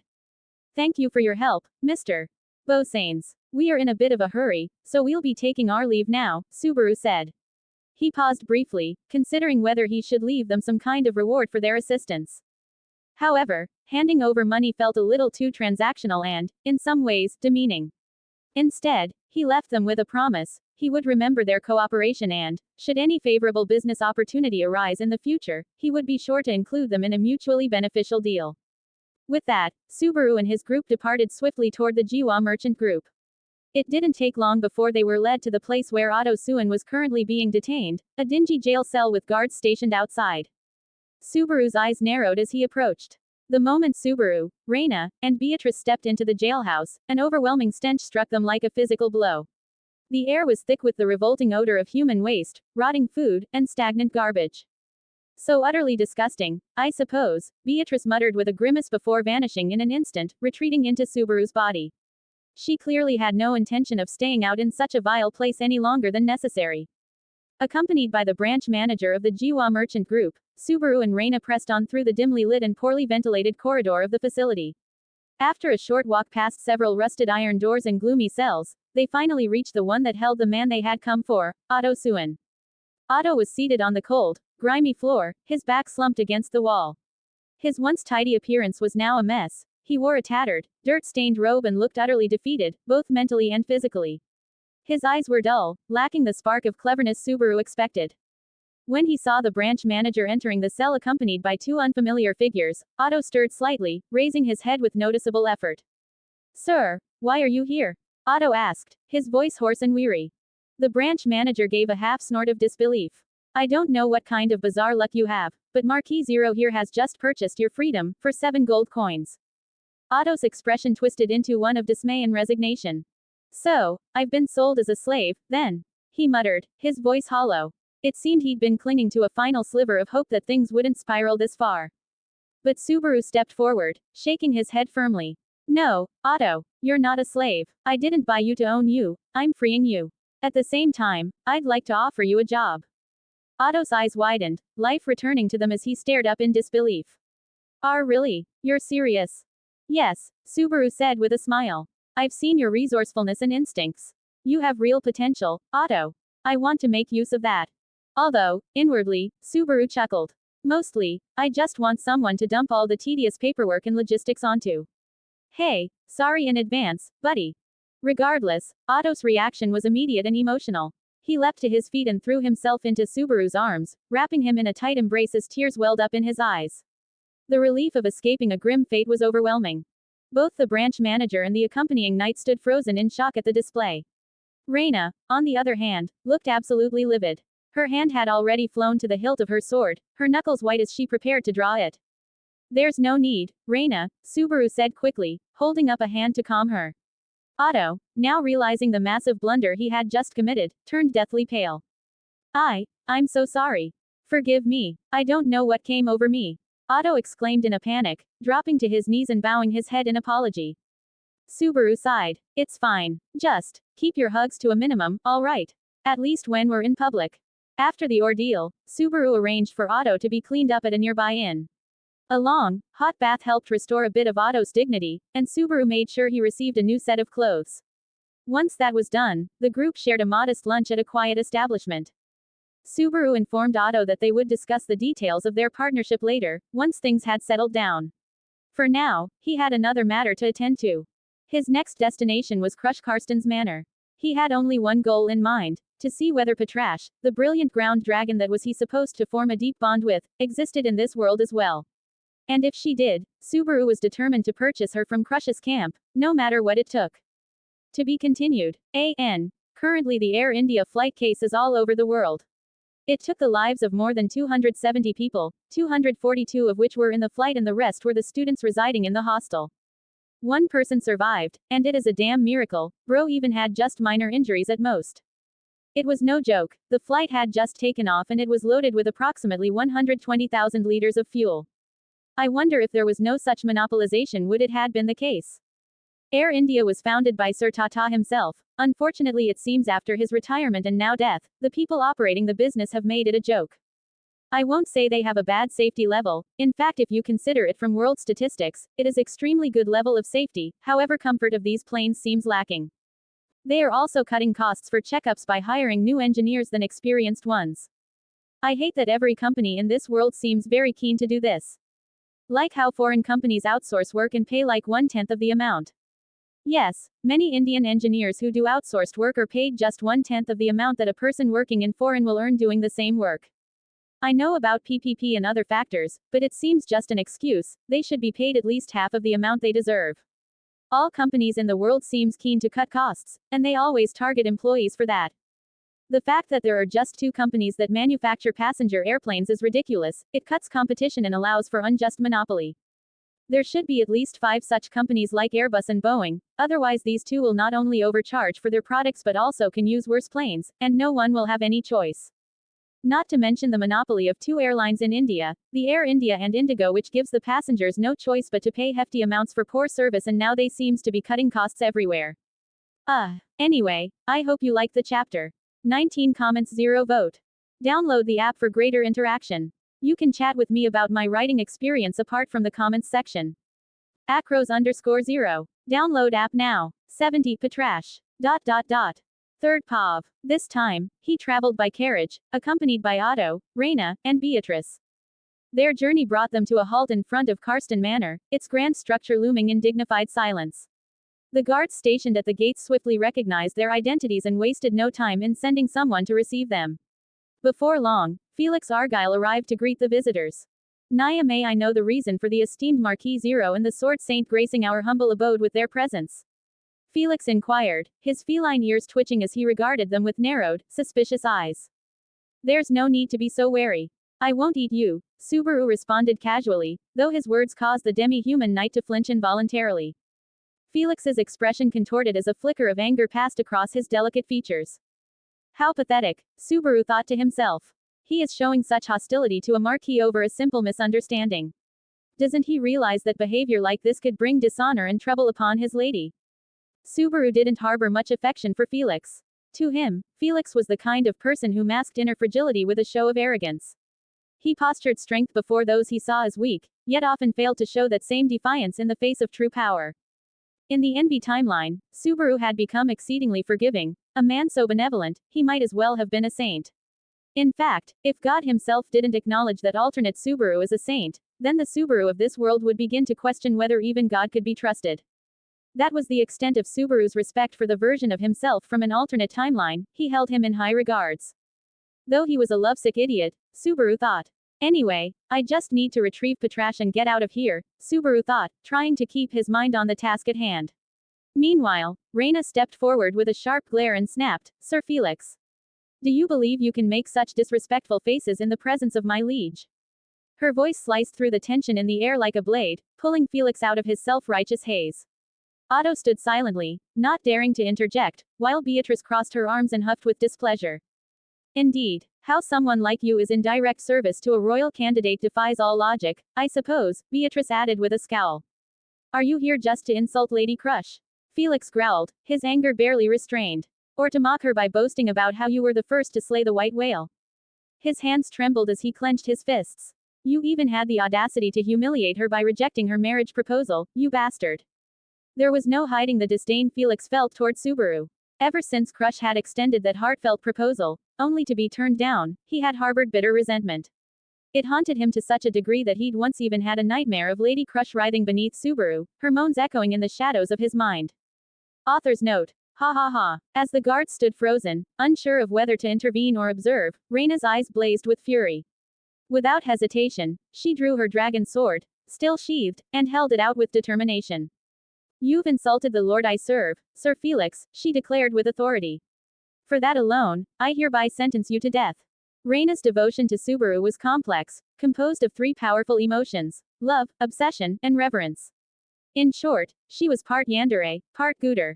And now, thoroughly enraged, she was going to turn into murder machine. Felix responded in kind, yanking his own blade from its scabbard and tightening his grip on the hilt. Is that a threat? He hissed, his posture lowering into a defensive stance. Reacting instinctively, the surrounding guards drew their weapons and pointed them toward Subaru's group, tension crackling through the air like a live wire. Otto trembled. Even though he knew the Sword Saint was among them, the standoff was nerve-wracking. Then, without warning, the doors of Karsten Manor swung open with a loud thud. Lady Crush emerged with urgency, Wilhelm trailing closely behind her. Lady Crush, please return inside at once. These people are. Silence. Crush cut him off sharply, her voice laced with steel. Felix went quiet immediately, visibly chastised. Turning her gaze toward Reina and Subaru, her expression hardened. May I ask why you've come here unannounced? And more importantly, why is my knight seems as if he was threatened? She had been observing the altercation from the second-floor balcony, preparing for whatever negotiations that he had come for. Though the moment she saw Felix had lashed out, and Reina had unsheathed the dragon sheath, she and Wilhelm had rushed outside to prevent bloodshed. Reina bowed slightly, though her grip on the sword remained firm. Lord Zero is here regarding a simple matter. There is a particular ground dragon that has piqued his interest. We came to purchase it. However, your knight misunderstood our intentions and began hurling accusations and insults toward my liege. Throughout the entire exchange, we remained courteous and respectful. Subaru gave a solemn nod of agreement, reinforcing her words. Crush's eyes narrowed slightly. She turned her gaze to the guards, noting their unease. Several exchanged hesitant glances, but ultimately nodded in confirmation of Reina's version of events. Finally, she looked directly at Felix. Her voice was calm, but cold and cutting. Is what they're saying true, Felix? Now it was Felix's turn to fall silent. He lowered his head, shame welling up inside him like a storm he could not suppress.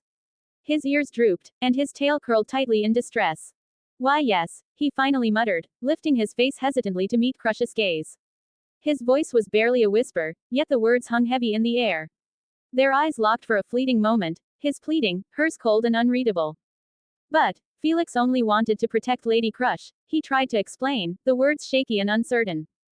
Before he could continue, a sharp crack rang through the courtyard. Crush's open hand struck his cheek with a fierce slap, the sound echoing off the stone walls. Felix's head snapped sideways, his body recoiling slightly as he staggered in place, stunned. A burning sting bloomed across his face, the shock of the blow more painful than the physical sensation itself. He turned back to her slowly, his expression one of disbelief, his wide, cat-like eyes glassy with unshed tears. You absolute fool, Crush shouted, her voice quivering with barely restrained fury. Do you even comprehend the enormity of the crime you've just committed? You insulted a noble marquis, and the hero who has slain the white whale, based on nothing but your stupid suspicions and delusions. Just your act of disrespect alone is grounds for execution. Felix's lips trembled, tears pooled at the corners of his eyes, but he hastily brought a hand to his face, trying to hide them, trying to hold them back. The weight of guilt and humiliation crushed down on him like a mountain. Sir Felix Argyle, Crush continued coldly, her voice now regaining its composure though the anger still simmered beneath the surface, you are hereby suspended from all official duties. Effective immediately, you are placed under house arrest until further notice. Sir Wilhelm, escort him to his chambers. The seasoned sword master stepped forward at once. Felix turned to Crush with a heartbroken, begging look in his eyes. His lips parted as if to plead, to explain, to ask for forgiveness, but she had already turned away. She would not even spare him a glance now. Instead, she shifted her attention toward Subaru and gave him a deep, respectful bow. Sir Zero, I offer you my most sincere apologies for the disgraceful conduct my knight displayed. It was an unacceptable offense. If there is anything I can do to compensate you for the insult, please do not hesitate to ask. Wilhelm gently but firmly took hold of Felix's arm. Though Felix resisted for a moment, his body trembling, he said nothing. His pride had already been shattered. In silence, he allowed himself to be led away, never once looking back. Wilhelm, despite his stoic demeanor, seemed pained as well, his eyes deliberately avoiding his granddaughters as they departed. Subaru gave a slight nod, his expression calm and understanding. I accept your apology, Lady Crush. I also owe you one myself, for arriving unannounced and causing this unexpected commotion. That was discourteous of me. Crush's shoulders relaxed slightly as she exhaled in relief. Thank you, Sir Zero. Now, regarding your initial purpose here, you mentioned an interest in purchasing a ground dragon from us, correct? Yes, that's correct, Subaru replied with a smile. If it's not too much trouble, I'd greatly appreciate your guidance. Not at all. Please, allow me to escort you personally, Crush offered, and Subaru accepted the invitation graciously. Moments later, the group was walking through the vast Karsten stables, where ground dragons of various colors and temperaments rested in clean, spacious stalls. The scent of hay and fresh air mixed in the atmosphere, while the low rumble of distant snorts and rustling filled the background. Subaru's heart began to beat a little faster with anticipation. He scanned the rows of magnificent dragons, silently wondering if the one he hoped to find was truly here. Patrash, he thought. Then, as if summoned by that very thought, his eyes locked onto a particular ground dragon, a sleek, dark-scaled creature with sharp, intelligent eyes. At the exact same moment, the dragon's gaze found him. With a force that surprised even the handlers, the ground dragon let out a fierce huff, broke free of her stall, and charged straight toward them. The stable door gave way with a loud crash as she bolted through, sending startled guards and stable workers scrambling. Subaru didn't flinch. The dragon skidded to a stop right in front of him, then leaned in close and nudged her snout against his cheek with unexpected tenderness. Subaru chuckled warmly, the sound light and nostalgic, as he gently placed a hand on the side of her face. This is the one, Subaru declared softly, his eyes fixed on the ground dragon that now stood beside him with an air of familiarity and affection. Crush, standing a short distance away, was momentarily stunned. Her amber eyes narrowed slightly in suspicion. This dragon, it's acting as if it already knows him, she thought, puzzled. She turned her gaze to the guard standing behind her, hoping for some kind of explanation, but he, too, seemed taken aback by the strange interaction. Where did this ground dragon come from? Its origin, she asked sharply, her tone edged with curiosity and underlying concern. Lady Crush, the guard responded with a respectful bow, this ground dragon was bred right here, from one of our finest stock. I can say with certainty that it's lived its entire life in our stables. It's never been owned by anyone outside of House Karsten. Crush's expression relaxed slightly, though traces of doubt still lingered in her mind. If that's the case, then this must be the work of some sort of divine protection, she reasoned. At least it's not a worst-case scenario, nothing dangerous or suspicious. Lady Crush, Subaru said, breaking her train of thought, I like this ground dragon. She is the one I came looking for. Might I ask, what is her name? Crush turned to the same guard once again, prompting an answer with a glance. It has no name, my lady, the guard admitted sheepishly. We simply refer to her as number 23. Subaru blinked, visibly surprised, and turned his attention back to the dragon. He gently ran his hand along the creature's snout, his touch gentle and full of warmth. No name, huh, he murmured thoughtfully. Well then, from this day forward, I shall call you, Patrash. As if recognizing the name, the ground dragon gave a low, contented huff and nudged Subaru affectionately, her body language unmistakably pleased. The bond between them, even to the casual observer, felt profound and immediate. If you truly like her, Lord Zero, Crush offered graciously, then allow me to present her to you as a gift, as a token of goodwill. However, Subaru raised a hand and shook his head firmly, his expression respectful yet resolute. Lady Crush, I appreciate the offer more than words can say. Furthermore, I admire your willingness to apologize for your knight's actions. That kind of accountability speaks volumes about your integrity as a leader. But I cannot, in good conscience, take advantage of this situation. Please, state a fair price. In that case, she replied, the price shall be 10 gold coins. That would be a reasonable value for a dragon of her stature. And of course, if you do not have the full amount with you at the moment, we would be more than willing to accept payment at a later time. Otto, Subaru called calmly, and the merchant immediately straightened up with a nervous nod. Truth be told, Otto was still processing how Subaru had casually handed him over a dozen royal gold coins at the start of their journey, assigning him to handle all financial matters from that point on. It was an incredible amount of trust, and for a person whom he barely knew. Then again, with the Sword Saint traveling alongside them, who in their right mind would even think about running off with the money? Otto quickly reached into his satchel and retrieved the coins. With careful hands, he handed them over to the guard, who accepted them respectfully before being instructed to hold them for verification and processing. Thank you, Lady Crush, for your hospitality and understanding, Subaru said with a respectful nod. Regrettably, we are on a tight schedule, so we must take our leave now. Also, I'd ask one thing of you, please, do not allow your anger to linger toward your knight for his earlier behavior. Guide him with patience. People deserve second chances, and sometimes even a third, so long as their mistakes are not irredeemable. Crush regarded him quietly for a moment, her eyes softening with a mixture of admiration and reflection. Then she gave him a graceful nod of acknowledgement. Your words are wise, Lord Zero. I shall take them to heart. Meanwhile, Beatrice had been observing the ground dragon curiously from the sidelines. Her expression betrayed her astonishment at how naturally and instantly the creature had bonded with her contractor. Even Reina, who considered herself deeply attuned to her lord's greatness, found herself surprised. However, she quickly composed herself and reasoned, it must be the sheer majesty of my lord that drew the beast to him. Naturally, even animals recognize greatness. With all formalities concluded, the group prepared to depart, this time with an unexpected new companion, the ground dragon named Patrash, walking proudly beside Subaru as if she had always belonged there. To be continued. I don't like how low is our position, so give me power stones. If we are in top 10 you will get daily updates. Anyway, I hope you liked this chapter. With this we get our beloved ground dragon, and Reina glazing Subaru for umpteenth time. Man, even I have not heard of suck dick eating before, and knowing how she will be sucking his, it seems legit. I am also planning for lemons. It will take as Subaru is finished with handling most of the immediate problems.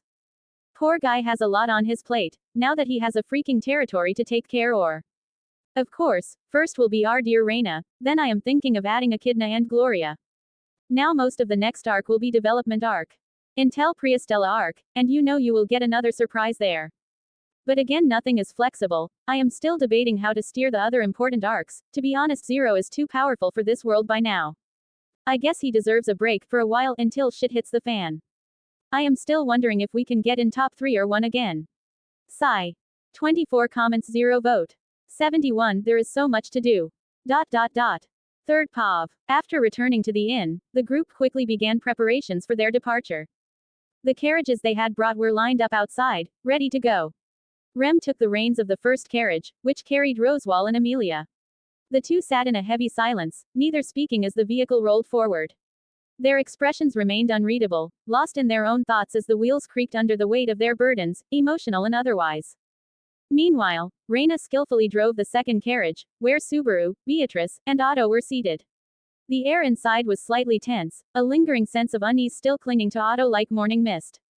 Tethered to the second carriage were 2 ground dragons, one of which was Patrash, Subaru's loyal companion. The other was a new addition, recently acquired to assist in the journey.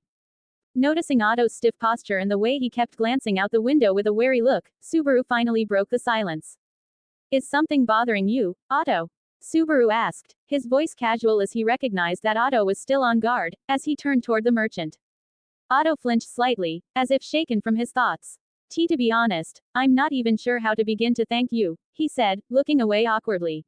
I knew exactly what would happen to me once I fell into debt. Honestly, I expected imprisonment, or worse, getting beaten, tortured. I was prepared for the worst. Compared to that, what happened was almost a blessing. He took a deep breath, as if trying to steady his nerves. The memory of his narrow escape clearly weighed heavily on him. Subaru had offered Otto a lifeline, a contract stating that Otto would work under him for 3 years. However, if at any point Otto chose to walk away, he was free to do so. It was a deal that left Otto both surprised and deeply moved. Such generosity and trust were rare commodities in the world of merchants and nobles. He accepted the offer not only because it was wise, but because he could tell Subaru genuinely wanted to help him. For that, Otto was immensely grateful. However, he still had suspicions about this generosity. I have plans to start a merchant company, Subaru revealed, folding his arms behind his head with a grin. I already have a few workers lined up, but I'll need someone with actual experience to share their knowledge, and I was hoping you'd fill that role.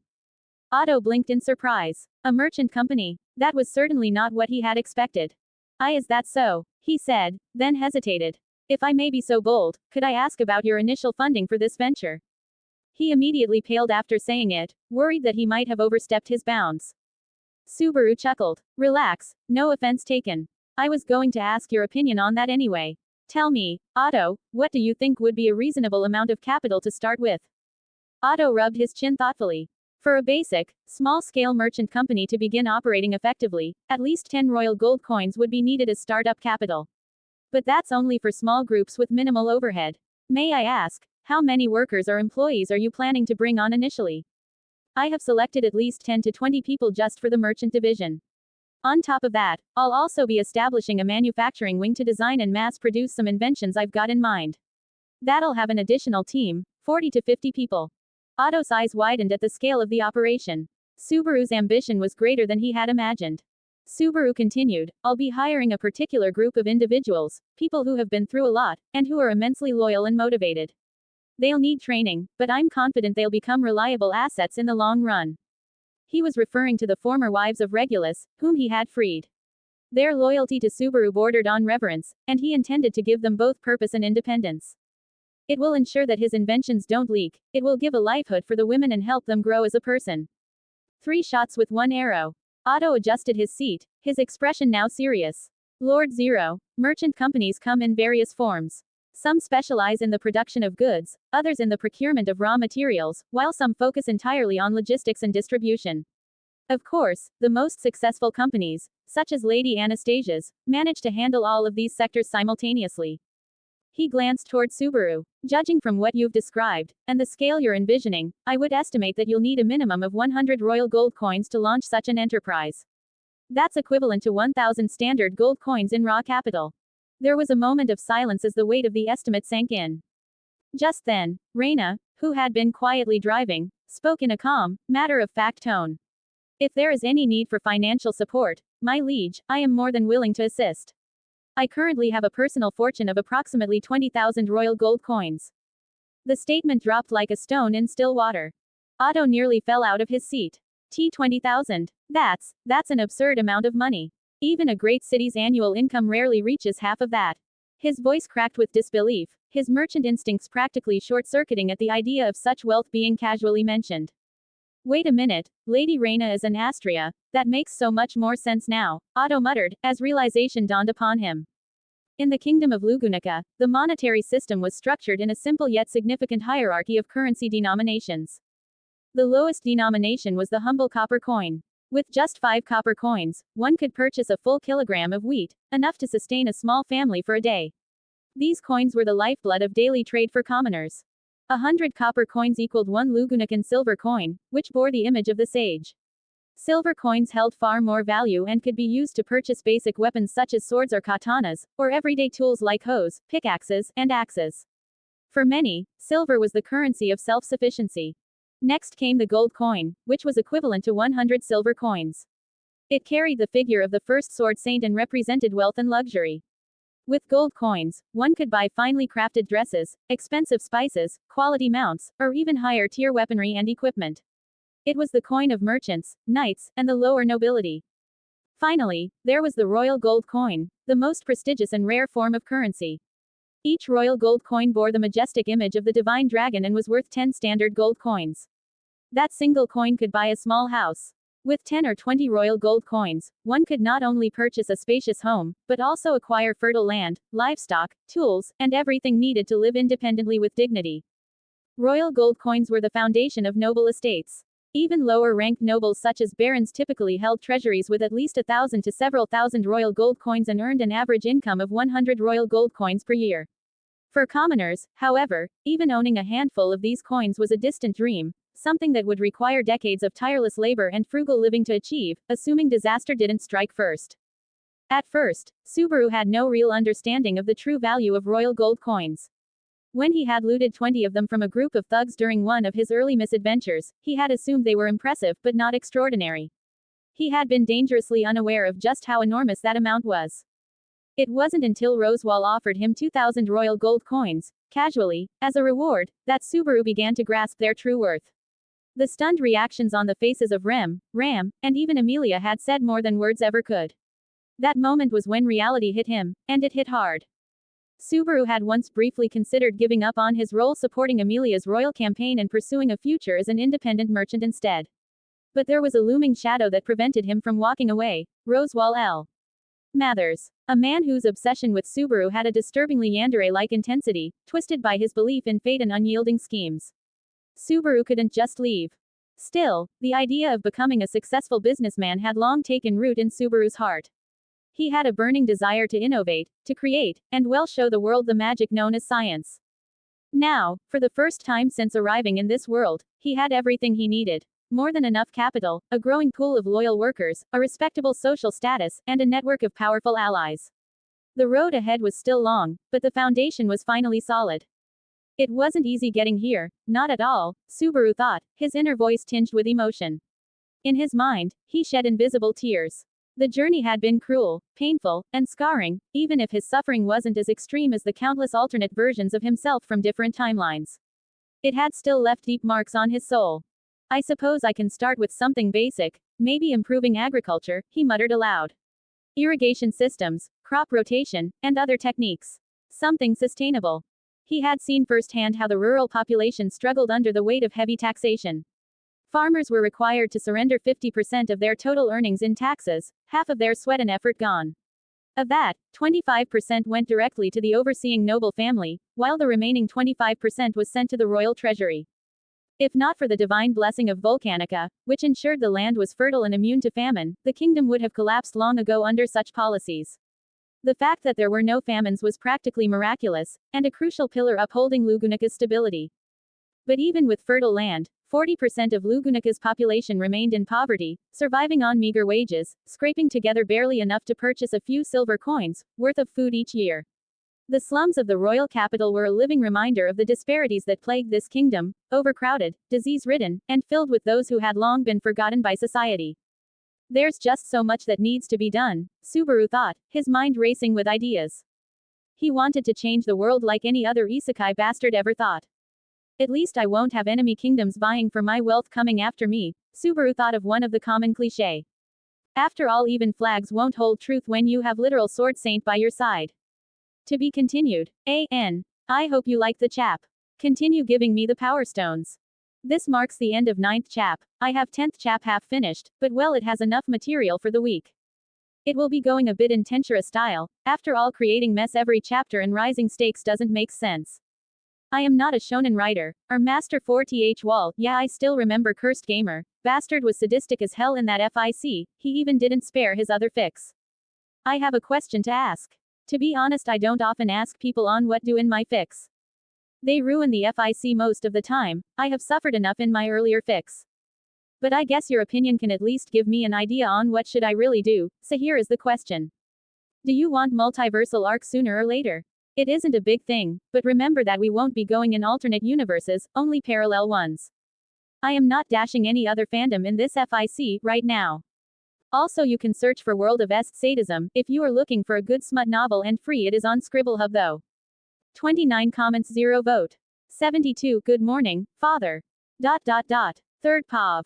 Upon his return to Roswaal Mather's grand and labyrinthine mansion, Subaru found himself quickly overwhelmed by the multitude of responsibilities awaiting him. Having recently accepted the esteemed title of Marquis, he now possessed a territory of his own that required governance and administration. While it was a relatively modest stretch of land compared to some of the other nobles' domains, it still demanded oversight and active management, things that Subaru was now beginning to realize he may not have been fully prepared for.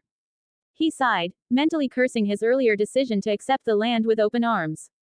The title, which had once seemed like a reward or even a status boost, now weighed on him like a gilded yoke. Damn it. With great power comes great responsibility, he muttered to himself, echoing a phrase that had long been etched into his mind. Uncle Ben was damn right. Still, he chose to look on the bright side, if only to keep himself sane. At least this will help me build my company, Subaru thought, trying to find a silver lining. Despite the administrative headaches, there was opportunity here, opportunity to implement the kinds of changes he'd always dreamed of, changes that could transform this medieval-like society into something better, more advanced, and more humane. Luckily, his new domain wasn't located far from Rosewall's mansion, meaning he could effectively govern from there without needing to establish a new residence.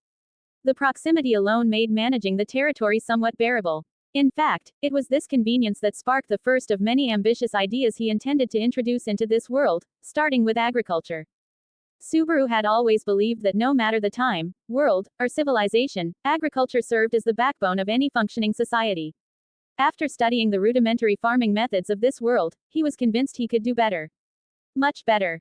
His first proposal: the implementation of the 4-crop rotation system, a revolutionary agricultural method from his previous life. By alternating crops seasonally, such as wheat, turnips, barley, and clover, he hoped to significantly boost yield and restore soil fertility. This would begin with his own lands and extend into the broader territories under both his and Rosewall's influence. But Subaru's vision didn't end with agriculture. He also had plans to reform taxation. Currently, the common folk were being bled dry under a harsh 50% tax rate. Subaru, seeing the injustice and inefficiency in such a high burden, proposed reducing the rate to a far more humane 30%. Even with the imperial tax of 25% still being enforced, this meant that Subaru himself would only receive a slim 5% margin of profit. That doesn't matter, he thought confidently. If the people have more money in their pockets, they'll be more inclined to buy the goods and services my company produces. It's a win-win in the long run. Just as Subaru was buried in a flurry of notes, plans, and economic models, doing his best to juggle his psychic abilities, noble duties, and entrepreneurial ambitions, the large, ornate door to his study creaked open. In came Reina, her eyes filled with concern, followed closely by Echidna, who wore her usual mischievous grin and carried an air of irreverent amusement. My liege, you're working far too hard. I believe it's time you took a rest, Reina said gently, her voice lined with worry. Echidna, meanwhile, was clearly trying not to burst into laughter. Working too hard? Subaru scoffed inwardly. He'd barely been at it for 5 hours. Back in his previous life, this would have been considered light work. He used to sit through 7 hours of grueling lectures followed by 3 more hours of self-study. By comparison, this was practically a vacation. Honestly, it was Reina who worked harder than anyone else. She shadowed him almost constantly, like a loyal yet overprotective assistant. Anyway, it's dinner time, Echidna chimed in, her voice suddenly turning saccharine. Let's go, darling. Reina didn't respond. She had long since realized that Echidna was one of those people who delighted in provoking reactions purely for her own amusement. So, Reina had decided to adopt the most infuriating counter-strategy, complete indifference. After all, in terms of status, Reina held the upper hand.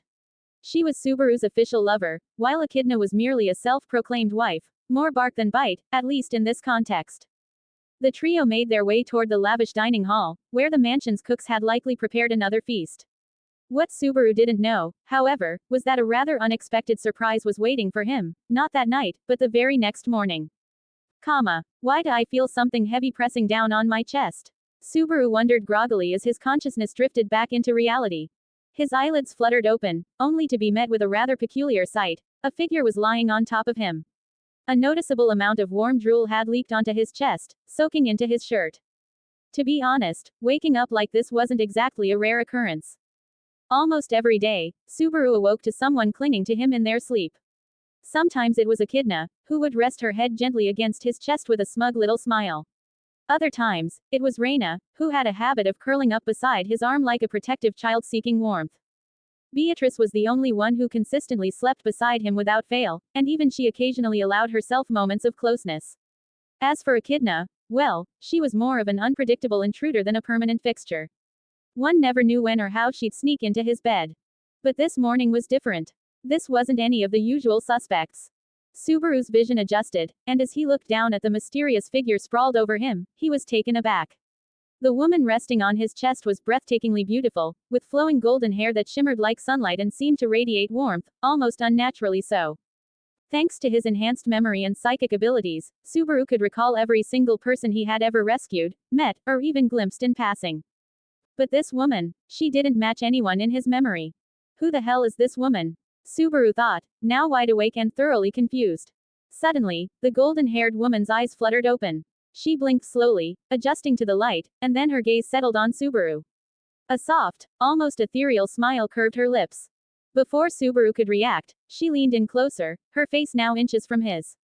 Then, to his utter bewilderment, she spoke in a voice laced with warmth and adoration. "Good morning, father," she said sweetly, and then kissed him square on the lips. Subaru froze. Beatrice, who had just stirred awake beside him, gasped, her eyes widening in disbelief as she saw the woman's shameless act. "Wait, who is this woman on top of Betty's contractor?" Beatrice cried out, too shocked to process what she was witnessing. But the mysterious woman paid her no attention. She seemed to exist solely in her own world, a world where only she and Subaru mattered. Her golden hair shimmered as she smiled again, seemingly proud of her morning greeting.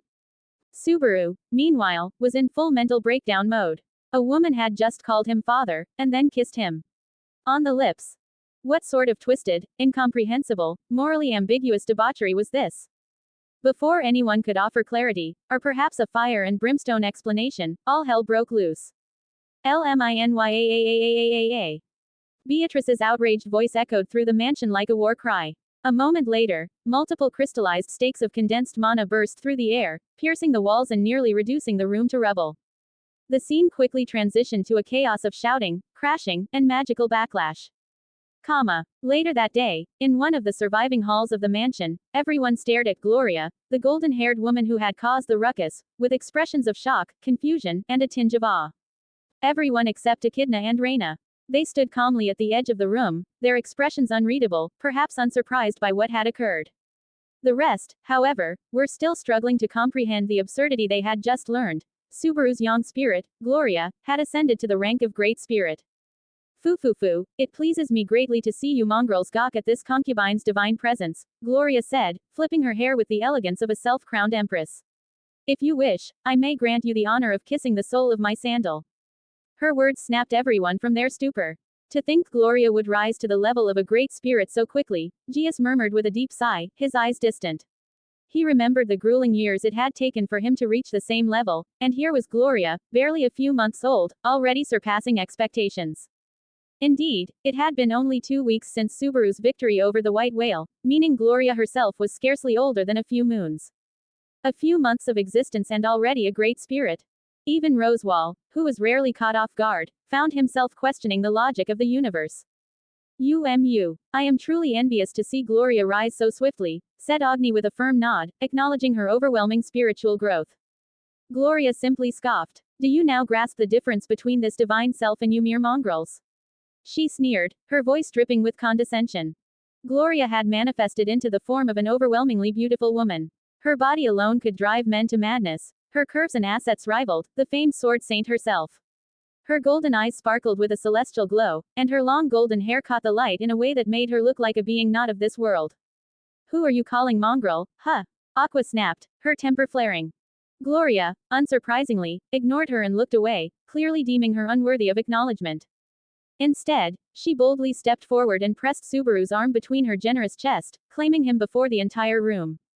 I shall become father's wife, she declared, her voice resounding like a royal decree, and together, we shall rule this pathetic world beneath our divine feet.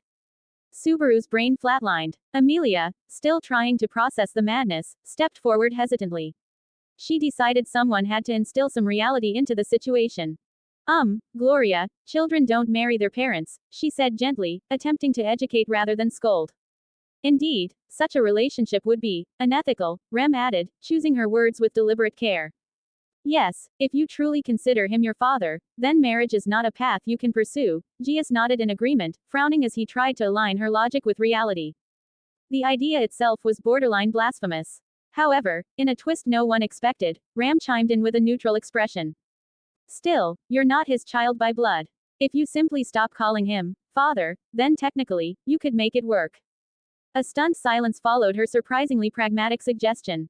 Gloria scoffed, her golden eyes flashing. Truly the naive musings of low-born minds.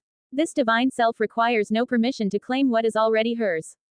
He is both my father and my husband. I shall not diminish his exalted status just to appease your flawed morality. Reina, who had remained unusually silent, suddenly found herself spiraling into an internal crisis. If Subaru were my father, would I? The thought made her blush furiously. Daddy. The word echoed in her mind involuntarily, and she quickly shook her head, her face glowing a soft shade of red. For reasons unknown, the title felt oddly alluring. This isn't the point. I suppose, Beatrice finally snapped, her frustration overflowing. The issue is that she's trying to steal Betty's contractor right from under her nose. Beatrice had no patience for Gloria's antics. She could tolerate other spirits, even those who flirted with Subaru to some extent. But Gloria was beyond intolerable. Unlike the others who sought affection, Gloria demanded total possession. She didn't want to share Subaru's love, she wanted to own it entirely. To her, everyone else was a background character. Even other spirits were dismissed as mere servants to her and Subaru's divine union. Whatever, Subaru muttered, rubbing his temples. I doubt Gloria will listen to reason, and I'm not going to force her to change.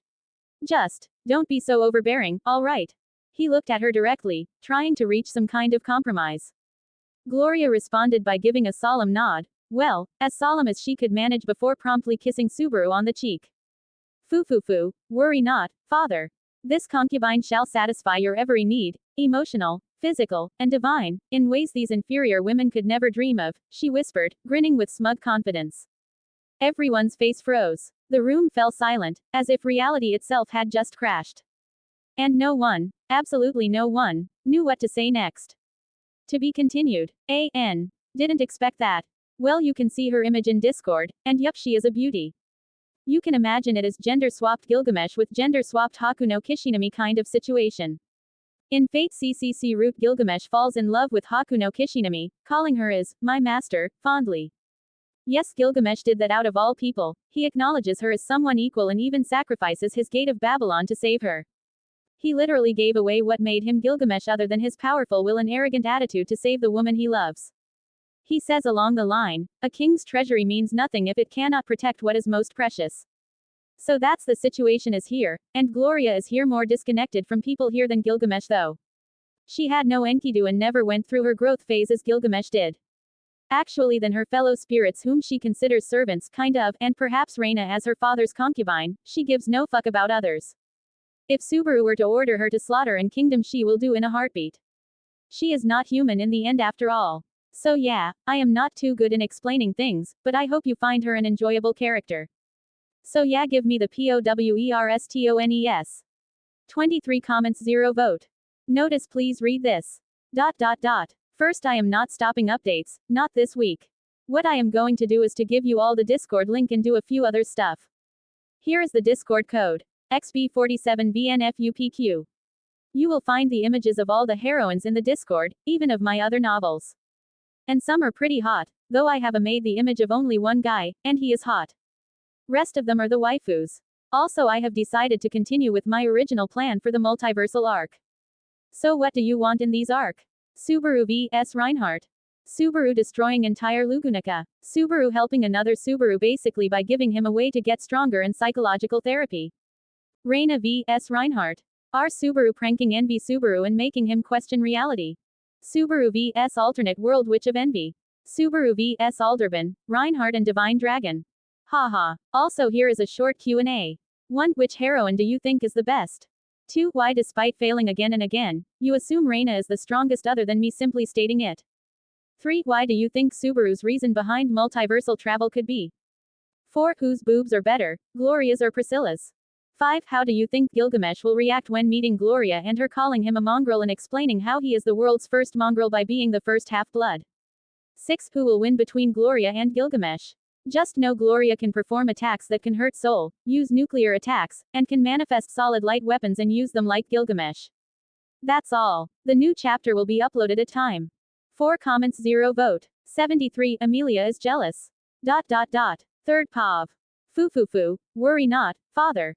This concubine shall satisfy your every need, emotional, physical, and divine, in ways these inferior women could never dream of, she whispered, grinning with smug confidence.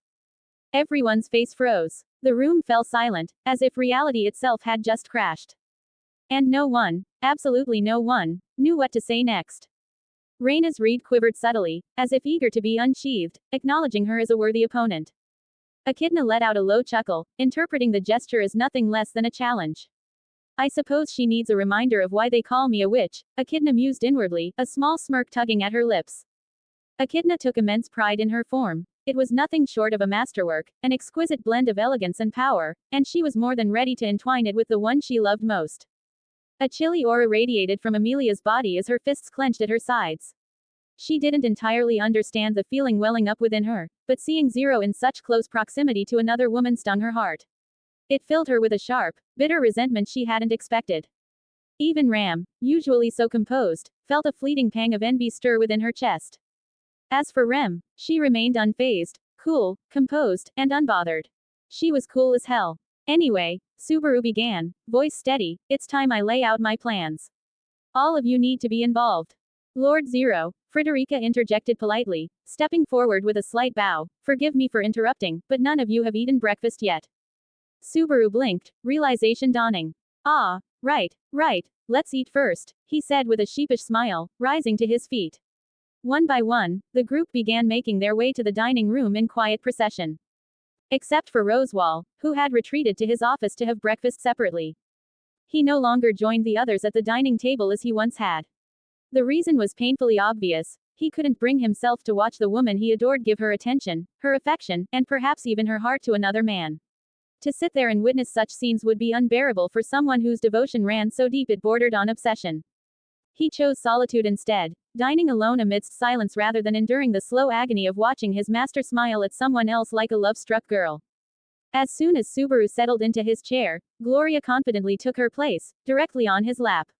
She nestled against him with unashamed ease, her arms wrapping lightly around his neck as she buried her face into his chest, breathing in his scent with visible satisfaction. Father's masculine scent is the best, Gloria thought contentedly, closing her eyes with a small sigh of delight.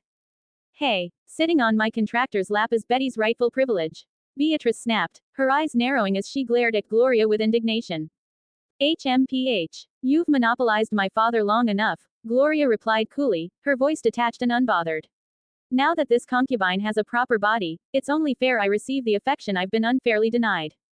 Her tone was light, but her words carried an unshakable self-assurance.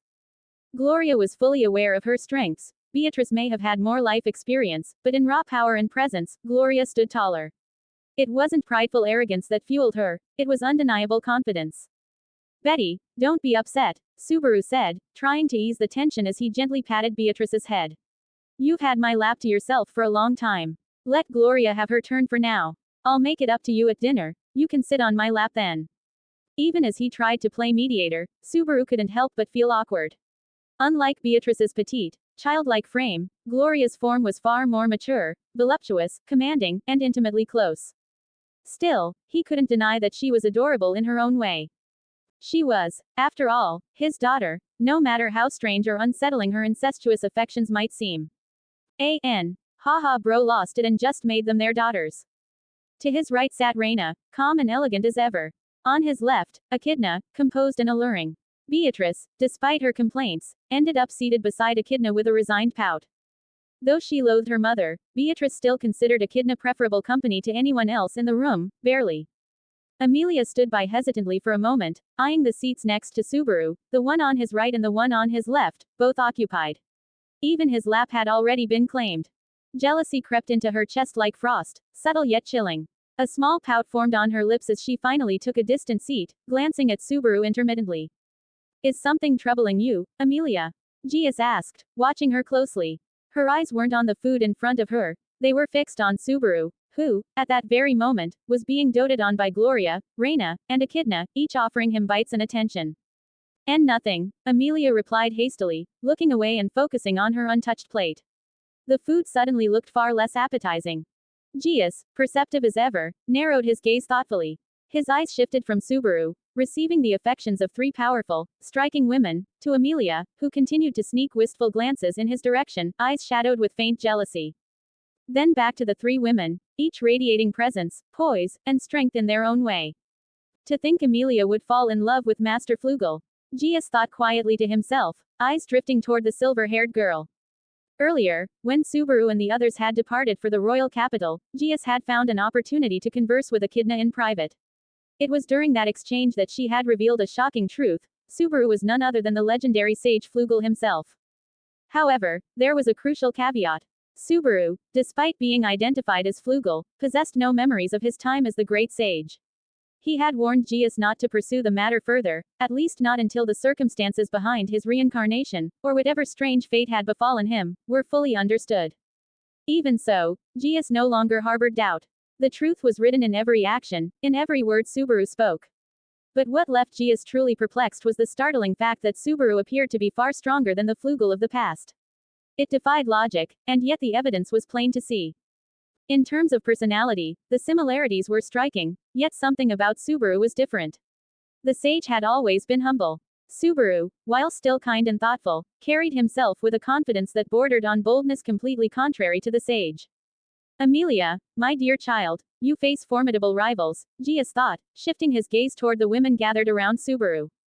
There was Reina van Astria, the great-great-great-great-great-granddaughter of Reed Astria, the original sword saint. Echidna herself had confessed, in a moment of rare honesty, that Reina had long since surpassed her fabled ancestor in both skill and strength. That alone spoke volumes. Then there was the Witch of Greed, Echidna herself. Gius knew better than most how insatiably greedy she could be when it came to things she desired. She was dangerous in her own right, but her obsession with Flugel had tempered her monstrosity. Without his guidance and teachings, Echidna might have become a being even more terrifying than the Witch of Envy. Next was the newly ascended Great Spirit. Gius could feel it, the way mana swirled and gathered around her, forming a dense, natural flow. It rivaled even the passive absorption of a sword saint. She was no ordinary spirit now, she was in a league entirely her own. Gius could only hope that the great sage, the man once known as Flugel, still had a place in his heart for Amelia. As her guardian, he wanted nothing more than for her to be happy. And deep down, he believed that Subaru was the best partner Amelia could ever hope for. If not him, then who? The very fact that so many powerful, beautiful, and intelligent women were drawn to him, competing for his attention, said everything about the kind of man Subaru had become. With a deep sigh, Gius lowered his gaze and resumed eating, silently offering a prayer for Amelia's future happiness. The dining room was filled with familiar faces. Gius, Amelia, Echidna, Subaru, Reina, Gloria, Beatrice, Ram, and Frederica all sat together at the long table, the sounds of cutlery and conversation creating a warm morning atmosphere. By the time Subaru and the others had finished their breakfast, the time had come for Ram, and Frederica to take their own meal. Although Subaru had kindly invited them to eat alongside everyone else, they had politely declined. They insisted it would be improper for maids to dine at the same table as their master, maintaining a formal sense of duty and etiquette. Subaru, understanding their position, hadn't pushed the issue. He respected their choice, and in the end, allowed them the freedom to act according to their own values. To be continued. 19 comments 0 vote. 74 Subaru's Ambitious Plans Part 1. Third POV. Father, Gloria mumbled shyly as she nestled herself closer to Subaru, her voice muffled as she snuggled up against him. Beatrice, sitting nearby, practically radiated envy, glaring daggers at Gloria while trying to maintain her usual pouty composure. Gloria rubbed her cheek against Subaru's chest like a pampered child desperate for affection, clearly savoring the warmth and comfort he gave her. Meanwhile, the maids had quietly begun to clear the dining table, taking the soiled dishes to the kitchen. After finishing their own meals in the servant quarters, they returned and began the process of cleaning the dishes. However, Subaru had requested some small assistance for a matter that couldn't wait, and so Frederica decided to handle the dishwashing herself to free up Ram to help Subaru directly. As the others busied themselves, Subaru turned to Rem and asked her to retrieve a map. He had made up his mind to hold an important discussion right there in the dining room, seeing as everyone was already gathered. It was convenient, and the matter at hand couldn't be postponed. Subaru also brought out a collection of his personal notes, intricate designs, and detailed plans that he had been working on for some time. Then Rem was sent to summon Rosewall, and not long after, the eccentric noble entered the room with hollow eyes. Ram was sent to fetch Otto and Sylphie, who were still in the village at the time. Once they arrived and everyone had taken their seats, Subaru stood at the head of the table and began the meeting in earnest. Very well, I've come to a decision regarding our next course of action, Subaru announced in a serious tone, his voice firm and calm. This is something that is crucial not only for Amelia's royal candidacy, but also for myself and for every single person who lives under our governance. He paused for a moment, scanning the room and making eye contact with each of them before continuing. The plan I've devised is divided into two key phases. The first concerns a venture I'm going to launch, a company that will provide us with a stable and robust financial foundation, while also giving us access to numerous useful connections throughout the kingdom and beyond. He pulled out a scroll and unrolled it onto the table, revealing a logo and an outline of the business plan. I've named it the Seven Sisters Company, Subaru said with a smile. Zero, does that name have any special meaning? Amelia asked curiously, tilting her head slightly. I mean, do you actually have seven sisters or something? Subaru chuckled softly at her innocent question, clearly amused. It does have a hidden meaning, he replied, his voice taking on a more solemn tone. But more importantly, I want to reveal something to all of you today. And I ask, no, I insist, that you never speak of this to anyone else, no matter what happens. Even if I'm dead, you must never reveal it. The room fell silent in an instant. The seriousness in Subaru's voice sent chills down everyone's spine. Even Otto, who had just taken a seat, winced at the heavy atmosphere and thought to himself, damn it, why did I walk in at such a serious moment? Subaru continued, his expression grave. Up until now, I've had relatively little difficulty taking down members of the witch cult. But the reality is, they still have leaders who are on an entirely different level. The Sin Archbishops of Wrath and Gluttony are still out there. And Gluttony, he has the horrifying power to erase someone's entire existence, just by knowing their name. What? Gasped Amelia, Ram, Otto, and Sylphie, their faces frozen in horror. The rest of the group, those already familiar with the witch cult and the sinister power of the Sin Archbishops, remained silent, their expressions reflecting solemn understanding. That is precisely why I've been so secretive about my true identity, Subaru said. I've kept my real name hidden for that exact reason. My actual name is Natsuki Subaru. I come from a place far beyond the Great Waterfall. And for those of you who haven't yet heard, I am the new Great Sage. Gasps echoed around the table. Several mouths dropped open in shock. Wait, you're the Great Sage. I'm working for the new Great Sage. Otto blurted out, looking as though he couldn't believe what he was hearing. Sylphie, sitting beside him, also appeared shocked. However, recalling how Subaru had defeated the supposedly invincible Regulus, she found that it did make a strange sort of sense. Indeed, my contractor is none other than the new Great Sage himself. Beatrice said proudly, puffing out her chest with an adorable huff. How else do you think he's the strongest man in the entire world? Correction. Second strongest, Subaru interjected gently with a small smile, and Beatrice let out an annoyed pout. My liege possesses abilities far beyond my own, Reina spoke up, gazing at Subaru with admiration in her eyes. Although I may surpass him in sheer combat strength, his wisdom and potential earn him the right to be called the strongest of all. He deserves that title more than anyone.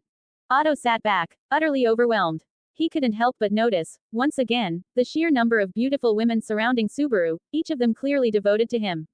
Even in casual conversation, he could feel how deeply Sylphie and the others admired Subaru. Some of them had openly declared that they would either become his wives or remain single for the rest of their lives. For many of them, especially those who had endured the trauma of being Regulus's wives, the very thought of entering a new relationship had become difficult, even painful. It would likely take them years to fully heal, and until that time came, the only man they could see themselves being close to was Zero. In any case, the main point I wanted to make is this, Subaru said, drawing the meeting back on track. In order to prevent Gluttony from ever learning my real name and erasing me from existence, I've kept it hidden all this time. That's why I've used the alias Zero. Amelia was undeniably surprised, though not primarily by the revelation that Subaru was the Great Sage. That fact, while shocking in itself, wasn't what unsettled her most. What truly caught her off guard was the revelation that Subaru came from beyond the Great Waterfall, a realm shrouded in mystery, and, more importantly, that he had hidden his real name from her all this time. As she glanced around the room, Amelia observed the expressions of everyone present. To her astonishment, most of them didn't look as shocked as she was. In fact, some of them appeared completely unaffected by the revelation.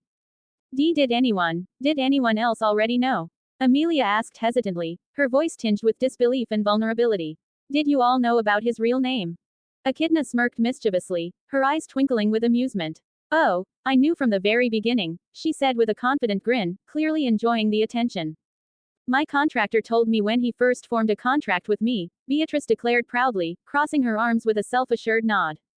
My liege had already revealed his true name to me long ago, Reina added nonchalantly, as if it were common knowledge.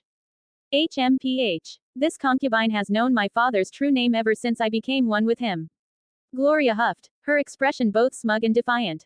I knew it from my book of wisdom, Rosewall drawled in his usual half-dead, theatrical tone, his words dragging like an old ghost whispering secrets. Ah, Echidna told me about it, Gius muttered sheepishly, scratching the back of his head in mild embarrassment. A wave of betrayal crashed over Amelia, her heart stinging as she processed how many had known Subaru's true name long before she did. Her eyes swept the room again, searching for some form of solidarity. Ram noticed the look and gently spoke up. Neither I nor my sister knew the truth, she said calmly. And I doubt Frederica was aware either. Unfortunately, I didn't know my savior's true name either, Sylphie added respectfully, then smiled inwardly with a touch of pride. She felt a subtle satisfaction knowing that, out of all of Regula's former wives, she alone had been trusted with such a precious secret. Still, I have resolved to keep it secret, just as he intended.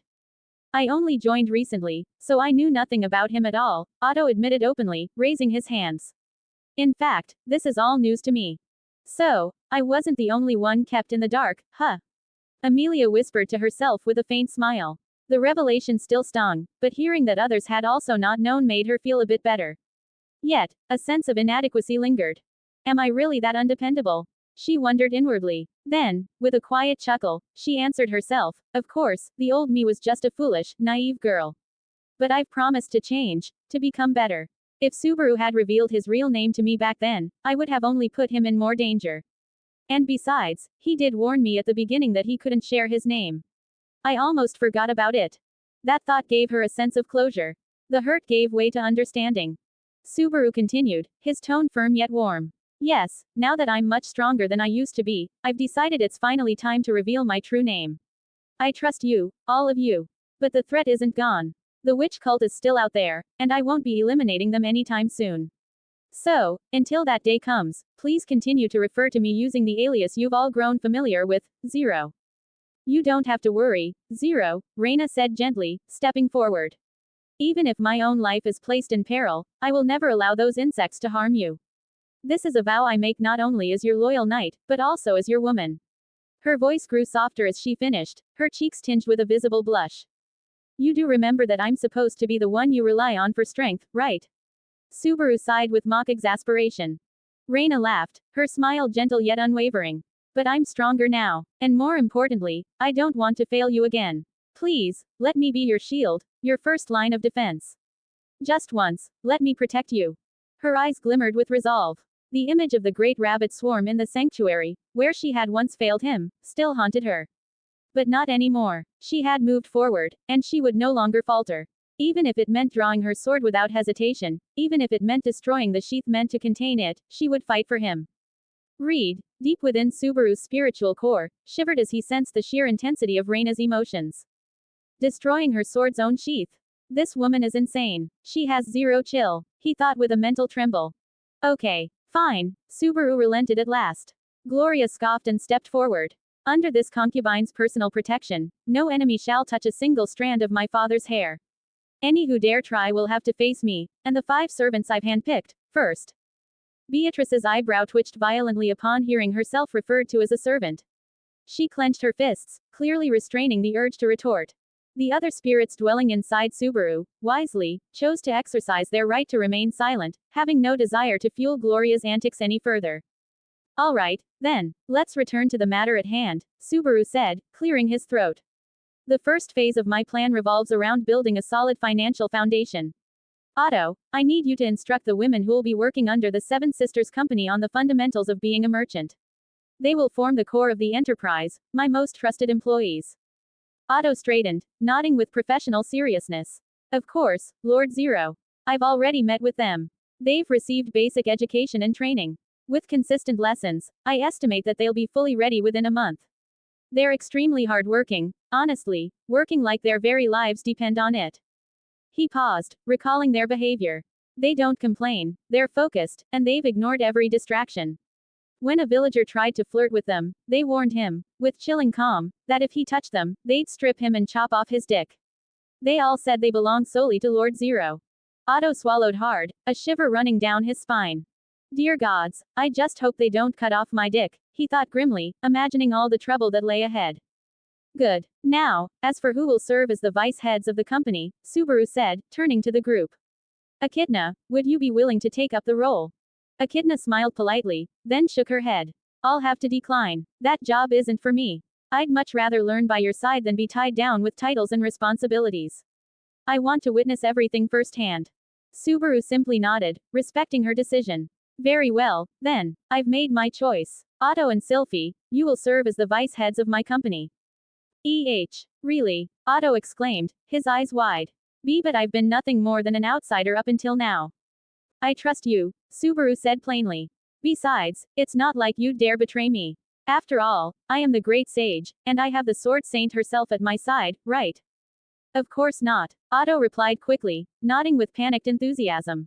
My lord, while I am deeply honored, I must admit, I fear my skills may not be adequate for the responsibilities you've placed upon me, Sylphie said humbly, her tone filled with hesitation. You don't have to worry about that, Sylphie, Subaru said reassuringly. What I value most is trust, not talent. Skills can be developed, experience can be gained, but trust is something rare and priceless. Even if you stumble or fail, I'll be here to help you overcome it. Sylphie's eyes welled up with emotion. He trusts me, Zero-sama really trusts me. She thought, her heart brimming with gratitude and joy. As for the headquarters and primary workshop of the company, Subaru continued, pointing to a location on the map, it will be built here. I hope I'm not overstepping, Otto said cautiously, but wouldn't it make more sense to construct something like this in a major city? There would be more accessible supply routes and trading opportunities. You're absolutely right, Subaru acknowledged. However, my concern isn't about accessibility, it's about security. I plan to invent many new things, technologies, designs, formulas, and I want to ensure that none of it leaks to the outside world. I need full control, even if it means increasing costs. Otto nodded thoughtfully. That makes a lot of sense. To be continued. 19 comments 0 vote. 75 Subaru's ambitious plans part 2. Third POV. You're absolutely right, Subaru acknowledged. However, my concern isn't about accessibility, it's about security. I plan to invent many new things, technologies, designs, formulas, and I want to ensure that none of it leaks to the outside world. I need full control, even if it means increasing costs. Otto nodded thoughtfully. That makes a lot of sense. Now we come to the next phase of the plan, Subaru began. I intend to bring about a revolution in this world's agricultural practices. We will begin by transforming the existing crop rotation system. I'll go into the specifics of that later. For now, I want Amelia to be the face of this movement. We will travel together, from village to village, town to town, and eventually to every city within the territories governed by Rosewall and myself. We'll begin with the lands under my direct control.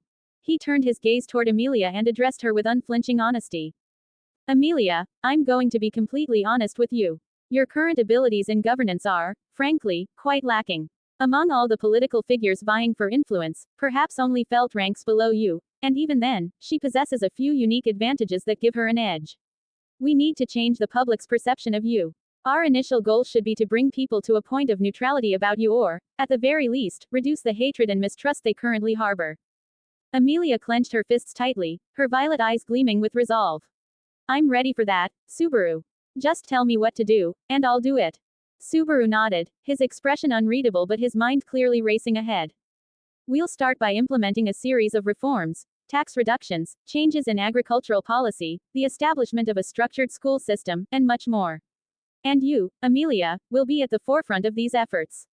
You'll personally introduce these reforms to the people. We'll begin in the villages I govern, and once you've gained sufficient experience and confidence, we'll extend the same process to Rosewall's entire territory. Everyone in the room looked at Subaru with astonishment. The idea of a noble or royal figure traveling from place to place, directly engaging with common people, was something entirely unheard of in this world. But Subaru was playing a different game, a game of politics and perception, a game he had witnessed in his past life. Though unlike those greedy politicians, he would offer more than just empty words. He would make promises to the people, yes, but they would be real promises, backed by tangible results. He would listen to their grievances, understand their struggles, and then act. That would be the key to changing Amelia's public image. At present, her reputation had improved significantly due to Subaru's own accomplishments, but it was not nearly enough. He wanted to go further. He wanted to make her untouchable in this Game of Thrones. No matter the reason he decided to support her, he was going to give his very best. Subaru slid a stack of files across the table toward Amelia. Start by reading these documents, my notes. Once you're done, I'll walk you through everything in detail. That way, you'll already have a foundation to build upon. It'll make the plan clearer and help you understand the bigger picture. He hadn't explained everything to her upfront on purpose. He wanted her to study his notes independently first, to form her own understanding. Only then would he step in, correct her mistakes, and fill in the gaps in her knowledge. Just then, Subaru turned his attention toward Frederica, who had just returned after finishing the dishes. "How's Garfield doing?" he asked casually. Frederica offered a small smile tinged with concern. "He's been feeling deeply guilty about how he acted back in the sanctuary. Right now, he's serving as a guard for the village. I think it's his way of atoning." Subaru nodded thoughtfully, absorbing the update. "Once Elsa returns with the rest of the assassins, we'll proceed with releasing Meili. They'll officially become part of our camp." "I absolutely hate that assassin," Reina pouted, her tone laced with frustration, though the reason behind it wasn't particularly complex. Elsa's body was undeniably seductive, boasting an hourglass figure that seemed almost sculpted, and her face was strikingly beautiful, exuding an allure that few women could hope to rival. Subaru chuckled softly. "Don't worry, she and the others will be operating under us as mercenaries. Their job will be to protect my company and the people we're responsible for, nothing more, nothing less." Reina sighed but nodded. "I just hope that bitch doesn't tries to seduce my lord." Subaru looked around the room, taking stock of everyone's reactions. "That's all I have for now. Does anyone have any questions or concerns?" The others shook their heads silently. At that moment, Rosewall stood up, his movements slow and deliberate. His usually flamboyant demeanor was nowhere to be found. "Do whatever you wish, Subaru. You have my complete permission. If you need me to sign any official documents, I'll do it. Just try to leave me out of things as much as possible." There was a hollow, lifeless quality in his voice that made the air in the room feel heavier. His eyes, once filled with cunning and arrogance, were now vacant and cold, devoid of any warmth or spark. Only Rosewall knew the depth of the pain he felt. Seeing Echidna, his beloved, so close to Subaru had broken something inside him. He had devoted his entire existence to her, obsessed over her for centuries. And now, she belonged to someone else. She had chosen Subaru. If Ram had still loved him, if she had shown even a glimmer of affection, perhaps he could have endured it. Perhaps he could have found the strength to go on. But she had told him bluntly that he disgusted her. That final blow had shattered him completely. He couldn't bring himself to end his own life. After all, Subaru had essentially made him immortal with the promise of resurrecting him over and over again. And that was the cruelest fate of all. Subaru gave Rosewall a long, contemplative look, then turned back to the others. "All right, I guess we're done here, for now." A few days passed in relative quiet, until finally, Elsa returned, accompanied by the remaining daughters of the former Sin Archbishop of Lust, Capella Emerata Lugnica. Not long after Subaru had subdued and enslaved Elsa, he managed to extract crucial details regarding her organization. Without delay, he issued the order for her to summon all core members to Rosewall's mansion.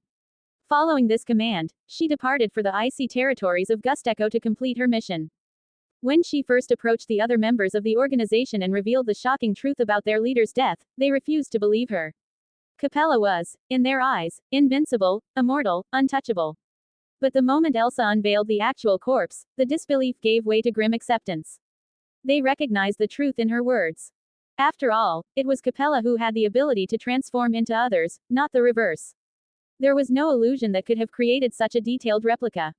The corpse was unmistakably real. It bore the unmistakable signs of Capella's unique physiology. Elsa explained everything to them, stating coldly that it was Mama's Slayer who had summoned them all. The journey back had taken considerable time, due to both distance and caution, but eventually, all of them returned.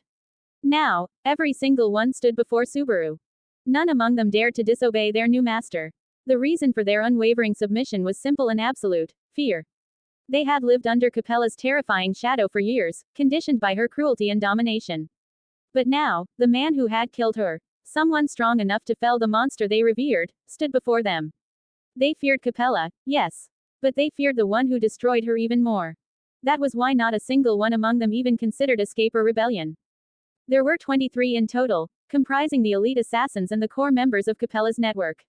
The rest were merely informants, loosely affiliated and not directly managed by the core structure. Subaru wasn't concerned with them for now. Once they arrived at the estate, they were brought before him in disciplined formation, standing still like trained soldiers awaiting judgment. Subaru sat confidently on a high-backed chair, flanked closely by those dearest to him. The sword saint, Reina, remained loyally beside him, never more than a few paces away, her presence a living warning. Beatrice sat on his lap looking at them skeptically, while Gloria hovered with barely contained excitement. Echidna wasn't present, she was in a room allocated to her, studying Subaru's notes and the otherworldly magic called as science. I see, so this is all of you, Subaru said after a long pause, his voice cool and distant. To be honest, I expected a much larger turnout from such a dangerous and wide-reaching organization. His words sent a visible shiver down the spines of the assembled assassins. Some flinched involuntarily, others swallowed hard. No one dared to speak. Elsa, Subaru continued calmly, take the body to Echidna. She wishes to dissect the corpse of the Sin Archbishop and analyze the biological differences between Capella and ordinary humans. Elsa nodded immediately and stepped forward, carrying Capella's perfectly preserved corpse with slightly trembling arms. The preservation of her corpse was thanks to the properties of dragon blood. Its regenerative and decay-halting nature ensured that not even death had claimed the body's form.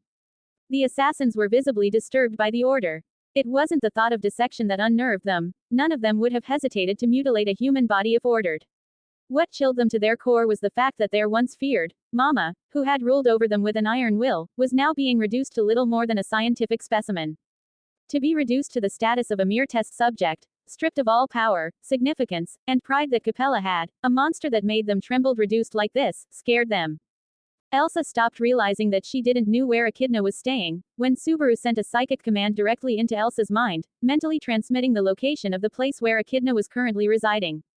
Elsa gave a curt nod in response, fully understanding the order, and proceeded to carry the body away into the mansion. Subaru didn't offer any mercy or sympathy. He was a man who acted decisively. Though he preferred to help others and extended kindness when it didn't compromise his own loved ones, he did not hesitate to eliminate threats, ruthlessly and without hesitation. He valued compassion, but only when it didn't place the people he cared about in danger or compromise their safety unfairly. Author's note. He is same as original Subaru though. If someone dared to harm those he cherished, it didn't matter who they were, even if it were Buddha himself, Subaru would strike them down without hesitation. Foo, father, allow me to test these mongrels, Gloria said with a sly smile, stepping forward confidently. Let me see if they're even worthy to serve as our eyes and ears in the shadows. Subaru gave her a nod, silently giving his approval. As she stepped forward, the group of assassins instinctively drew closer together, some flinching at her presence. Their eyes darted nervously among each other, unsure of how to react. Aqua is capable of healing them, even if I sever their limbs, Gloria said, her tone casual but chilling. So this concubine will not be gentle. I'll take it a bit seriously. As she spoke, she manipulated her mana with finesse, conjuring a radiant blade composed entirely of pure light. Gloria was a spirit, and spirits were inherently more attuned to their elemental attributes than any other form of life. However, even among spirits, the ability to create original spells was rare. Unlike humans and demi-humans who were bound by their affinity for certain attributes, spirits were the very essence of those elements, living mana shaped by will and soul. They were beings composed entirely of energy, pure manifestations of elemental mana. The only true limitations they faced were their mana capacity, their ability to absorb and store mana, their degree of magical control, and ultimately, their imagination and comprehension of the fundamental principles required to execute any given spell or magical phenomenon. Mana capacity, absorption, and magical control, these three attributes served as the foundation of their strength, and all of them naturally increased as the spirit matured and grew stronger over time. It was a truth among the great spirits. As long as one possessed sufficient imagination and a deep understanding of magical principles, there were virtually no limits to the kinds of spells they could utilize or even invent from scratch.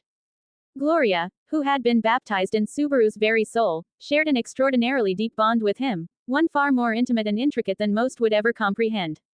This connection was not merely emotional or symbolic, it granted her access to vast stores of Subaru's personal knowledge. Their contract was without restraints, free of the usual limitations that bound spirit-user relationships. It allowed her to evolve at a pace bordering on unnatural. This intimate bond wasn't exclusive to Gloria. All of Subaru's other contracted spirits had received similar enlightenment concerning their own elemental attributes. Each had benefited immensely from Subaru's knowledge and his unique affinity with mana. However, Beatrice, Betty, remained an exception. Because Beatrice had not shared in the same kind of soul bonding or experiential growth that came with Subaru's numerous deaths through return by death, she had missed out on those inherited bursts of progress. Even when Subaru offered to share the same knowledge with her telepathically, she stubbornly refused. Not out of pride, but due to a personal philosophy, she preferred to learn through her own effort and understanding. She cherished the journey of discovery itself, unlike the others who had eagerly absorbed the knowledge like sponges. While her choice gave her a richer sense of satisfaction, it also left her trailing far behind in terms of sheer power and versatility. That was precisely why, at this moment, Gloria had managed to create an entirely new spell on the spot, without even needing to chant a single word. Not only did she possess Subaru's extensive knowledge of both modern science and magic theory, but she also possessed an innate genius that far exceeded the norm, even among the high-tier yang spirits. Her light element attribute was naturally superior to the 4 basic elemental types: earth, fire, water, and wind. After undergoing an ascension brought upon by Subaru's return by death and his astronomically high spirit affinity, Gloria had evolved into something almost monstrous. But not just any monster, a monster among geniuses. And in this context, the term genius referred to the elite among the spirit race, those who were genius even among the great spirits. "Come at me, you mongrels," Gloria sneered, her voice dripping with contempt. "I shall grant you the honor of the first move." The assassins, driven by fear and a primal instinct to survive, responded without hesitation. In unison, they attacked with blinding speed. Their figures blurred as they closed the distance, drawing deadly daggers and lunging at her from multiple directions. Others launched shuriken, poisonous darts, and various hidden tools designed to kill silently and efficiently. But Gloria remained unshaken. With an effortless wave of her hand, she conjured a radiant shield made of solidified light. Every projectile, every strike, was halted instantly as if time had frozen around her. She vanished in a flash, her body dematerializing and rematerializing several meters away. The assassins were left momentarily disoriented. And then, they screamed. The first wave of attackers collapsed one after another, some clutching at severed arms, others crying out in horror as they realized their legs had been cleanly sliced off. The dismemberments had occurred so quickly they hadn't even registered the pain until moments after the fact. Arg! The air was filled with agonizing cries of anguish and disbelief. Gloria, now several paces away, stood with an expression of bored disinterest.